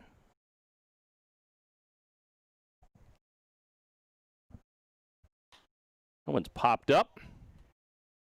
Second baseman calls for it. Geely puts it away just onto the grass of the outfield. And there's one up and one away.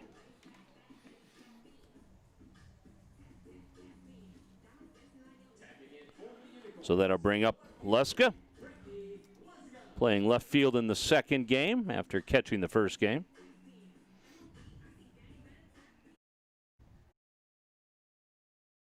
Sure, he's happy he only had to catch the 5-inning game and not the 7-inning game. So he looks at a strike.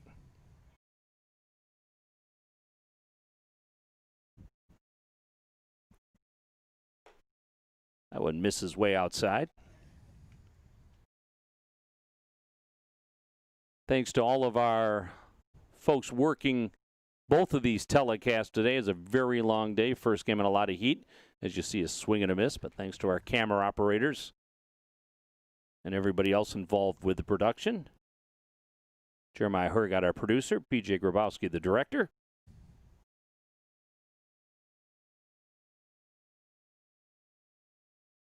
There's the rock and the delivery. This one is looped into the outfield, but it will be caught by Riles. I thought that was going to drop in. Yeah, it took a nice swing at it, just kind of hit it where it was pitched and threw the head of the bat at the ball, but Riles was right where he needed to be. That'll bring up Bethencourt. He struck out looking his first time up.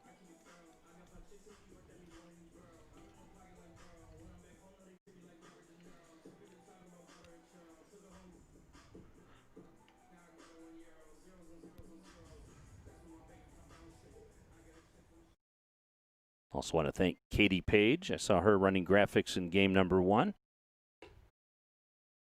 She helps me gather a lot of information as you see that one called a ball. want to thank everybody, actually, for helping me out as I sit in for Jeremy Otto. He'll be back tomorrow, but coming in cold. Needed a lot of information, as everybody was very, very helpful.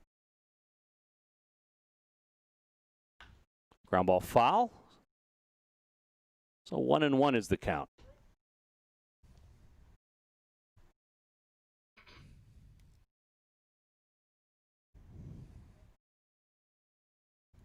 Also, Dan, thanks to you for letting me hang out and watch baseball. Absolutely.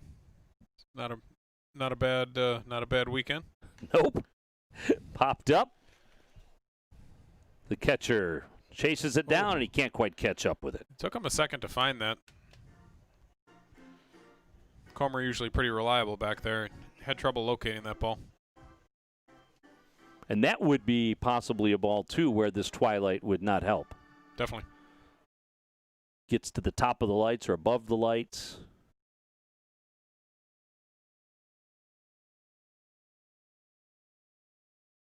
So 1 ball and 2 strikes. Outside corner. You're in the top of the 3rd inning.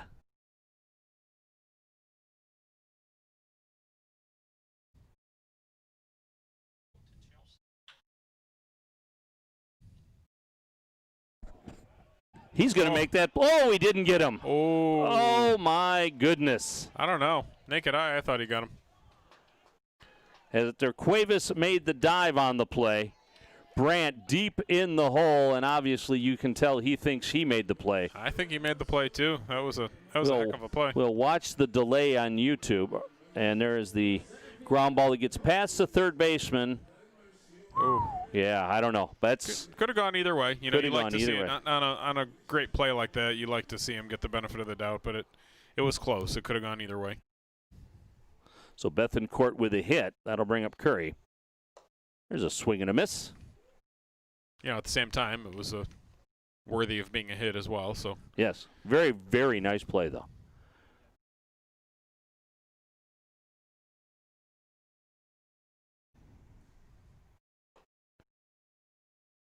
He watches a strike right there, 0-2.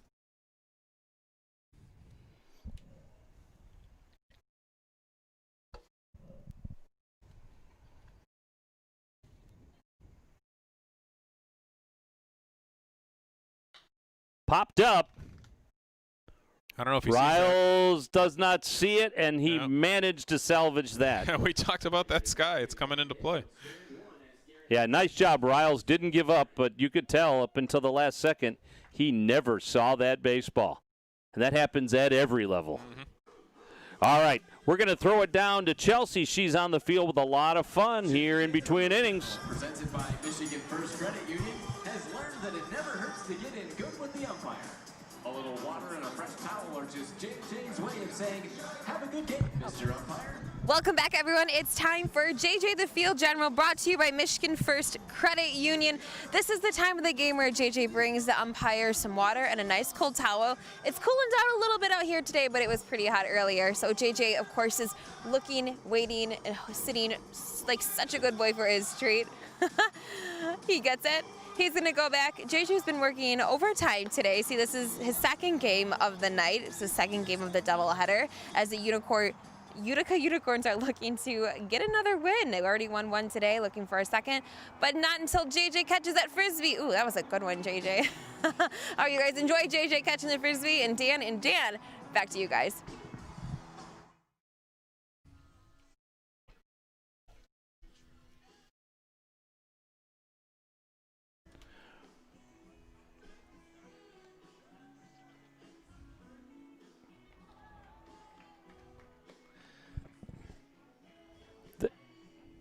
There is Jeremy Otto, who has his wedding reception this weekend. They, because of COVID and change of plans, they had to audible. So there he is with his lovely new bride, and we wish him the absolute best of luck, and he'll be back here tomorrow. So his honeymoon is Jimmy John's Field. I told him not to come back tomorrow. I said, take a little longer, Jeremy. Jeez. You got plenty of time to be away from the wife. So congratulations to Jeremy Otto. Thanks for letting me set in. this weekend for the single game last night, the doubleheader today. Absolutely. Congratulations, Jeremy. You and the beautiful bride. So Ellis starts his second inning of work. He got out of the third inning. Check that, he got out of the second inning with a ground ball to third base with the bases loaded. And he's facing Joey Weimer.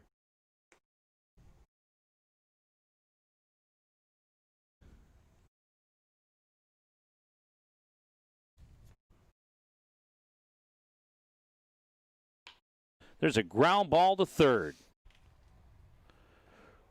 And pulled him off the base. And he couldn't come up with the baseball. I'll tell you what, if I'm Nick Snyder, I get a little bit scared at that. If somebody running as fast as Joey Weimer does, as big as he is, that'll get a little bit scary when that throw pulls you into the baseline like that. So Bethencourt with the error. First error of the game.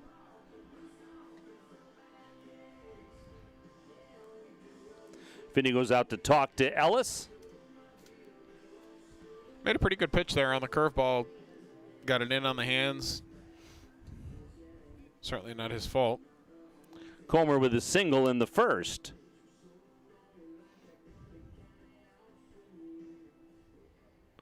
Snyder will hold the runner on at first.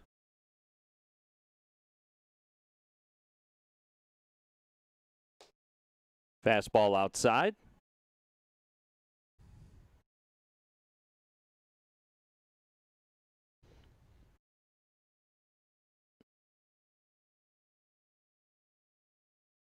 The 1-0 pitch. Swing and a miss.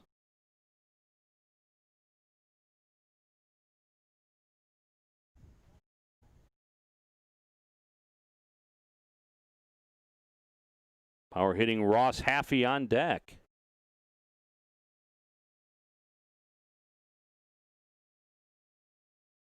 That one's in the dirt, but runner does not advance. Nice stop.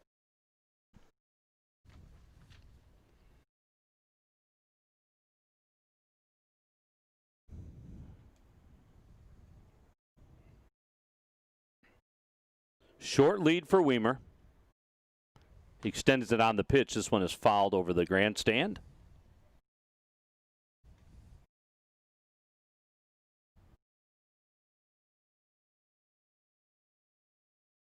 I imagine there's the occasional surprised motorist. I would think to so. see a baseball coming over every the once stands. in a while.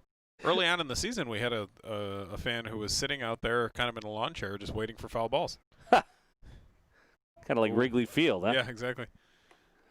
And it's a very high screen here. So it takes a pretty good poke to get over it. It does.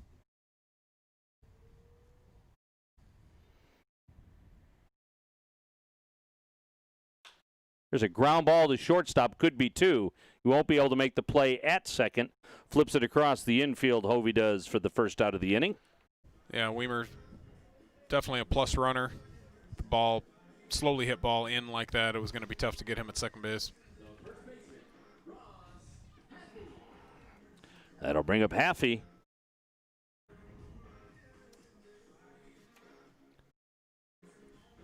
Beavers will have a couple cracks to get a base hit here and score Weimer for the first run of the ball game. Haffey with the base hit in the first game. Looks it went up high.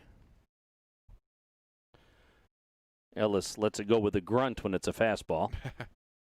They're really reaching back. Weimer dancing off a second. That one's down low. 90 miles an hour.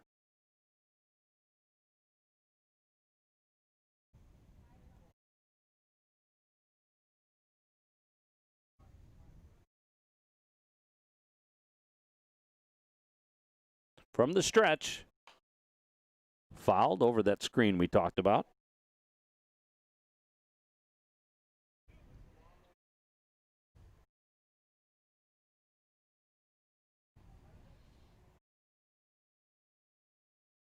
I do miss players being able to reach into the stands and being able to, stealing out. Yeah, there's not nearly as many opportunities for that across baseball now. There's No. screens even at the big league ballparks that go pretty much all the way down, or at least close to it. Detroit has a little bit of space from the foul line to that curve. Yep. There are ballparks that go foul line to foul line to foul line. Definitely. Popped up foul. First baseman chasing it. He's going to have room. It comes back the other way on him. Overran it. Yeah. Snyder did the right thing, which is you want to get out a little bit first, even if you can't pick the ball up. But came back on him again. We're not sure if he really picked that up. Yeah, the ball has a tendency to come back towards you when you're in foul territory, certainly. But he may not have really seen it well to begin with, like you said. Haffey gets another chance He here. gets new life. Takes advantage.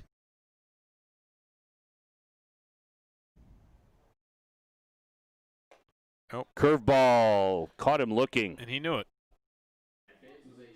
A Sherwin-Williams painted black called third strike. That's the first strikeout of the game for Ellis. That's a big one for Ellis against a very dangerous hitter. So that'll bring up Cuevas now with 2 down and a runner on second base.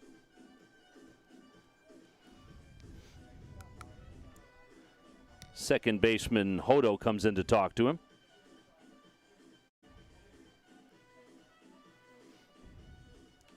Look, he may have just told him a joke or something, judging by the way Ellis started smiling. Not too many things they could really be talking about. No, I thought it was odd, unless, you don't go to the pitcher and tell him it's going to be a pickoff play. And if you do, it's certainly going to hurt your chances. Yeah. And Weimer was chatting with him, too, over there. He may have said the same thing. It's like, you're not going to pick me off now.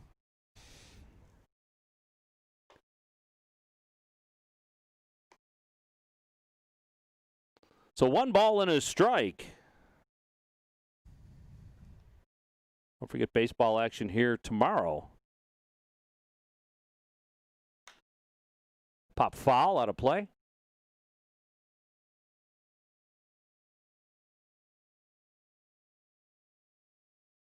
Runner on second base, 2 out.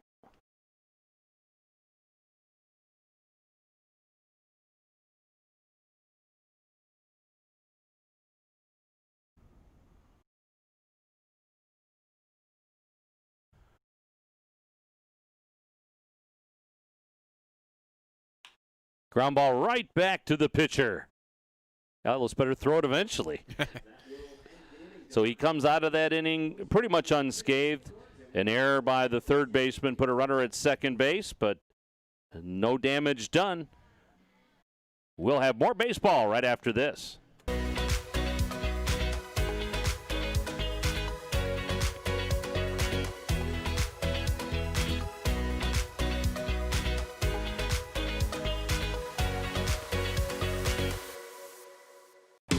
Order Jimmy John's and we'll bring it to your car door. Leave it at your front door or have it ready for you at our drive-thru. Just use jimmyjohns.com or our app to tell us what sandwiches, drinks, chips, and cookies you're hungry for. When you want it and how you want it. We're ready. Crack open a Budweiser and experience the refreshing taste of summer.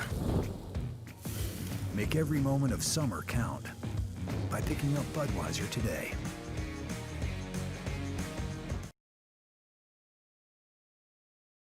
Fourth inning action here at Jimmy John's Field in Utica, Michigan. We thought we might have a pitching duel in this one. Yep. It's a 0-0 score, but there have been plenty of opportunities for both teams to score. Definitely. I think, Sereno was a little bit sketchy, I guess, with his command early on, and Ellis has settled it down a little bit on that side. And pretty typical outing thus far from Chrisman.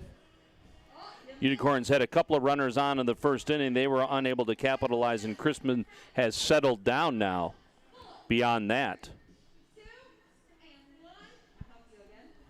So Chrisman working on inning number 4. He's at 50 pitches. It'll be Snyder, Bardzell, and Hovey. Here's Zach Hart Agency on deck batters.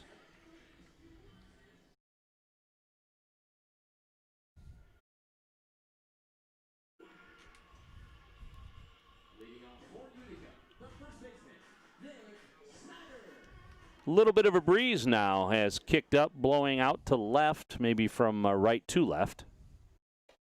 Just swing and a miss at a high fastball.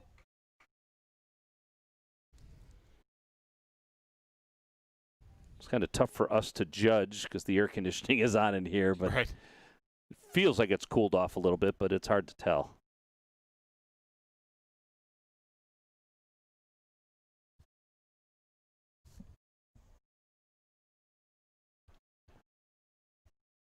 Chrisman with a 1-1 count on Snyder comes to the plate. That's a nice pitch. And well located.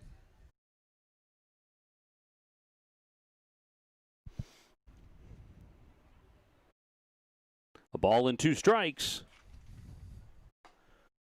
Way outside at 87 miles an hour.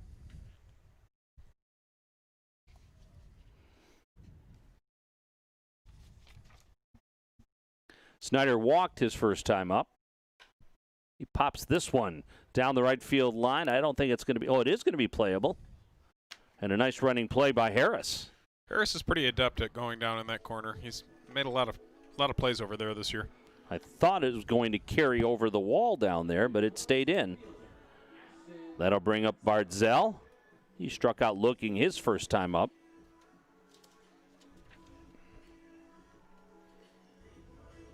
He was 0 for 3 in the first game today.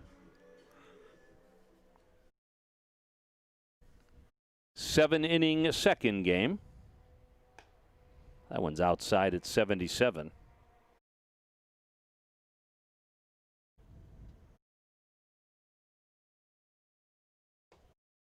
There's a strike called. Love the cutout from pitcher's mound to home plate. Yeah. Back in the old-time style. Yeah, and the Arizona was the first team, I think, to bring it back.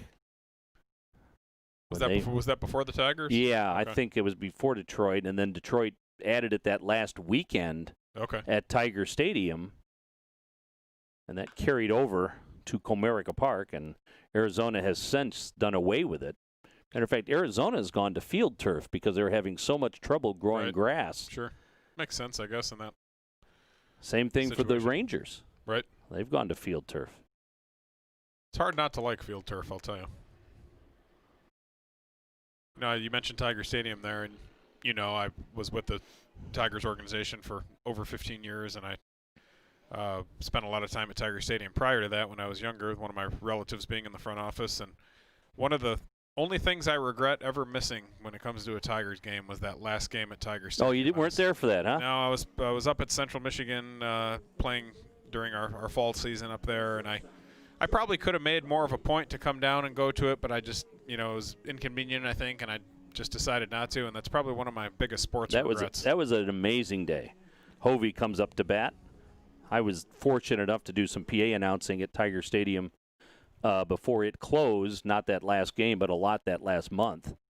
And, yeah, that was an electric for a team that really didn't have much going for it. Sure. That was one of the most electric things I've ever seen. And all those former players who came back, just a great ceremony. Here's the rock and the delivery on the 0-1 pitch, fouled off of the catcher, I believe. Either the catcher or the umpire took that one. Guessing it's the catcher since he's adjusting.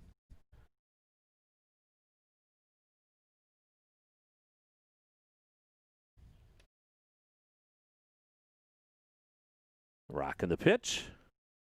Outside. Besides that game, I can't think of any really consequential Tigers games that I missed, from the from the mid-'90s on. But that was definitely one, and I'll always regret missing that one.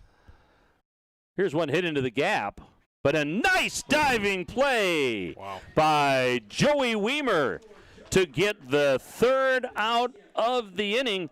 That one could have been a double, but Weimer with a diving catch makes an exceptional play. If he misses that, it might have been more than a double. I could have rolled for a while.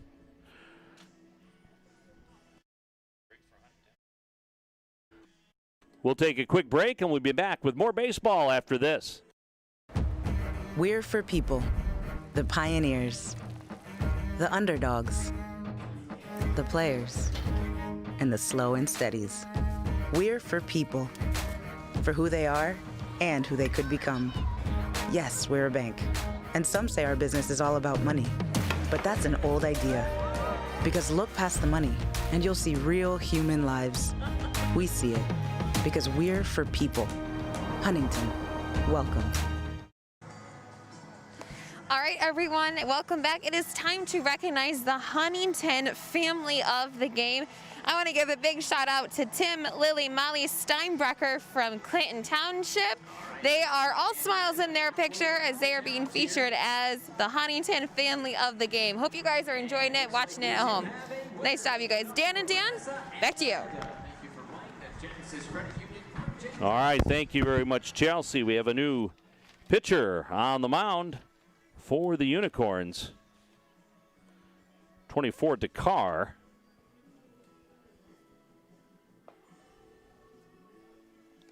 This is your Hoffman Dental Care pitching change. So an inning and a third for Ellis, and Dakar will come in relief of him.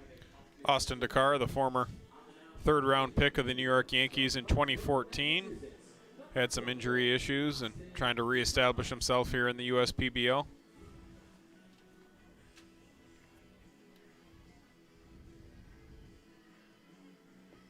So he'll get a couple of extra warm-up pitches to get himself ready. Top 6 in Kansas City, the Twins leading the Royals 4-2. And I believe Randy Dobnik's still in that game. Should be. 5 innings for him. 2 earned runs and a couple of strikeouts so far.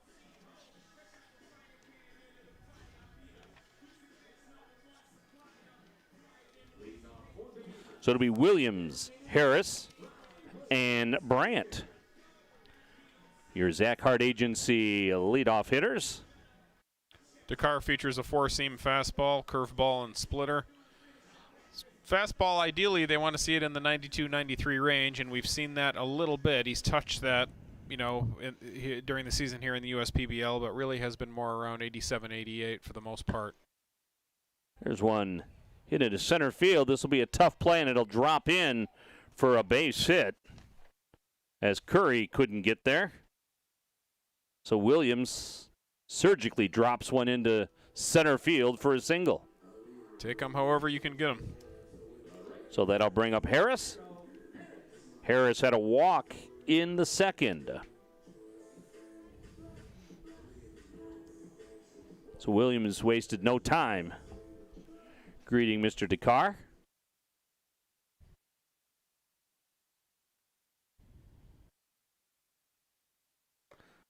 Squares to bunt. Watches a ball go by. Not a bad idea there by Harris. Starting to get a little bit later in this ball game, scoreless game. You got a guy at first with nobody out, and you might beat it out, but even if you don't, you're probably going to advance the runner at least. A little low. Williams getting a decent lead off of first with Snyder holding on. Dakar steps off the back of the mound to gather himself.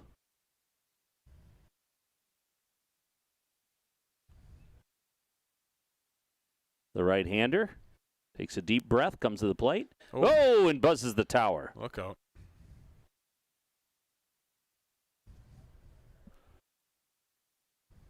Dakar does not look very comfortable in this. Now, his fastball command and velocity were both have been a little bit off the last couple of weeks. Something to certainly watch as he's out here today.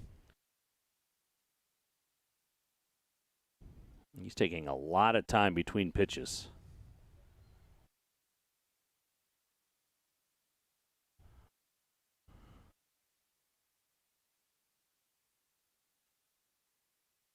.30 pitch. Strike right down the middle. Took a little off that one and just kind of threw it in there at about 85.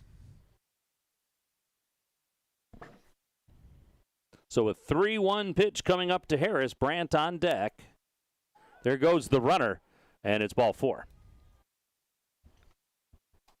So Williams will move up to second base. Harris will occupy first, and that'll bring up Jonathan Brandt.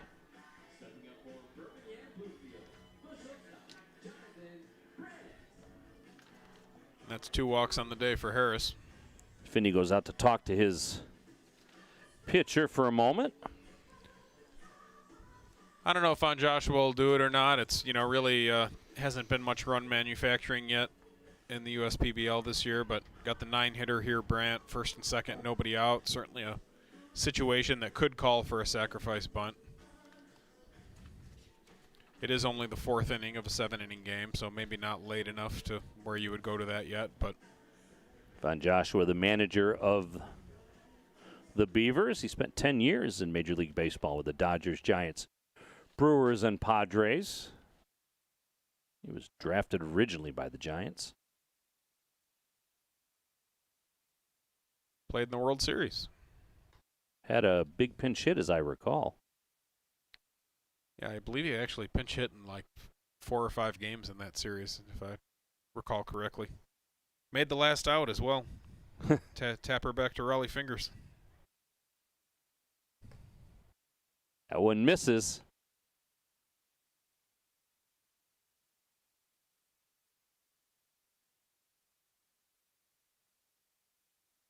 Runner on second is Williams. Runner on first is Harris.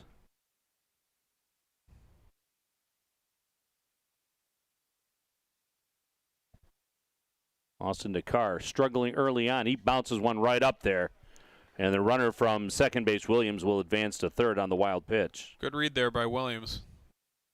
Harris unable to advance. Yeah, if you're Harris at first base, really the key there is keeping your eye on the man at second. You don't necessarily have to have the read yourself, but you need to be able to see the lead runner in your side vision and move up. If he goes, you got to go. Quick action in the bullpen with Dakar struggling. We'll try to get a number on who's down there. Yeah, that dark number on the purple jersey makes it a little tough this time of day. There's a pitch for a strike.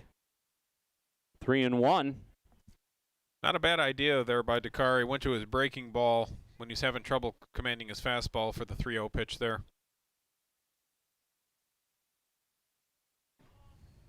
And there's another walk. So Harris will advance to second. Brandt's on first. Base is loaded for Riles.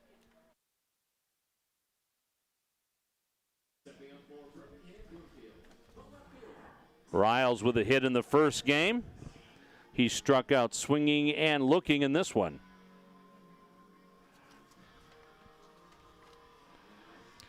And that is Ryan Andrazik down in the bullpen right now. Taxi squad guy. And they may go to him here pretty quick if Dakar can't throw strikes in this at-bat.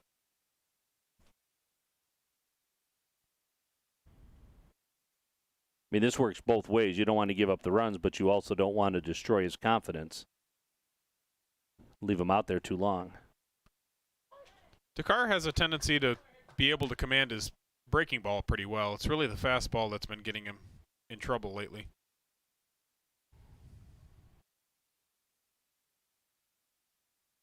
Puts that one across the plate for a strike.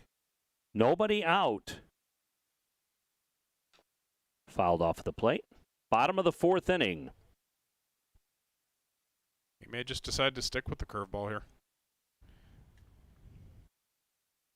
It's not a great solution long term, of course, but just trying to get through this inning.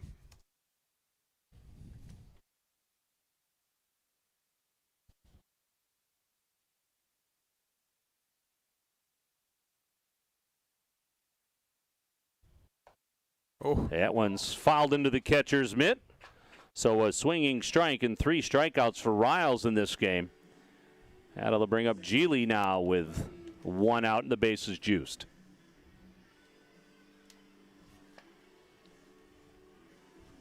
Geely's 0 for 2 in this one. 1 for 3 in the first one.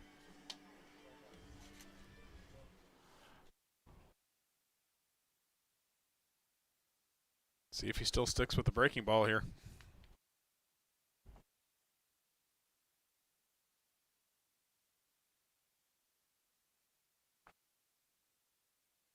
He does. Just missed. I think that was actually the splitter. Wow, okay.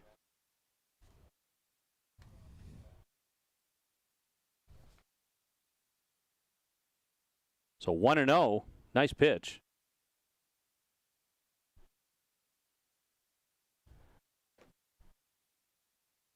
Swing and a miss. 77-mile-an-hour changeup there. Is that a straight change?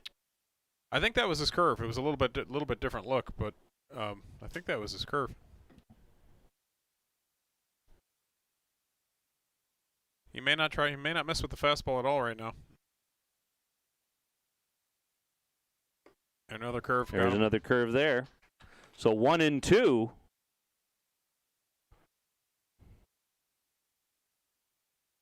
Weimer on deck. I'd maybe try to show the fastball out of the zone or something here now that he's ahead. You can afford to waste one. Yeah, I don't know if he has enough command to waste it, though, really, without throwing a pass ball, possibly. Well, there you go.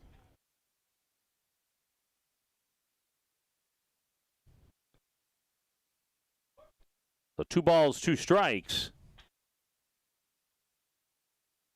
Williams on third, Harris on second, Brandt on first.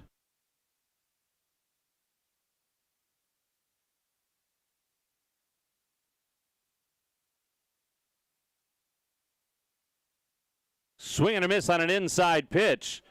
So that's 2 consecutive strikeouts, no place for Geely to go with first base occupied. And that'll bring up Weimer. So he pitched himself into this mess. Maybe he'll pitch himself out of it. He may if he sticks with the breaking ball. We haven't seen him throw a fastball now in 2 batters. So Weimer's been on base twice, walked in the first, safe on an error in the third.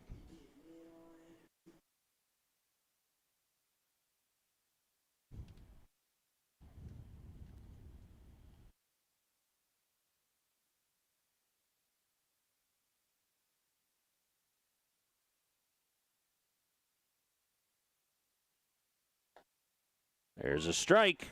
And that was a splitter again.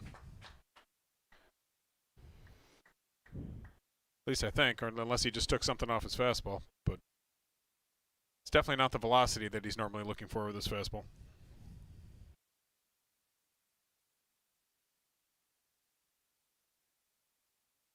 From the stretch. This one's hit into the outfield.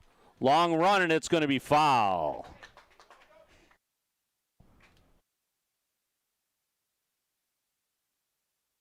That would have emptied the bases. Definitely. So everybody goes back to their base. He's ahead now. We'll see how he attacks him here. 0-2 on Weimer.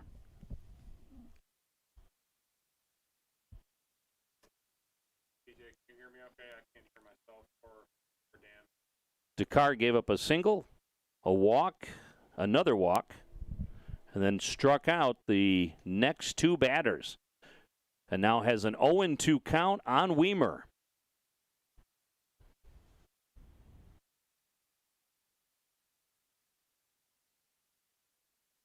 Here it comes. Swing and a miss. So he strikes out the side after loading the bases. A very impressive outing for Dakar after he walked himself into that trouble, and he got himself right back out of it. That's part of the battle. All right, we'll take a quick break, and we'll be back with more baseball after this. The Weingarts family is honored to be celebrating 75 years of helping families like yours with your lawn equipment needs. While the equipment has changed, our grandfather's founding values and commitment to quality still drive our business. We carry top brands like Exmark, Toro, Honda, Cub Cadet, and more. See the full lineup at Weingarts.com. Whether it's new equipment, parts, or service, we work to earn your trust in each of our 6 locations. From our family to yours, thank you for letting us serve you. Weingarts, everything from lawn to snow.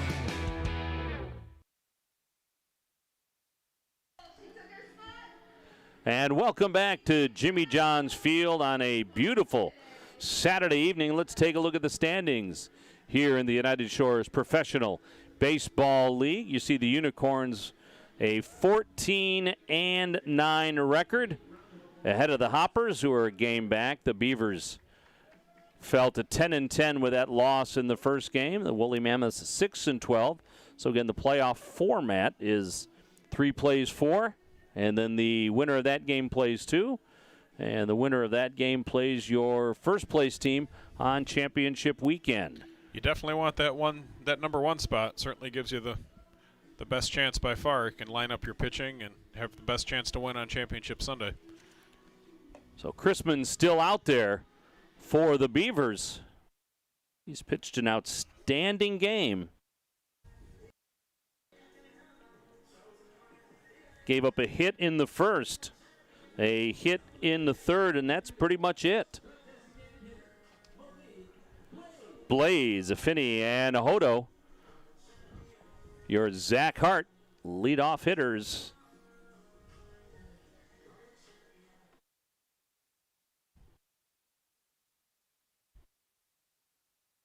Squares to bunt, punts it right back to the pitcher. Went right up that path we talked about. Yeah, as a hitter, if you're going to bunt for a hit like that, you really want to err on the side of going too close to the foul line. You don't want to err on the side of bunting it right back at the pitcher. It's just too easy of an out. It would be better to bunt the ball foul than to bunt it at the pitcher. So that'll bring up the catcher, Finney. He's 0 for 1 in this one.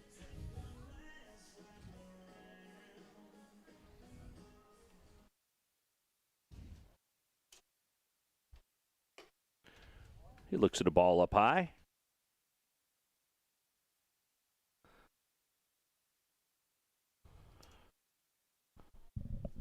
Don't forget to join us tomorrow for the Woolly Mammoths and the Beavers. That's a 1:05 game. Be right here on Facebook and on YouTube on the United Shores Professional Baseball League Network.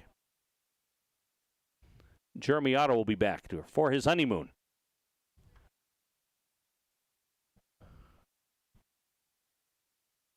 Here's the rock and the pitch. Checks his swing, but a called strike. So 2 balls and 2 strikes. Hodo on deck.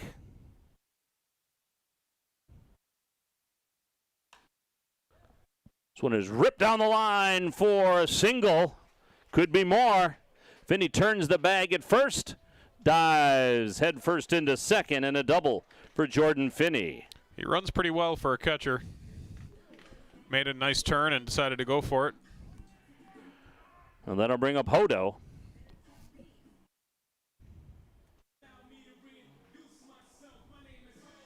Right past Ross Haffey at first base. He didn't have a chance at that. And now the Unicorns with a couple of cracks at taking the lead here. 1 down. Top 5. 7-inning contest. There's a strike on the outside corner.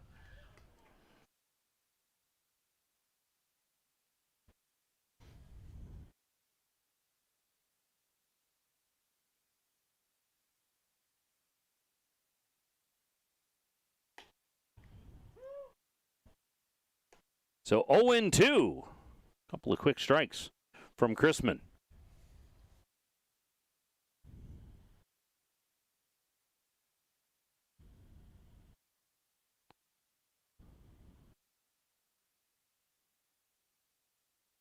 That one is fouled off at the plate.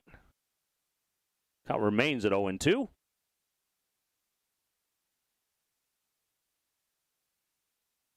Game 2 of our doubleheader. Unicorns won the first one 4-1. From the stretch, Chrisman looks at second base. Takes a long pause, comes to the plate. That one is ripped down the line, and a nice play by the first baseman. And they're going to get a double play. Yep, he got that in the air. 2 balls in a row hit on a line in that direction, and was able to snag that one. Great play by Haffey to make the play. And he flips it over to second base to get the double play. So we head to the bottom of the 5th inning here at Utica at Jimmy John's Field. Still scoreless. Scoring opportunity for the Unicorns, and they were unable to capitalize. And now, all right, everyone, welcome with back. Chelsea It's again. time for us to recognize a senior in the Senior Spotlight, brought to you by Michigan School and Government Credit Union. Today, I'm going to congratulate Lily Redmond from Quesno High School. Lily will be attending Oakland University School of Nursing in the fall to pursue a BSN degree. After that, she plans on then becoming an anesthesiologist. During her time in high school, Lily was a two-time regional figure skater medalist. She was the Health Occupation Student of America's Pharmacy Science Regional Silver Medalist, the state gold medalist, and will go on to represent the state of Michigan at nationals. Lily is also an AP scholar who received her pharmacy technician certification and who has been on the honor roll all 4 years of high school. Lily, you are a rock star. Congratulations to Lily and all the very deserving seniors who are about to start the next chapter as they head off to college. Congratulations, Lily. Dan and Dan, back to you guys.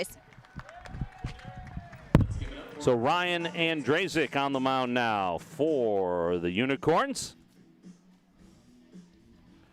Dakar struggled through his inning but got through it. And the bottom of the 5th inning will bring in Andrzejczyk. A Hoffman Dental Care pitching change. Andrzejczyk's been a starter primarily thus far, but bouncing around a little bit from the taxi squad. Didn't have a bad outing his last time out. Started against the Diamond Hoppers. It was a loss, but 2 runs on 3 hits, I should say. Victim of a little bit of sloppy defense behind him, really. Not a bad outing. So the Unicorns going into their bullpen, while Chrisman has managed to stay out there the entire time for the Beavers. So for the Beavers this inning, it'll be Comer, Haffey, and Cuevas. The 4, 5, and 6 hitters, your Zach Hart agency. Up next batters.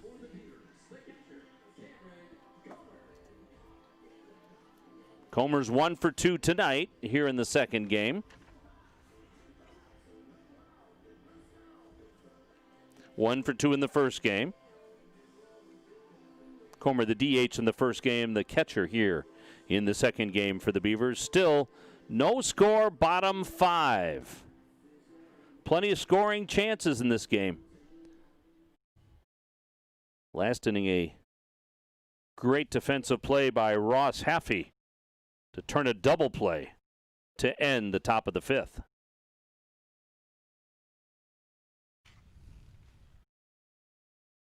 At this point, any run of the game would be our AAA insurance run of the game. There's one up high.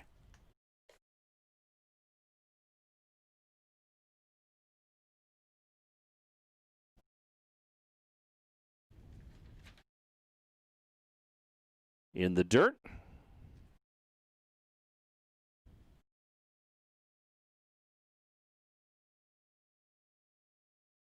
Andrzejczyk, a right-hander, comes to the plate. Does not get the call on the inside corner. Goes to 3-1.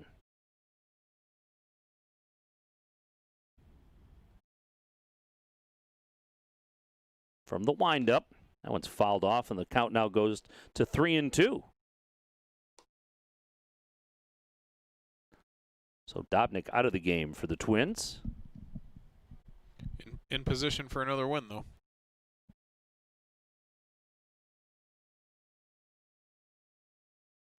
Yeah, came out with 1 out in the 6th inning. Punched and that's him. a called third strike.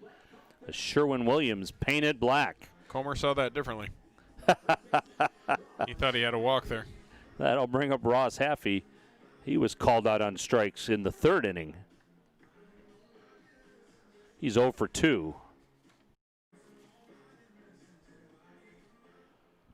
Yeah, one of our keys coming into the day was Haffey, and if he was going to stay hot. Hasn't really had anything to show for it today. Hit a deep fly ball in the first game, and he did have a single, but not the type of impact at bat yet that we've been used to the last few days. And for the record, after watching it back, Comer may have been right. But that's always so tough because the catcher doesn't want to get in bad with the umpire. No. He might need that call back himself later. There's a rip to the shortstop. that is fielded by Hovey for the second out of the inning. So that's going to bring up Cuevas.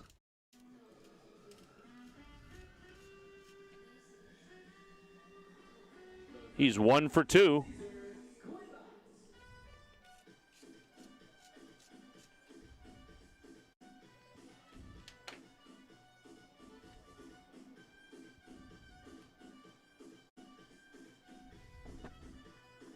No score, bottom 5 here at Jimmy John's Field. Second game of our doubleheader. And Andrzejczyk calls out Finney.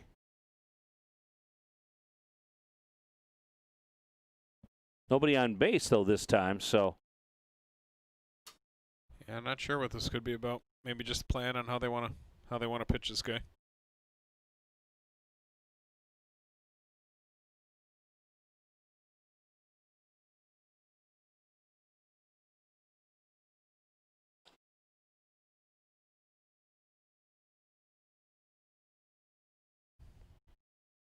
So 2 down, nobody on.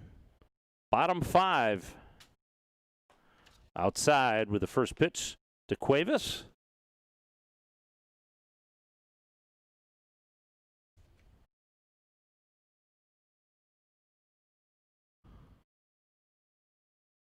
That one's inside. 2-0.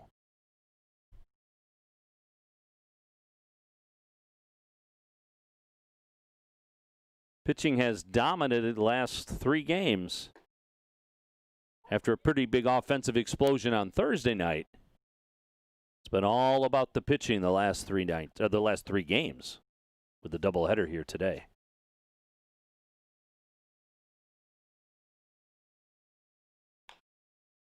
There's a bounding ball to the shortstop, took a big hop, but he comes up with it. Nice play by Snyder, and it's a 1-2-3 inning for Andrzejczyk. No score as we go to the 6th. We'll take a break.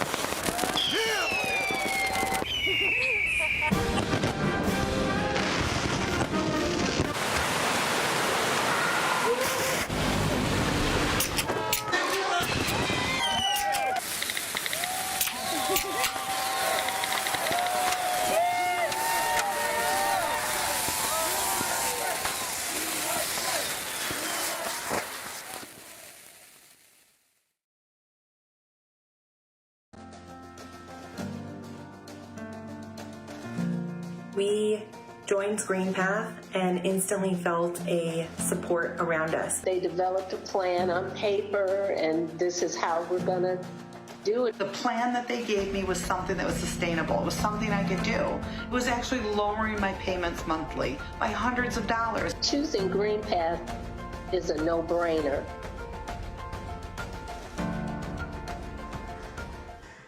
Welcome back, everyone. I'm here with the one and only Ty Hensley. I'm going to take a little break and talk to him for a second. This interview is brought to you by Green Path. So, Ty, you know, we're in the middle of our doubleheader tonight. You guys took the first game. You're looking to take the second. It's still 0-0 at the moment. You've had quite a few pitching changes, but you're going to tell us a fun story about the pitcher that we saw back in the 4th inning, I want to say. His name's Jared Ducar. Why don't you tell us a little fun story about him? Austin Ducar. Austin Ducar. You're good. No, so Austin and I, we actually were teammates with the Yankees back in 2015. We both had Tommy John together right around the same time, and we ended up living together for like a year and a half, 2 years. So we've known each other a long time. You get to share the same surgery, the same team, and now they're back together. That's fun. It's a fun little story. All right. Thanks, Ty. Dan, back to you. Thanks, Chelsea. Top of the 6th inning here at Jimmy John's Field. Still scoreless. Crispin still on the mound for the Beavers. Luska, Bethencourt, and Curry, your batters. Top of the order. Zach Hart, AAA, your Zach Hart Agency on-deck batters. Top of the order, as good a time as any for the Unicorns.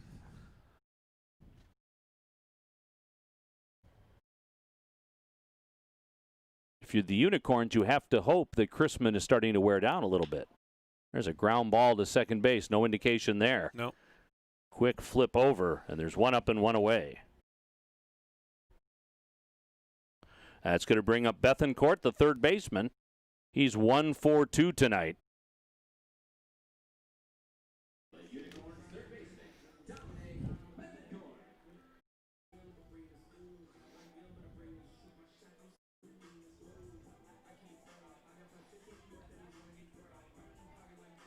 Bethencourt hit that one and deep in the hole to Brandt last time. Was able to barely beat it out.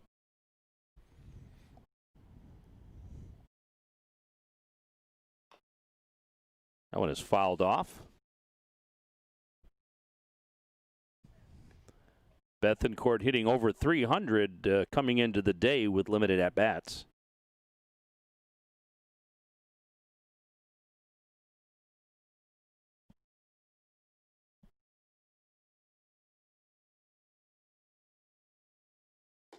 Swings and misses at a high fastball.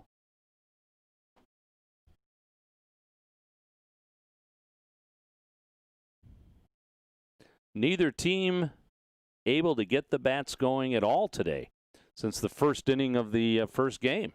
That's a good point. A lot of action in that first inning and not much sense. There's a swing and a miss at a pitch outside. That'll bring up Curry. Chrisman's still hitting his spots. There's no sign of him slowing down right now.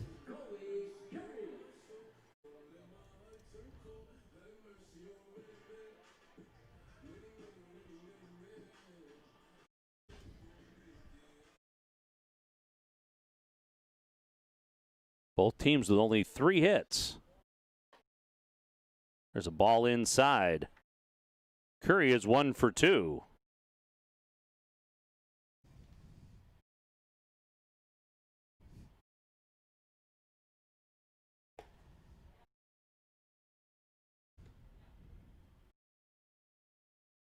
One and 0.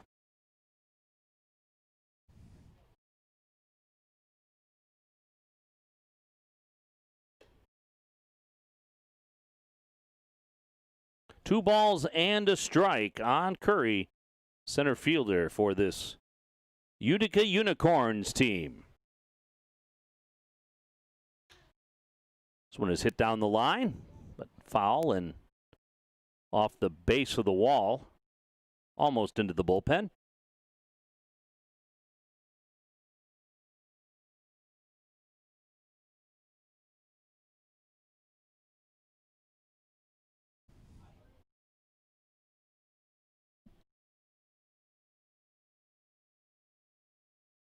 Here's the rock and the pitch. Outside. I'd heard someone yell from the dugout that the count was 3-1. And apparently that was correct. So Curry with a 2-out walk. That'll bring up Nick Snyder. Well, Snyder had the big hit of game 1 today. We'll see if he can do the same in game 2. He comes into this game with 3 home runs on the season, including that 3-run shot in the first game. Way back in the first inning of the first game. Chrisman comes to the plate, one ripped foul down the first base side.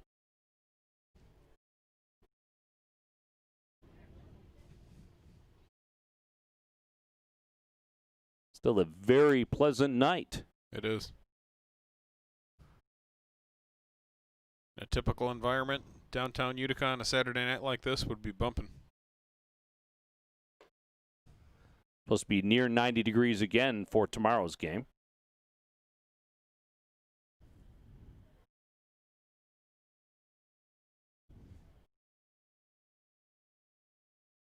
We don't have the music in the park that we had last night to listen to. No, we don't.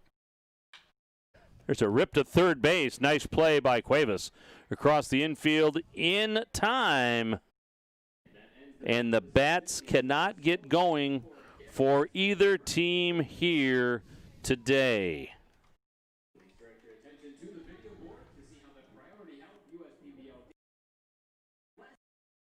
We'll take a break and be back with more baseball after this.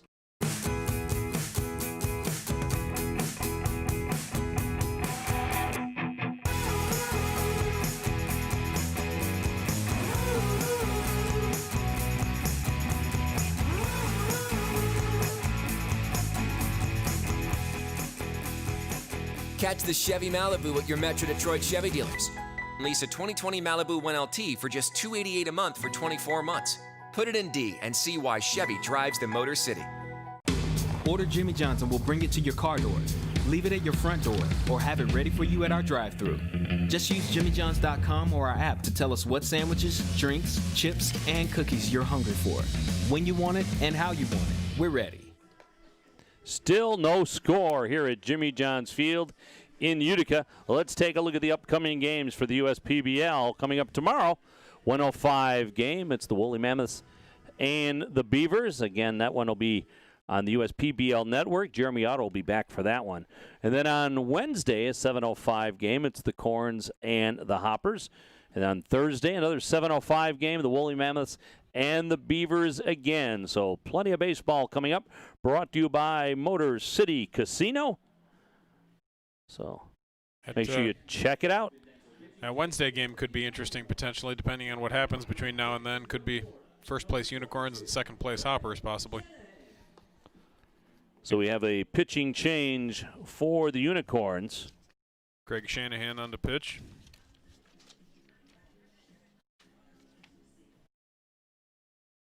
Unicorns trying to patch it together in this game, but been able to do so successfully. Beavers haven't been able to push one across despite several opportunities. Shanahan, you'll see a fastball around 88, 89, slider, cutter, and changeup.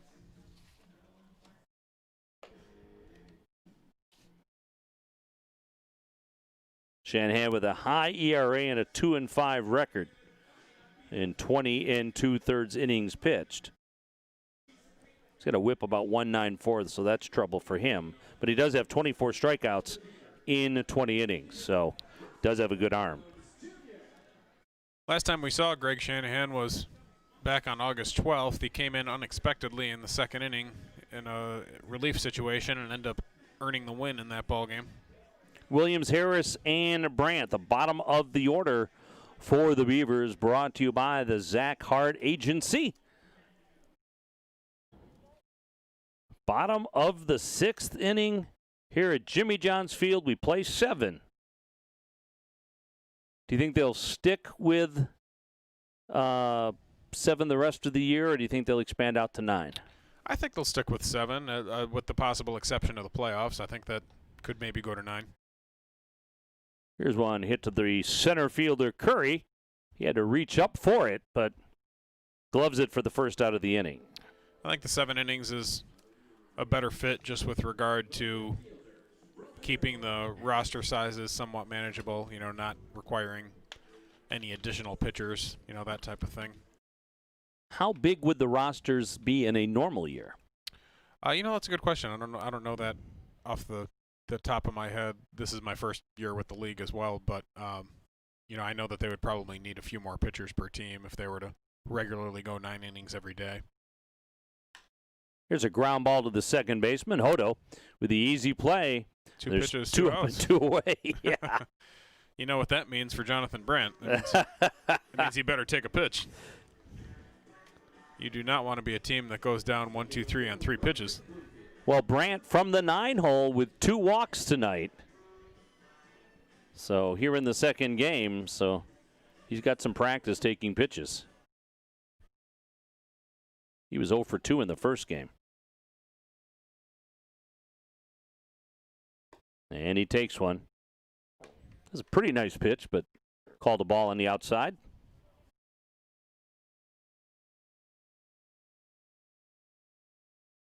Shanahan working from the stretch with nobody on. Planted that one right in the left-handed batter's box.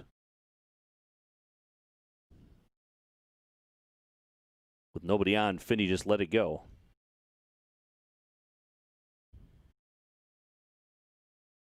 Here's the pitch. Fouled off. 2 balls and a strike on Brandt.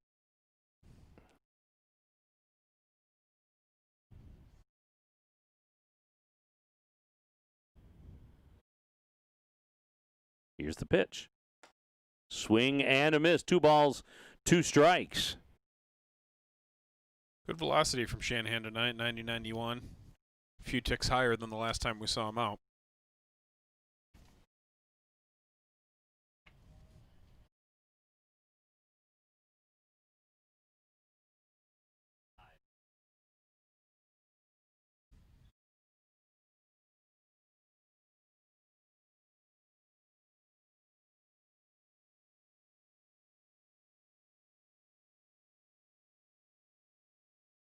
Full count pitch with 2 down. Nobody on. Here's the pitch. Down low, so a walk. So after getting the first 2 batters on 2 pitches, Brandt works his 3rd walk of the game. And you said he needed to take at least 1. Yeah, I expected him to only take 1, but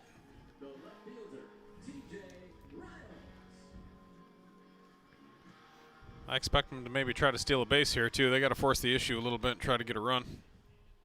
Yeah, I hope they throw it around a little bit. Try to create some offense. There's a strike on the inside corner. Riles, the left fielder, has struck out 3 times. Trying to avoid the golden sombrero.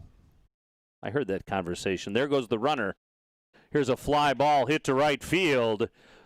Barzell circles it just in front of the warning track, and the side is retired. So other than that walk, there is nothing across. We go to the 7th inning. It is a scoreless ball game, and it's time now for the Metro Detroit Chevy Dealers mascot race. Those Motor City wheels are messing around, waiting to get the call to go downtown. La la la la la la la la taking some time and having some fun, waiting to get the call that it's time to run. La, la, la. Holy Hot Rods, it's race time. Chevy Detroit wheels, start your engines. All right, and the cars are out of the block. Who's your car tonight? I'll go with Corey Vett tonight. All right. Oh. They're all bunched up as they come up to the foul line. Belair trying to make a move on the outside, but can't seem to do it. There comes Petey. That's who you picked last night, right? I did. Maybe I should have picked him tonight. PD pickup. Belair making a move on the outside. It's Belair and PD pickup. This could be close. Belair and PD pickup. It's a photo finish. It's PD pickup. Call it for PD pickup. I don't see a fixed finish line. No, it was I don't know if it's rather non-linear. Whenever you cross Ty Hensley, is that doesn't that rule apply to everything? Whenever you cross Ty Hensley, it's over. Right. Why not? So for the Unicorns here in the 7th inning, Barzell, Hovey, and Blaze, your Zach Hard agency on deck batters. Barzell has struck out twice. Need a little action here. Yeah, he's had a tough day. It was 0 for 3 in the first game as well. Chrisman working his 7th inning, throws a strike to begin inning number 7. Action in the Beavers bullpen. There's a strike, top of the strike zone.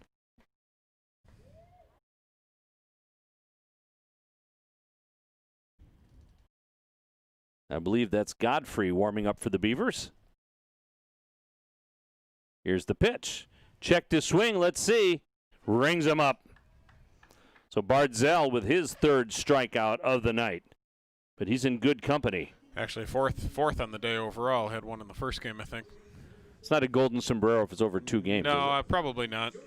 I don't know if we have an official ruling on that. There's not too many doubleheaders in the major league, so I don't know if they really. I don't know if they. Way more this year, huh? Right. So that'll bring up Hovey. He's 0 for 2. He had hit in the first game. He looks at a strike as Chrisman just keeps pouring it in.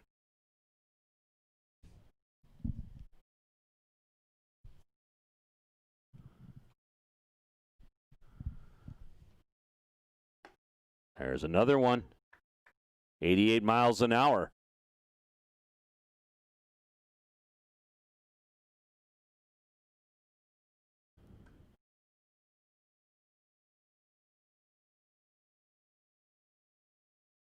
Checks the swing.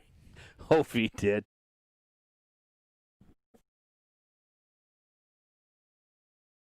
This kind of reminds you of a Justin Verlander performance where he got better as the game went on. Yeah, he really did.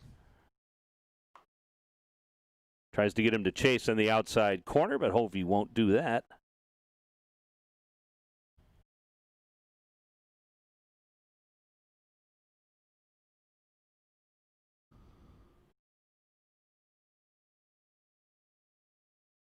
Here's the rock and the delivery. Outside. Goes to 3-2. He's tried to get him to chase on the last two.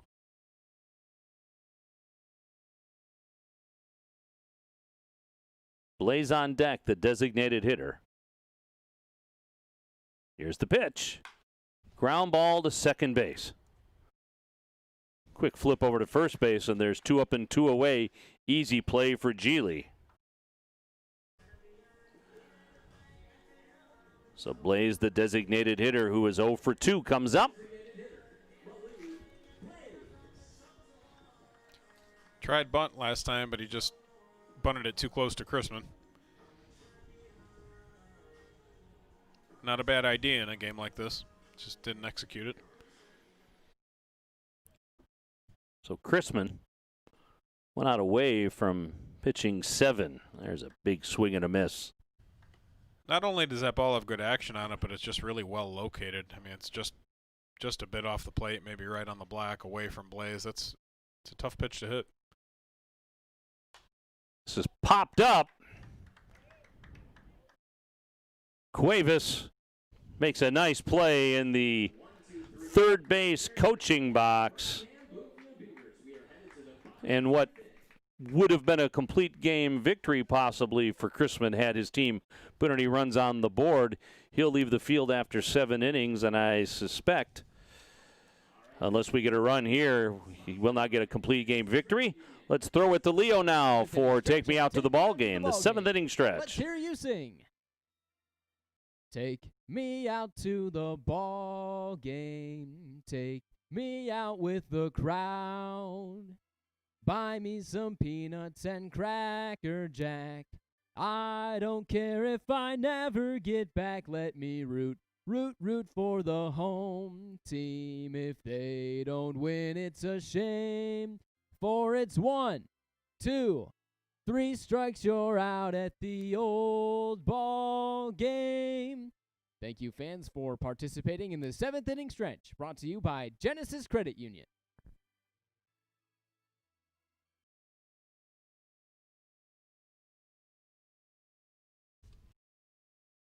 Bottom of the 7th inning, Shanahan stays in for the Unicorns.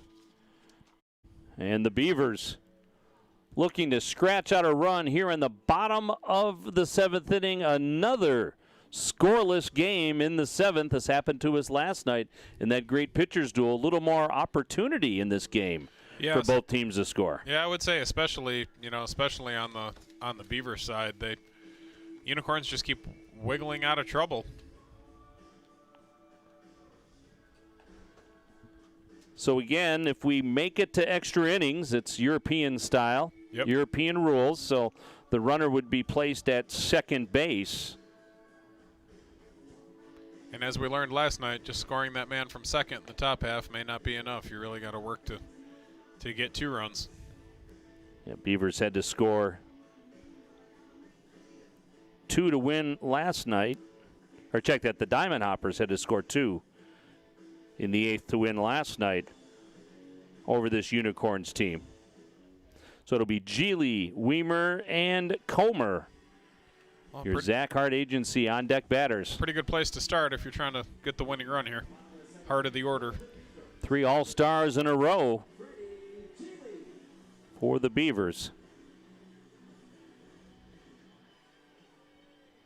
Be a nice reward for Garrett Chrisman. Yes, it would. Take home a complete game victory. Certainly deserves it. We are scoreless. This one is fouled into the bullpen. they scatter down there.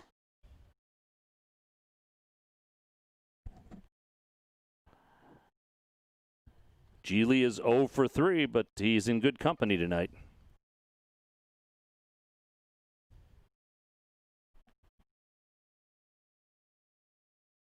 Strike on the inside corner. Geely had a run scored and a hit in the first game.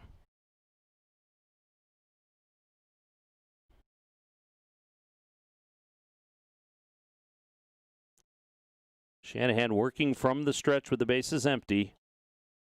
That might have hit him had he not swung at it. Yeah, it was literally right on the fists. So 0-2 is the count.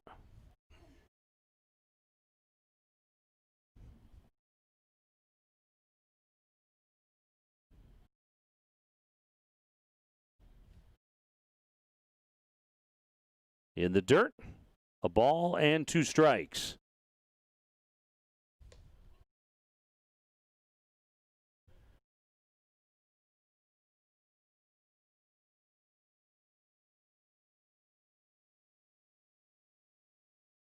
Geely, the fine fielding second baseman. Grounds one to the first baseman. Flip over to first base to the pitcher, and there's one up and one away. Nice play by Snyder. Shanahan doing a nice job getting the ball in on the lefties. Several of those pitches jamming Geely pretty good there. So that'll bring up Weimer after the ground out to the first baseman.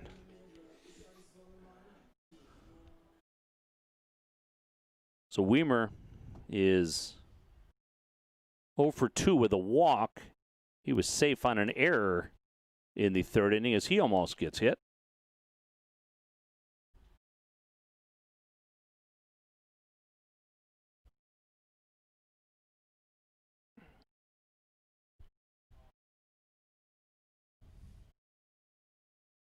Checks his swing. 2-0 count. You need base runners at this point. Yeah, you got to really like this next one. You know, he's a guy with a lot of power, so if you like it, you got to go get it. But you got to really like it. Comer on deck. You want to give him a chance to drive in a run. He watches that one go by, so it's 3-0. You have to like this one a whole lot. Comer with an OPS over 800 coming into this, so you got to give him a chance to swing the bat. And he will get a chance with a runner on base. So Weimer walks, and with one away, Comer comes to the plate. He's 1 for 3 in this one. 1 for 2 in the first game. So 2 for 5 on the afternoon. Runner on first base. Right-handed pitcher versus the left-handed hitter. There goes the runner. That's fouled away. Oh, he had the base stolen. Yeah, easily. But Comer saw a pitch he liked. That's actually the first time we've seen Weimer try to steal a base, I think, which is surprising considering how well he runs. I don't know if that was a true hit and run or not. If it was, then obviously Comer has to swing there. But if not, I would have let him take the base because he certainly had it. He had a huge jump on the pitcher. That's what leads me to believe that it wasn't really a hit and run. Shanahan doesn't even give him a look. There's a ground ball foul down the first base line. That could have done some damage.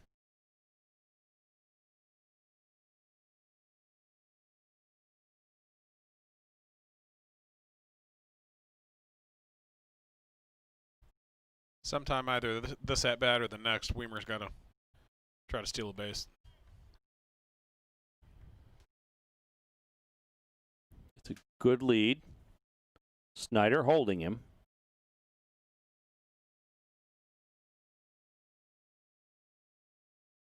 Pitch. He might have broke his bat on that one. He there did. He is going in on the lefty again. So no balls and 2 strikes. On Comer, he'll have to go get a new piece of lumber. That's where the dugout's way down the line are a problem. and with the COVID protocols, there's no bat boys. Right.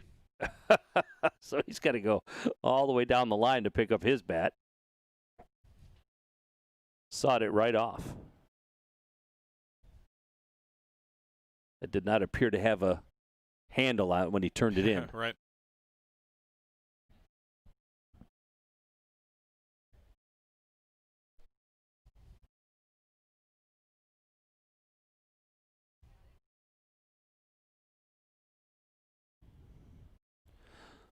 So an 0-2 count on Comer. Runner on first base is Weimer. One down, bottom of the 7th inning. Scoreless tie here in Utica. Shanahan from the stretch. There goes the runner. Swing and a miss. Throw down to second base will not be in time. So a strikeout for Comer. But Weimer now in scoring position for Ross Haffey. Yeah, I figured Weimer would try to go again at some point. And now at least he's a base hit away from winning the ball game. So the young man that had 45 home runs in the All-Star, home run derby. I may walk him here, honestly. Intentionally, that is. Well, he threw him a strike. Yeah, he took a fouled it off. Effie's had very consequential hits. Last couple days we've seen him, and has a chance for another one here. 1 for 2 in the first game.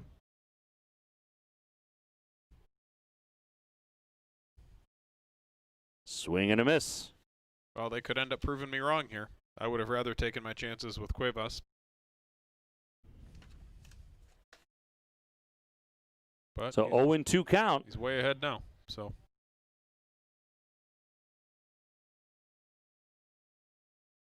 He swings and misses, but it's a dropped third strike, so he'll be thrown out at first base. And even though they got a runner into scoring position, they cannot score. We will go to the 8th inning for extra innings here at Jimmy John's Field. No score. We'll be back with more baseball after this.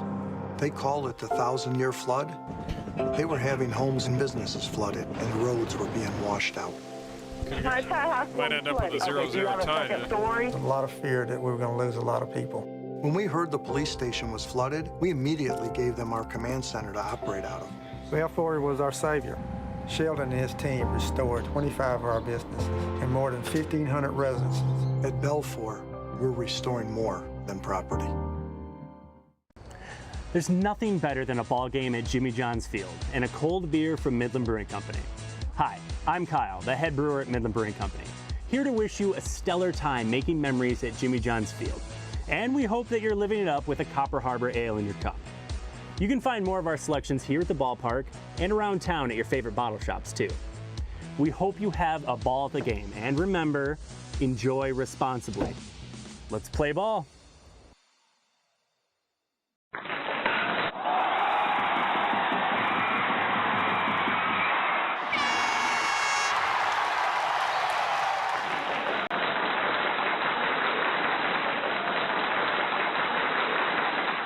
All the opportunities I've been given, I would not have been able to get at bigger universities. Here, the professor cares about your success and is willing to work for it with you. So much preparation for the future.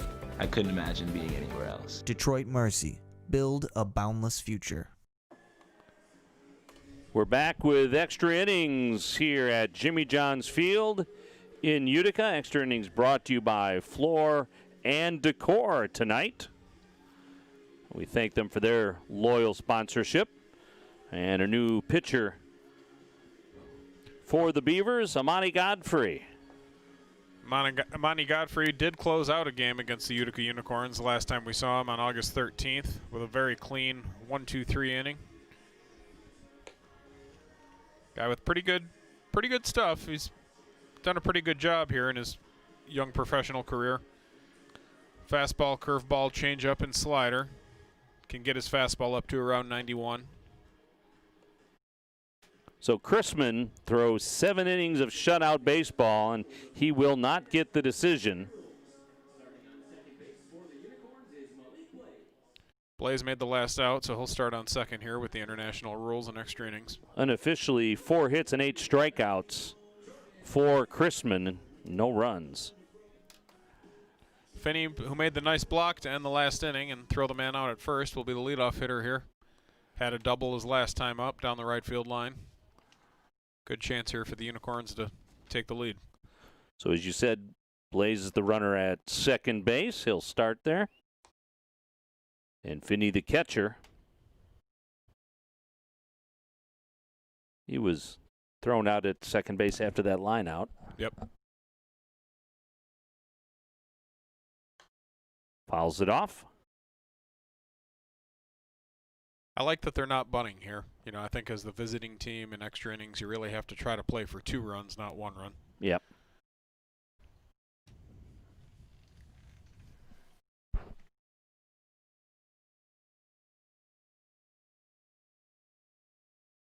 International rules extra innings, of course. That one breaks into the strike zone. So 1 ball and 2 strikes on Finney.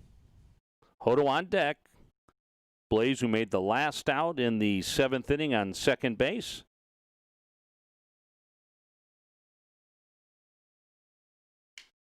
This one is ripped into the outfield, foul ball.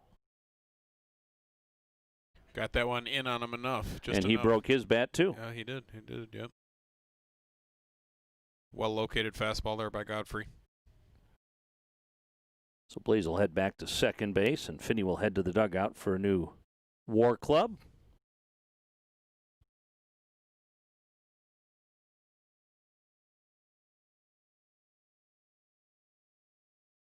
Twins leading the Royals 7-2 in the 7th, so hopefully Randy Dobnik on his way to a 5th victory. Tigers, after they broke their 20-game losing streak to the Indians last night, trail 6-1. They'll start a new one, I guess. They scored 10 unanswered runs after the Indians scored 5. There was really no reason for them to win yesterday's game either. It looked like Fulmer has been having kind of a rough time, and he gave up some runs early. Here's the pitch. Ooh, fouled off. Umpire's mask there. Says he's all right. That's umpire Sal Giacomantonio, I believe, who's taken a few shots this year. He was the recipient of the Derek Hurt running into the umpire at home plate. Okay.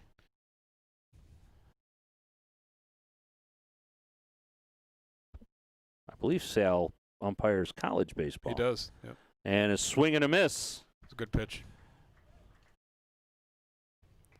So Blaze stays at second base. Hodo the batter. I've seen Sal out at Eastern. Yep. Does a lot of MAC games, I think. So Hodo 0 for 2.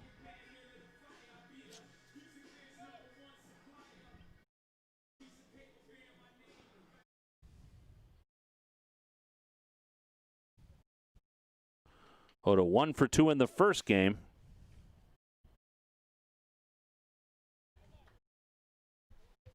Swings and misses at that one.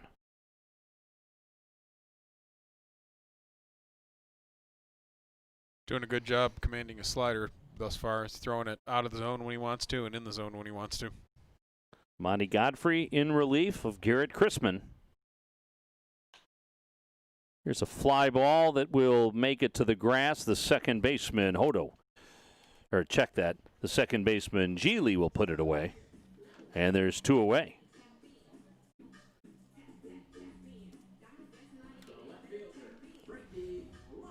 So Luska will bat.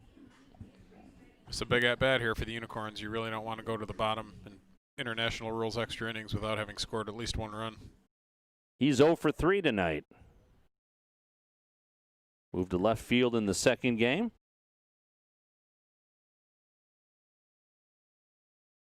He was 1 for 3 with a run scored in the first game. He looks at a strike. Batting .243. 1 home run and 6 RBIs. Outfield straight up as they've been pretty much the entire game. There's a fastball outside, 90 miles an hour from Godfrey.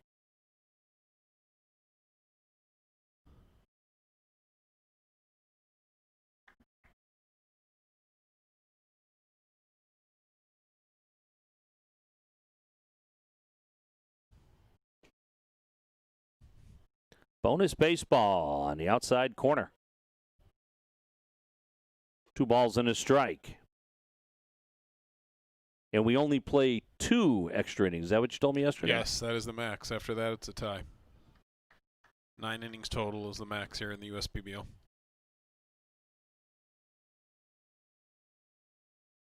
Here's the pitch.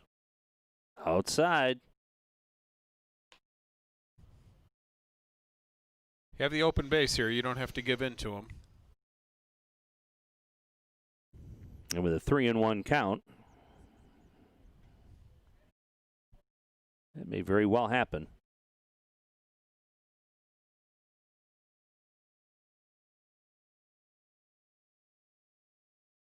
Now he comes in and gets him on a fastball. So that brings up, whoops, that makes it 3-2. Yeah, that's 3-2. I'm trying to give him the brush off. Well-located pitch. Kind of tails away from the lefty.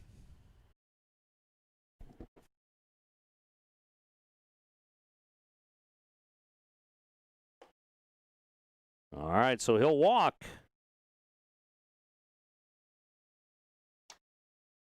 That'll bring up Bethencourt. Bethencourt is 1 for 3 tonight with a couple of strikeouts. He was 1 for 2 in the first game.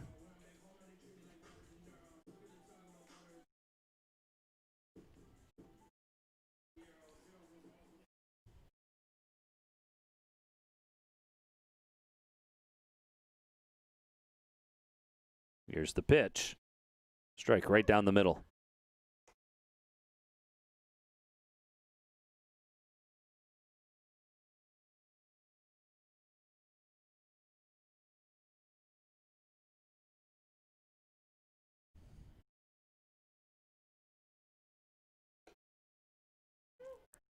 Oh, and 2.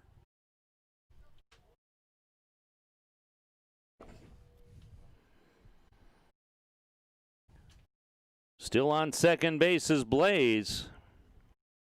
Luska at first. Top 8 extra innings. 0-0. Bethencourt looks at one up high. That might be the setup for the slider down now. We'll see how he goes after it. If you're Comer, you got to be ready to block everything in the dirt. From the stretch, here he comes. Did go to the slider, but he left it up. 2 balls, 2 strikes, 2 outs, 2 on. Top 8.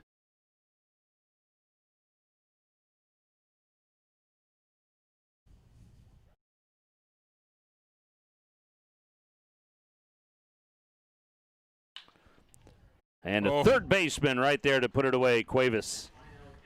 That would have scored a run, but Cuevas positioned perfectly.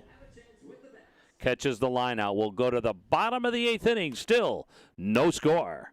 Suds on Mound offers plenty of options to get your laundry done. Clean, convenient, and with clear, low pricing.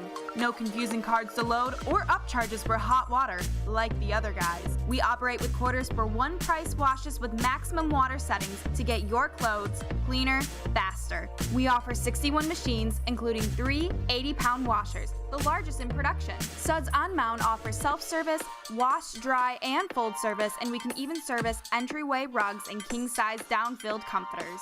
Washes can be done as fast as 16 minutes. Our Speed Queen machines are the only brand still made in America, and we wouldn't have it any other way. Hi, I'm Jason from Suds on Mound. Come on in, we'll get you clean. All right, Ruby, you're all set.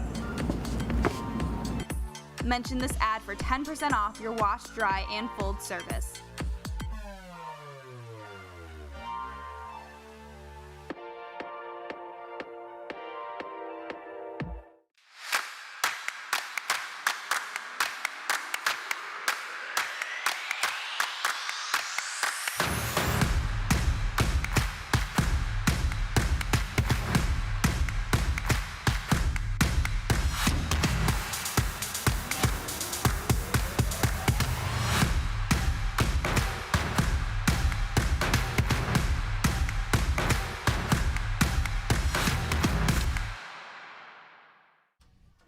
Bottom of the 8th inning, we are still scoreless. We have a pinch runner at second base. Olin will run for Haffey, who would have been the runner since he made the last out. It's a good move by Von Joshua. Olin's a plus base runner, and we'll see what they choose to do here with as far as strategy at the plate. I think with Cuevas and being that the runner at second is now the winning run automatically, with the Unicorns not having scored at all last in the top half, I think I'd bunt him over. So it'll be Cuevas, Williams, and Harris. This is one of the rare situations where the sacrifice bunt actually does make statistical sense, is when you've got the winning run, the absolute winning run at second base, and you can move him up to third.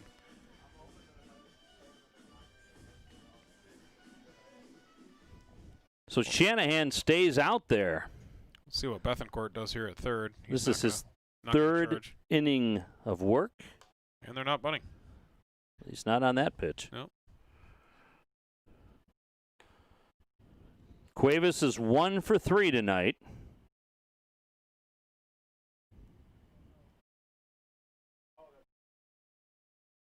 So Olin is the runner on second. There's a ground ball up the middle. It'll move the runner up. Second baseman flips it quickly. That's Hodo to first base. So the runner now at third base with one away. That brings up Ron Williams Jr. Good piece of hitting there. Advanced the runner, acted as a bunt, basically. Nice job by Cuevas.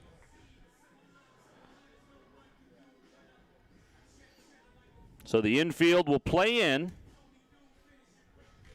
This is the winning run.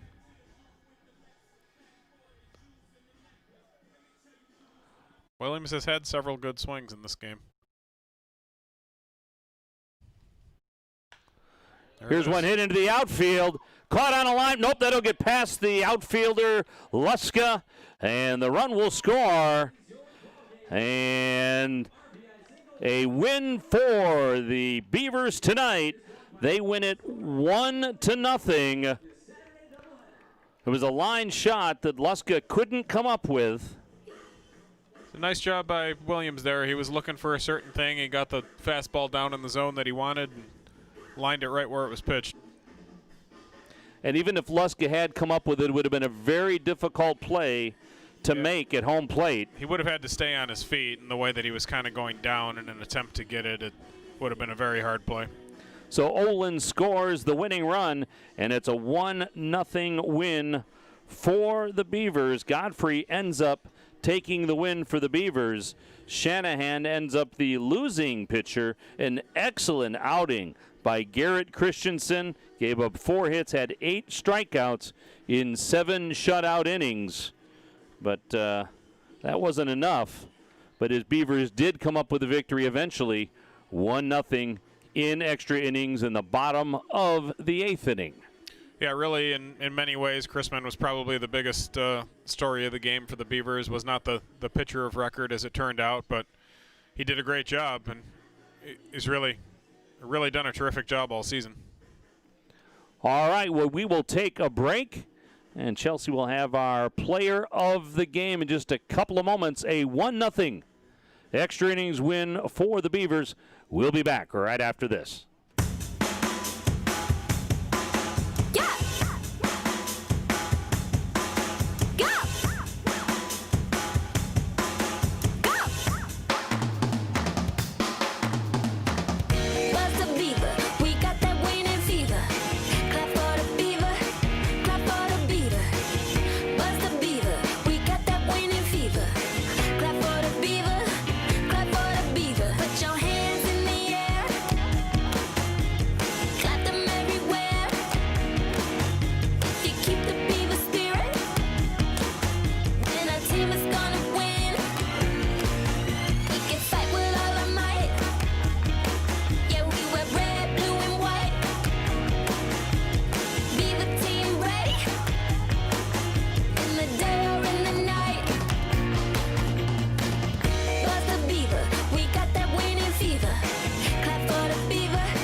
Detroit Mercy really models a value-based education. They focus a lot on service, which provides so many different experiences and opportunities that allows us to tie in everything we learn, how to apply that outside of the class. There are a number of different programs that we're a part of to help bring the community back and revitalize the city of Detroit.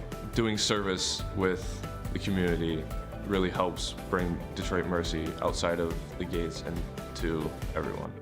Detroit Mercy. Build a boundless future.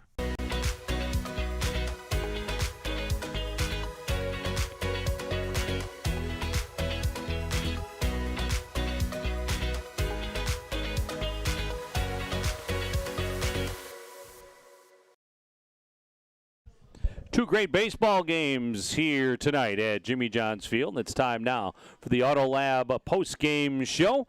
And with that is Chelsea. All right, everyone, welcome back. Time for the end of the game recap brought to you by Auto Lab. But I'm here with the player of the game, sponsored by Michigan surgery specialist Garrett Chrisman with the Birmingham Bloomfield Beavers. I'm so excited to be sitting here with him finally. It's very well deserved. Tonight, you had an impressive 7 innings pitched, 3 hits only, and 6 strikeouts. You have been so impressive this whole season. It's been fun to watch. The fans, clearly there's fans here watching you get interviewed. You have quite a following as well. So what has been working for you? What mechanics have you been working on in the off season just to really kind of have everything come together for you? Yeah, I was just continuing the DBS stuff that we do out here. I continued it in the off season. My pitches have became more crisp and I've gotten some more swings and misses on them and just continue to throw strikes and trust my defense behind me. And it's been working. It's been doing really well. So, you know, you're a second-year guy here at the USPBL. What has it been like to be able to come back for another year here? Is it different for you the second time around, or are you just big man on campus? What? Yeah, I've just been, I've had higher expectations for myself coming in here based on how I did last year, and so far I've lived up to them, to my expectations, but just looking to keep continuing and hopefully getting picked up by an affiliate program. You know, fingers crossed. I'm rooting for you, truly. I have some special team-made shoes on tonight. One has the unicorn and one has the Beavers, and I've been pulling for the Beavers tonight. You can just ask anyone around here. You guys have been fantastic. So, you know, as a team moving forward, you guys, you know, have been kind of going back and forth between the Hoppers and trying to catch those unicorns. So how can you guys move forward as a team with this momentum, this win? We just got to keep putting the ball in play from our hitters. They did a good job today, late in the game. And then for our pitching staff, just keep throwing strikes, which we've been doing all year, and good things will fall for us. It sure will. You guys have to keep it exciting, that's for sure. All right, everyone, one more time. Garrett Chrisman, your Michigan surgery specialist, player of the game. Well deserved, Garrett. Nice job. Guys, back to you. All right, thanks very much. Our final score, 1-0, the Beavers over the Unicorns. The Beavers 1 run on 4 hits, no errors. The Unicorns, no runs on 3 hits, 1 error. The winning pitcher is, I lost my place here. Sorry about that. The winning pitcher is Godfrey, although Garrett Chrisman pitched an outstanding outing for the Beavers. He really, probably deserved the win in many ways, but he was the player of the game, so we can at least give him that much. But, it was, a couple of well-pitched games today, really. The Unicorns kind of did it as you would draw it up in the first game with Komitas going 4 and Goodson coming in with his nasty stuff to close it out. And then this one today, Chrisman as good as he's been for the vast majority of the year, and he didn't, get the W on paper, but really he was the biggest part of that game for the Beavers. So they split the doubleheader, 1-0 here in the final game, 4-1 in the first game of the doubleheader. Actually, some pretty good baseball all day long. Mm-hmm. Yeah, no doubt about it. It's pretty clean ball games and not a ton of offense today, but that's typically how the league has been for the most part. Good pitching. Really good pitching. That's what the league's built on right now.